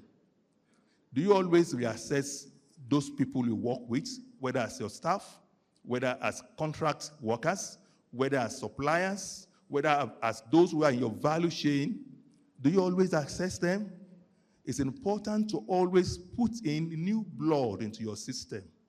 The idea of, oh, I've been working with him or her for the past 5 years, I cannot just afford to let him go, doesn't work. What works is, what does that staff brings on the table? What value is that staff adding to your business, or perhaps those other people you've been working with? Yes. In the next decade, many of the businesses we run now may not work if we don't change our model. It is important for us to begin to see how to change those models now. Today, most people say customers are king. They are the real king, is that not so? Of course, they are king, because without the customers, we don't have a fund for our business. But really, upon critical analysis, it is now discovered that cash is the king, while the customer is the king maker. So any customer that is coming to you and is not adding value to you is not a king of your business.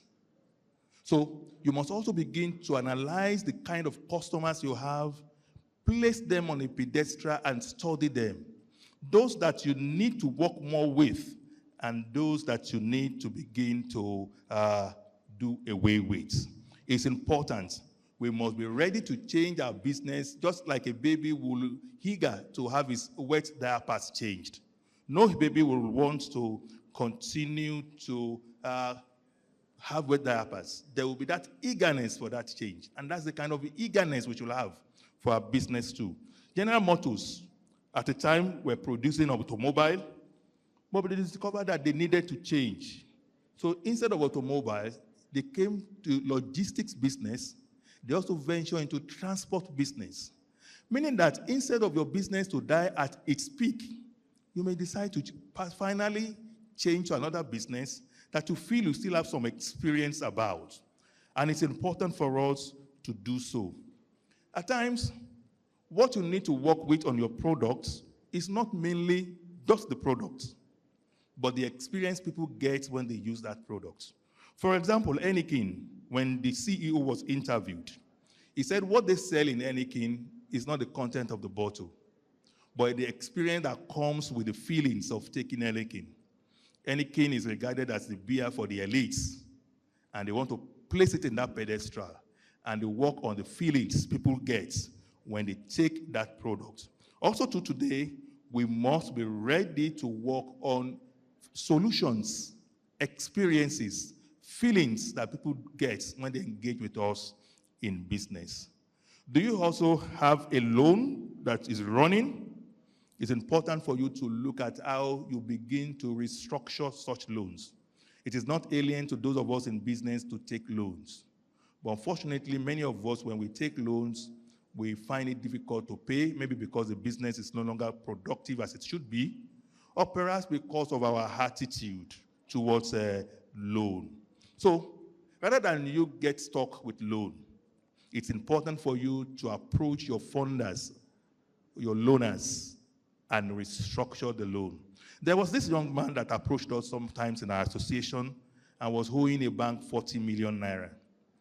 And at a point, he was developing all kinds of sicknesses because of the headache. And we told him, you don't need to die. Do you know that if it is just 2 million you can pay in a year, it's better paying it than not paying at all. He said, if he's paying 2 million, how many years will he spend paying 40 million? I said, okay, don't worry, let's engage the bank. We engaged the bank. Eventually, the bank wrote off 50% of the loan after engagement, and then restructured him to be paying just 3.5 million every year. It brought a lot of relief. You know what next happened? Because the bank also wanted to reclaim their money, they now brought an investor who invested in his business. And that changed the narrative. So if you are owing anybody for your business, look at how you can engage with them and see how you can get out of it. Focus is everything, but unfortunately, it's one of the hardest things to do. When we talk of focus, it could be like this cameraman. When they want to take picture, at times they have to close one eye and open the other so that they can have a good look at that picture and get a sharp picture or a sharp take or a sharp snap. Yes, life today throws a lot of distractions at us, and it's important for us to remain focused. Many of our business owners have dropped their businesses, have gone to other things. Some have jackpot because they lost focus somewhere along the line. One of the major tools that animal trainers use is not whips.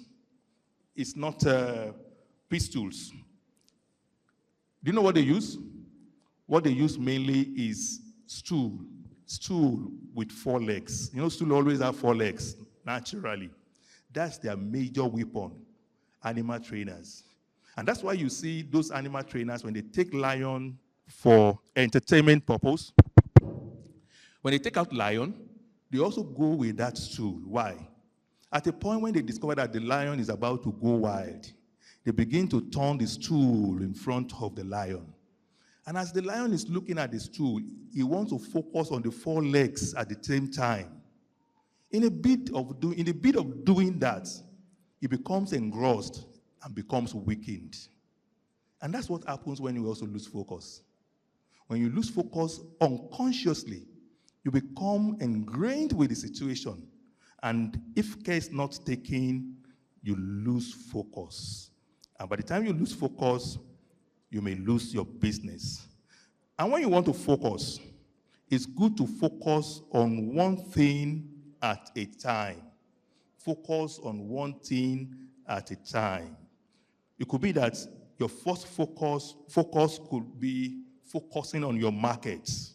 That could be the first thing. You may have to focus on your market if that is what you want to focus on first. Let me give you an instance. There's this blind boy that always sat along a busy road. And he has a placard in front of him, and in that placard is written, "I am blind, please help me." And people will get there, look at that placard, and walk away.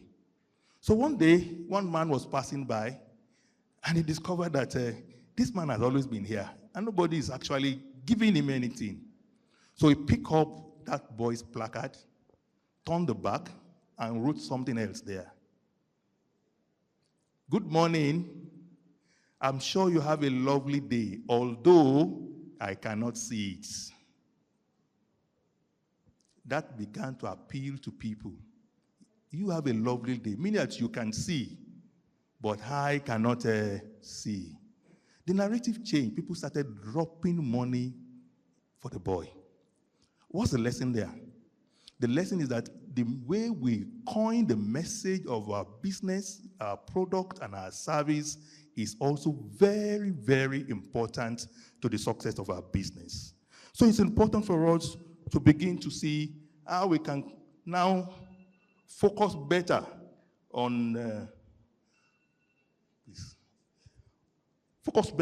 what we do. It also takes us down to the experience of the federal government during their school feeding program. During their school feeding program, you remember that the then government, this last government, spent so much money, billions, to feed school children, particularly in the north. Do you remember? But they lost focus. What happened?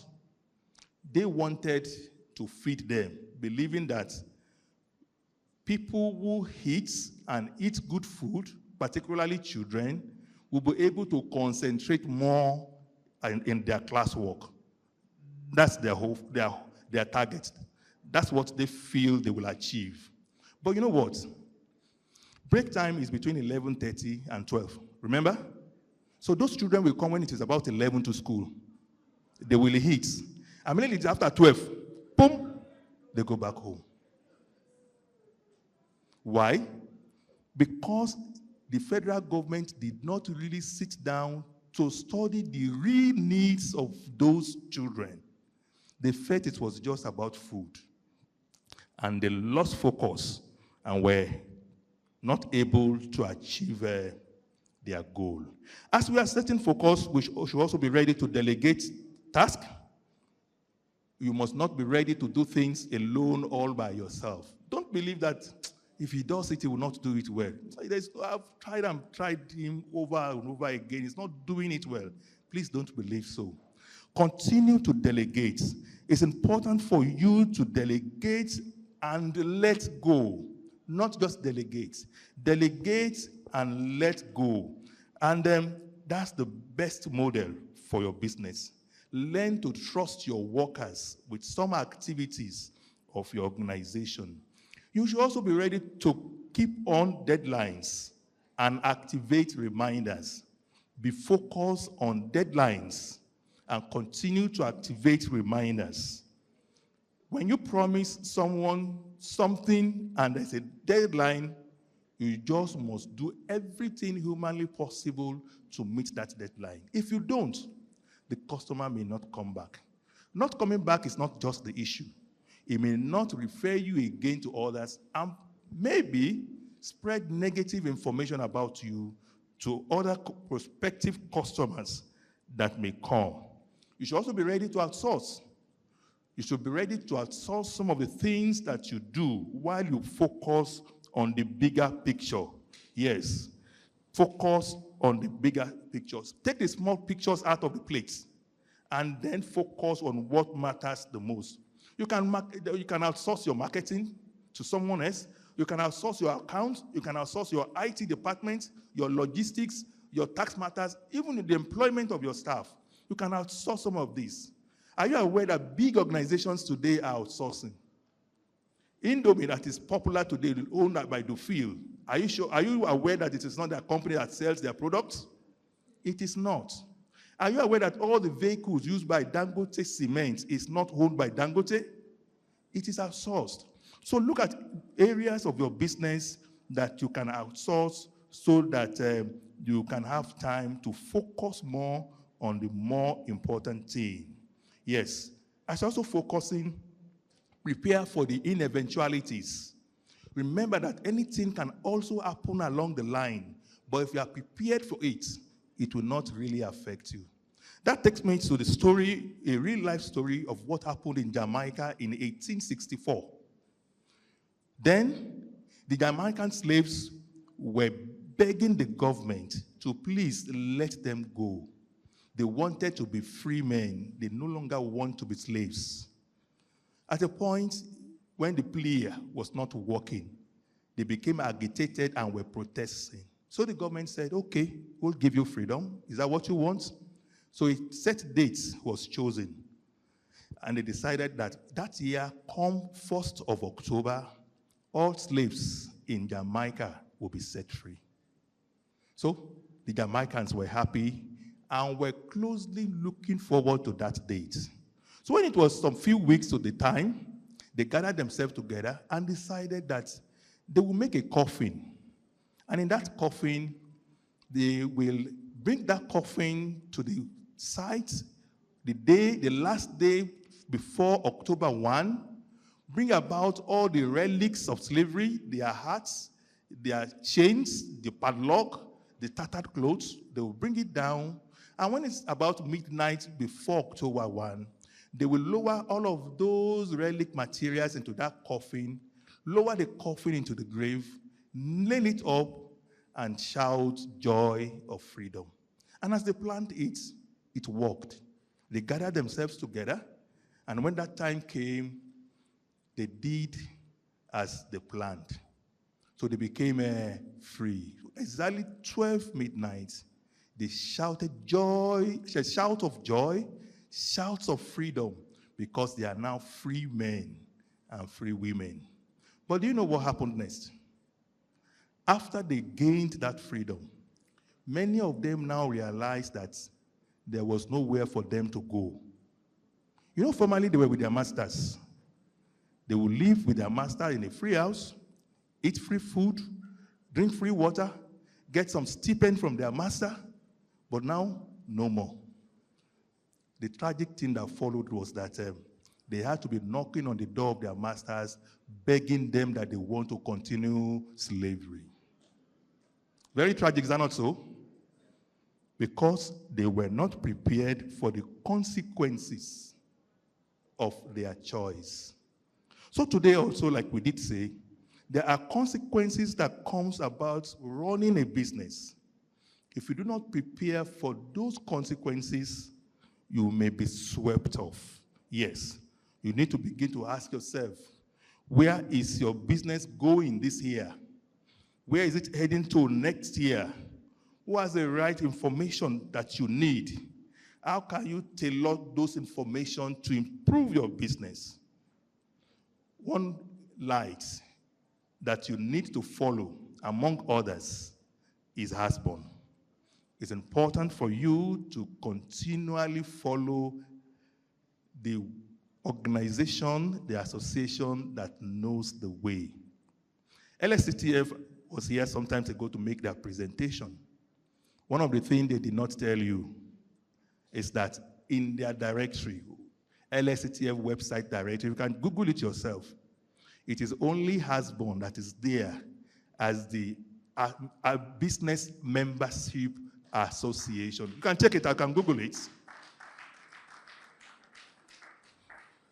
We have government ministries, departments, and agencies that Asbon partners with and are part of their board. I'm sure you must have been hearing of Nigerian Economic Summit Group, NESG. Is that not so? Asbon is the only business membership organization under MSME that is in NESG as a driver. And do you know what we drive there? Policy and regulations. Asbon also is an advisor to Faith Foundation, that came, one of the representatives that came here. Asbon is an advisor, but not just an advisor. The only business membership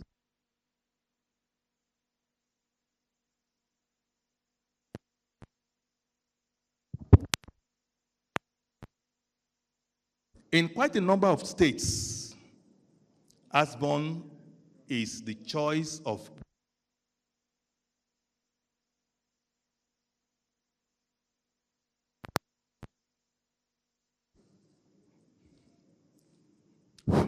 So it is important for you to continually follow the source of light and forget most times about your problem. When you focus on problem, you will get more problems. But when you focus on solutions, you will get more solutions. It's important for you to continue to track your company spend. Most of us spend our money out of intuition, out of emotions, out of feelings. That should not be. But then, we may not know that we are killing the business if we do not have a way to measure or gauge our spending.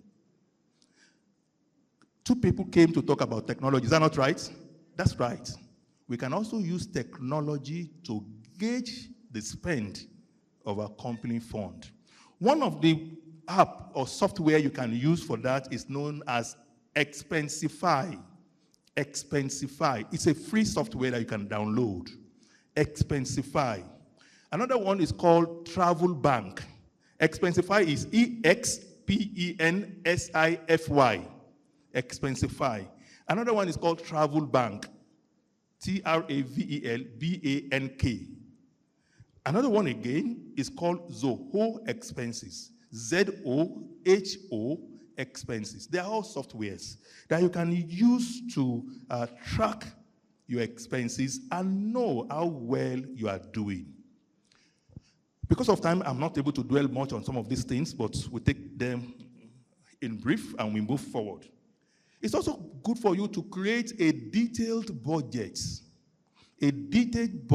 that has your business financial picture that you can always look at.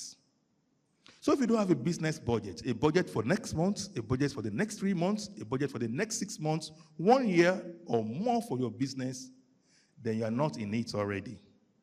One free software that you can also use for this is called Spendesk. Spendesk. SPENDESK. SPENDESK.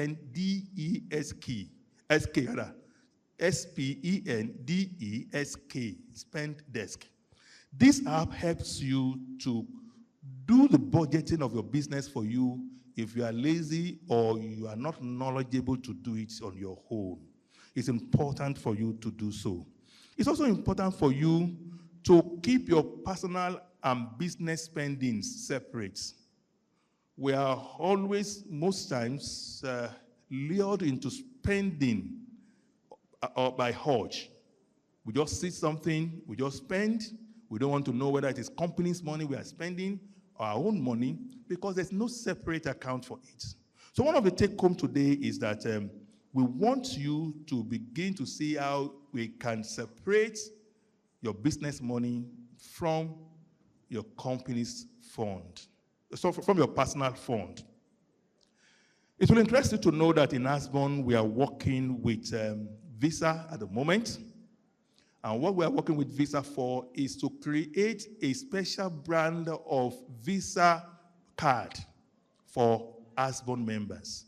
So on that Visa card, you are going to see Asbon logo. So it will now be Asbon Visa. And it will be available to all members of Asbon. Why do we go into this partnership? One, we want you to be able to monitor your expenses because a software comes with that card that helps you to monitor all your expenses and prepare statements of account for you. Secondly, now that the disposable income of an average businessman is down, we want you to also enjoy some discounts. So with that card, you are able to enjoy discount on a number of platforms, about 500 platforms. If you use God is Good, GIG Logistics, maybe for your transport or to deliver your products, you enjoy as much as 40% discount from the normal rates. If you use it at any of the ShopRite store, any of the Gender store, any of, I've forgotten the third name store, you enjoy 5% discount.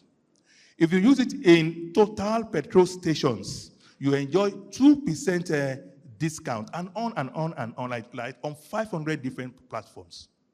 And what it means is that if I have a worker and I want to send him or her to buy something or purchase something for me, I will just give that worker one of the cards, do the amount I want him to pay for in that card, and tell him to go and use it to pay. So he can know the password because the password is open. And I'm able to track my expenses and cop 3 free. Yes, and cop 3 free. So it's important for us to do that. Remember, if we fail to change, then our business will die. We also need to invest in people. Business will always be and will always be about relationships. Yes, will always be and has always been about relationships. It's important for us to nurture people, invest in people, develop relationships, because eventually it will work for us. It brings to my mind something that happened during the NSAS when some top young men decided to lead the NSAS protest. And this young lady who got to know this young man known as Fast the bad guy, requested that he should please help her to bring her chin-chin to sell in a good location at the NSAS protest site. He didn't go to Fast to say, give me money. He said, please, can you help me get a good location so that I can bring my chin-chin there and sell? And Fast was able to facilitate that for her. You know what happened at the end of the day? Aside from selling all what she brings there every day, she was able to engage with a young man there who saw her passion and gave her 20 million naira to go and start a factory. That's what relationship can do. And that's why it's important for you to invest in relationship. There's this other real-life experience of a young man known as Dave who decided that he wants to start a business and he has certain products that he wants to sell. You know what he did? He knew he needed to raise money, but he really did not know how to raise money. So he tried to identify 50 key influencers that are on the social media that can help him to influence those who have money to invest in his business. He wrote down those lists of the influencers, but then he didn't know any of them. He now decided to be thinking and writing down those he knows that is possible to know some of these influencers. And he was able to do so until he got to the popular Davido. And Davido was able to put this on his site, and eventually this young man raised 500,000 naira. It did not end there. He thought that was the end. But within 6 weeks, the 500,000 naira was raised, attracted more funding, and he eventually was able to raise 16 million naira. Just by looking out for somebody that he knows somebody that can influence. Yes, it's important for us to do so and leverage on it. When the Lagos State decided to pass a law that houses in Lagos State, tenants in Lagos State must not pay rent again per annum. That you can choose to pay per month, you can pay in 3 months. Some fast thinkers knew that the time has come to change their business model. So one agent, those popular agents, decided to change his business model. What did he do? He decided to look for all his tenants and ask for permission to create a WhatsApp group for those tenants. So he created a WhatsApp group for those tenants. And he does some kind of promotions every week. And in those promotions, he will give out recharge cards to people who are richer than him. Some of those tenants are richer than that agent. He will give out recharge cards. He will do other promotional items like T-shirts and give to them. At a time, he organized a raffle draw in Magodo Phase 2. And quite a number of the tenants came to participate in the raffle draw. And you know what? He said the winner of the raffle draw will have a trip to Dubai free. So the news went from Magodo to other areas that participated. But you know exactly what resulted. The result shows that quite a number of those landlords decided to hand over their house to him as agents to manage their houses. And that's what learning about the future and making the change at the right time can do. It's important for us to always do so.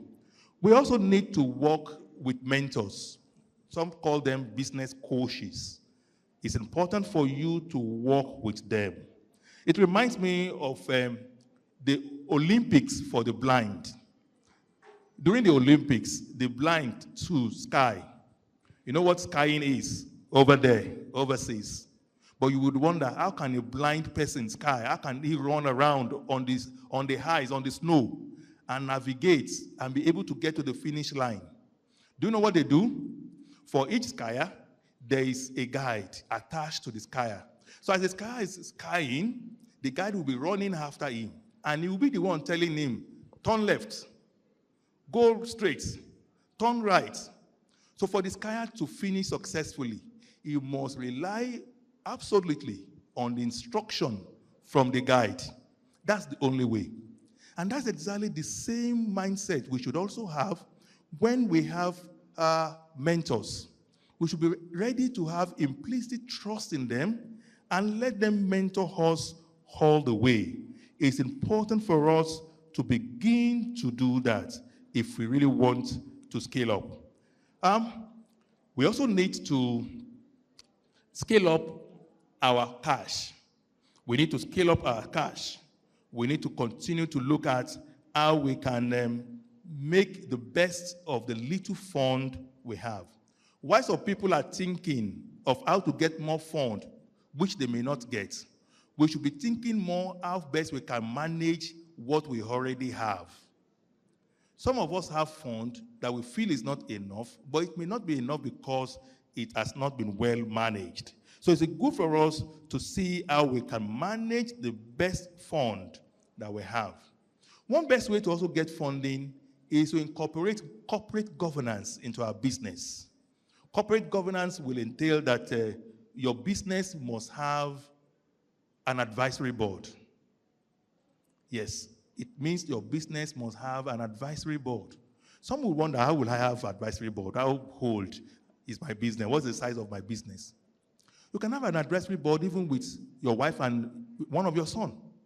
And at a regular interval, you sit down and discuss about the business. You can even engage some other people and tell them you don't have fund. They can come together as members of your board and advise you from time to time free of charge. You will see some people who will be interested in doing that. And that is one of the major issues that investors look at when it comes to your business. They look at your corporate governance if you have a board. If you don't have a board, you may find it difficult for you to get funding. I'm sure you're also aware that the Nigerian Stock Exchange has just relaunched what is known as Growth Board. This Growth Board is designed to help small businesses. Before now, it is only larger companies, public liability companies, that can sell their stock in the stock exchange, like Fidelity Bank. But now with this Growth Board, small businesses can come and sell shares of their company to the international community through this stock exchange board. Meaning that you can now get investors for your business from all over the world. What value will NSE add to you? For NSE to have projected your business, it means it is a credible, reliable business that investors can put their money on. You need to take advantage of this and make the best of it. Do you also do all the necessary checks with your staff? One of the many checks, because of that I cannot mention, I'll just mention one, is having what we call employment contracts with your staff. Or do you just, hello, this is what you will do. This is how much I will pay. Are you ready to work? He say, yes. Tomorrow, come and start.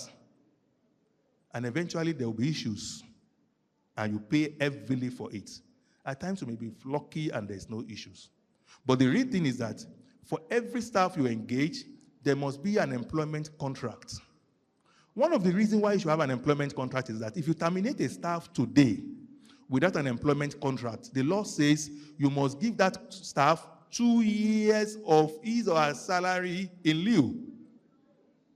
But if you have a contract, an employment contract with that staff, and your employment contract states that your job can be terminated anytime, by the time you terminate, nobody takes it to court.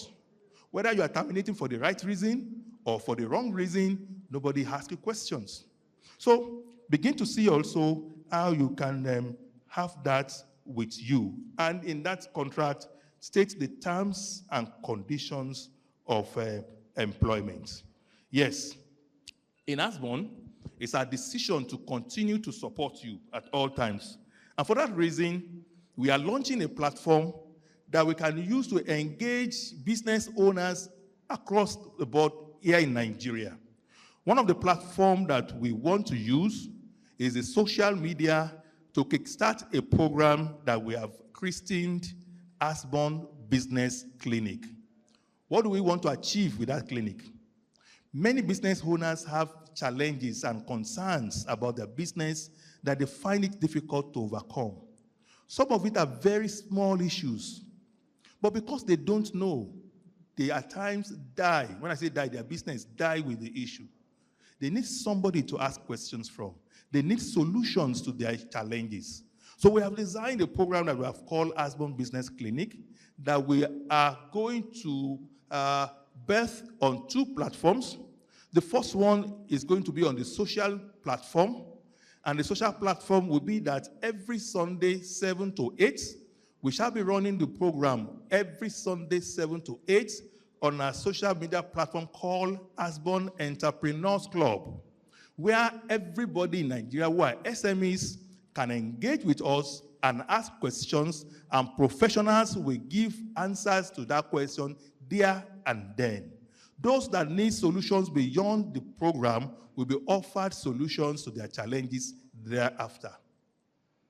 The next phase to it is that we are talking with a TV station that will have the TV version of it. Maybe it is also going to be through YouTube and other platforms, such that once a week, we have another platform through the TV that we can engage with entrepreneurs and provide solutions to their problems and their challenges. For that of the social media, we are going to kickstart it next week Sunday. Not this coming Sunday, next week Sunday. So I want to encourage you here to spare your time next week Sunday to engage with us 7 o'clock to 8 o'clock on Sunday and every other Sunday under our platform, Asbon Entrepreneurs Club. I'm sure you are going to get a lot of value. Also, we will inform you when we finish with our engagement with the TV station so that you can also have the TV version of it, maybe Saturday, maybe any other day, and Nigerians, particularly entrepreneurs, will begin to get on-the-spot solution from experts of different fields for what they need to survive and to scale. It's important for us to take advantage of that. Did you register this morning when you came? If you did not, I want to advise you, go back there and register. There's a program we have for those of you that attended these events, and you're going to get information about it through your email address. So if you did not register at that desk, go back and do so. We also have designed a feedback form that we are going to share with you. We are going to paste the QR code. We want you to scan it, get information there, and fill that form so that we can have the feeling of your heartbeats, and such that our plan for next year edition will be better and bigger than this. It's important for us to continue to reinvent our business because our business is, reinventing our business is the key to success. Asbon. Asbon. I want to hear it louder. Asbon. Thank you for your listening attention.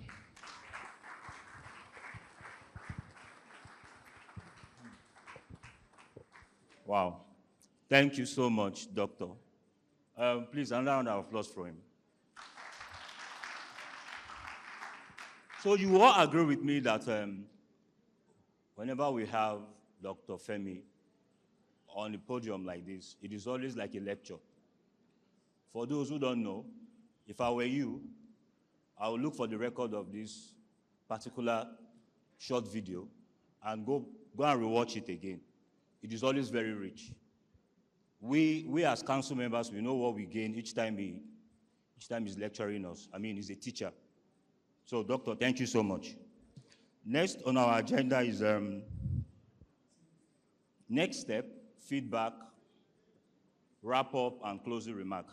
And the person that will take us on this little journey is an educationist, also runs one of the best schools in Ifo local government, known as Launchford Schools.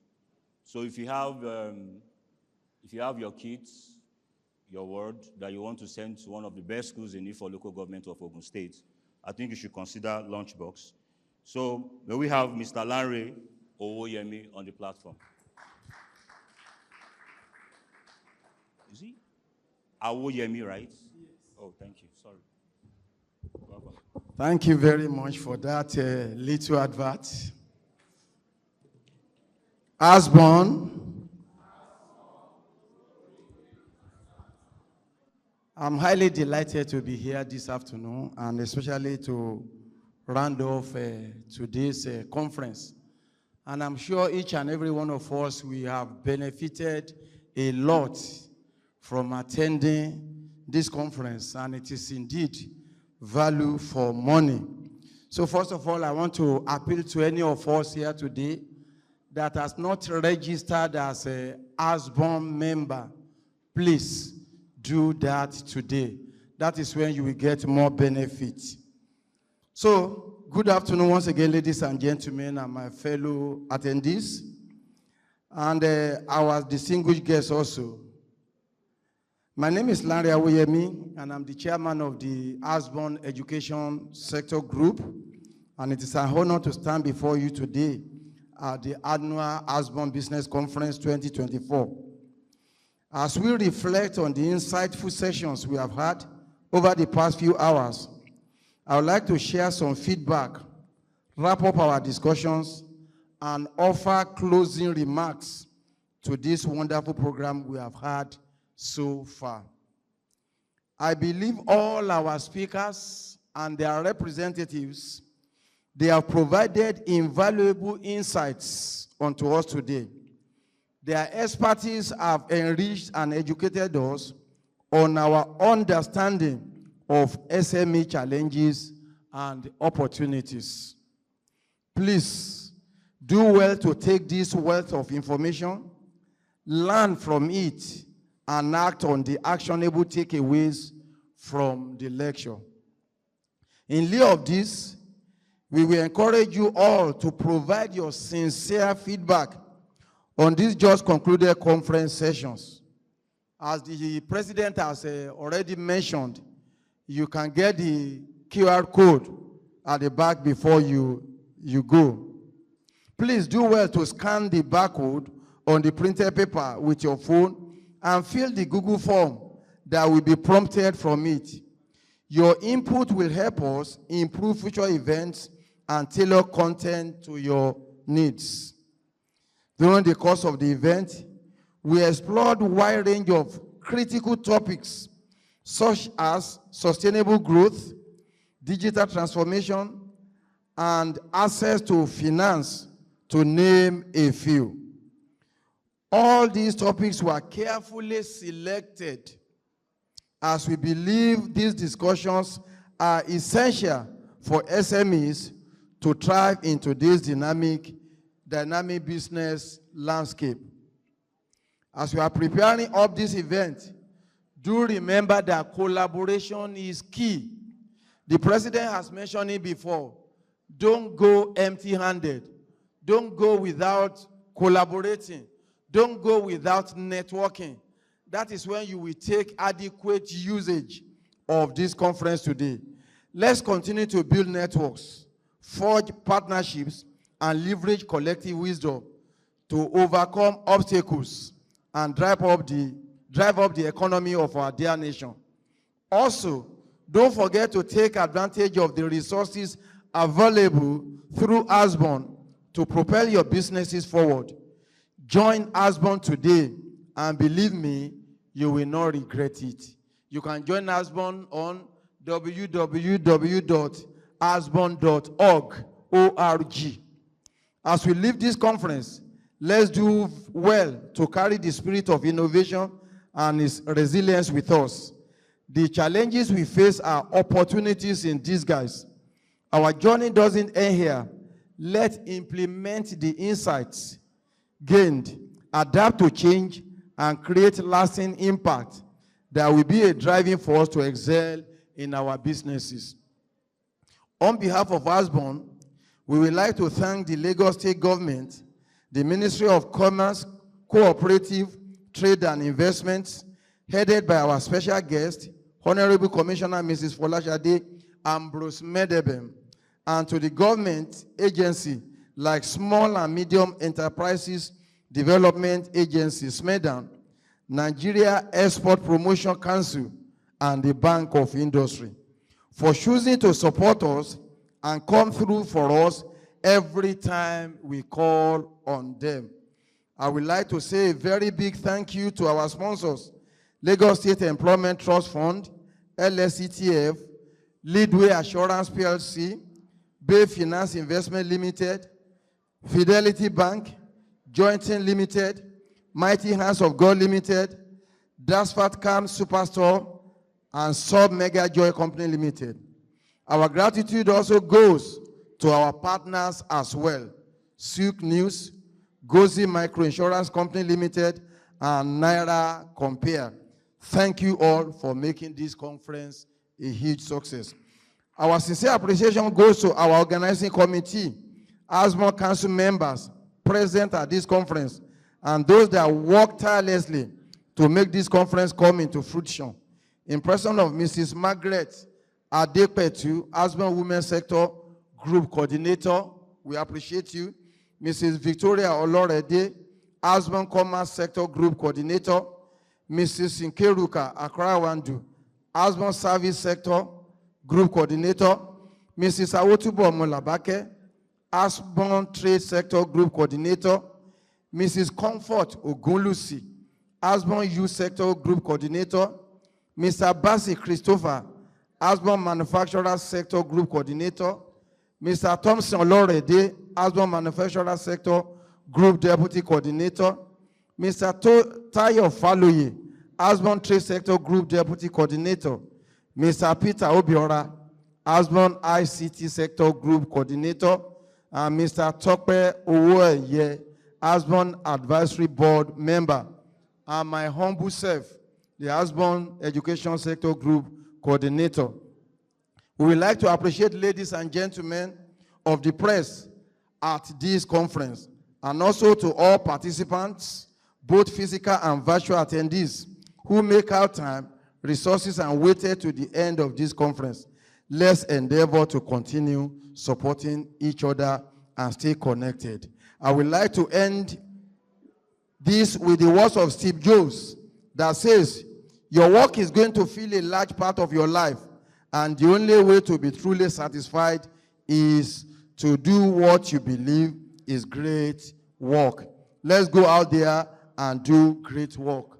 And in the words of Mr. Esene, who presented on technology innovation, catch up or close shop.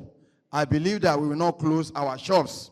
I can assure you that no village people is after your business. Reinvent, innovate.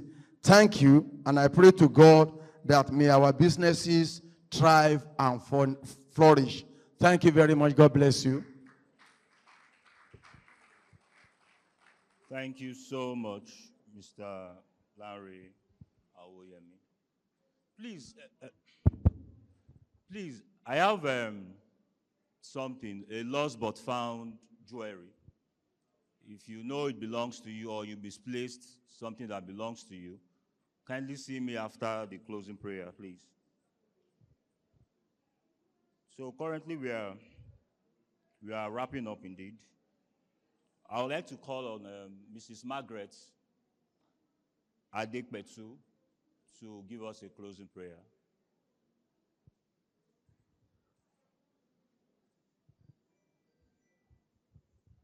And after the closing prayer, we'll have a group photo.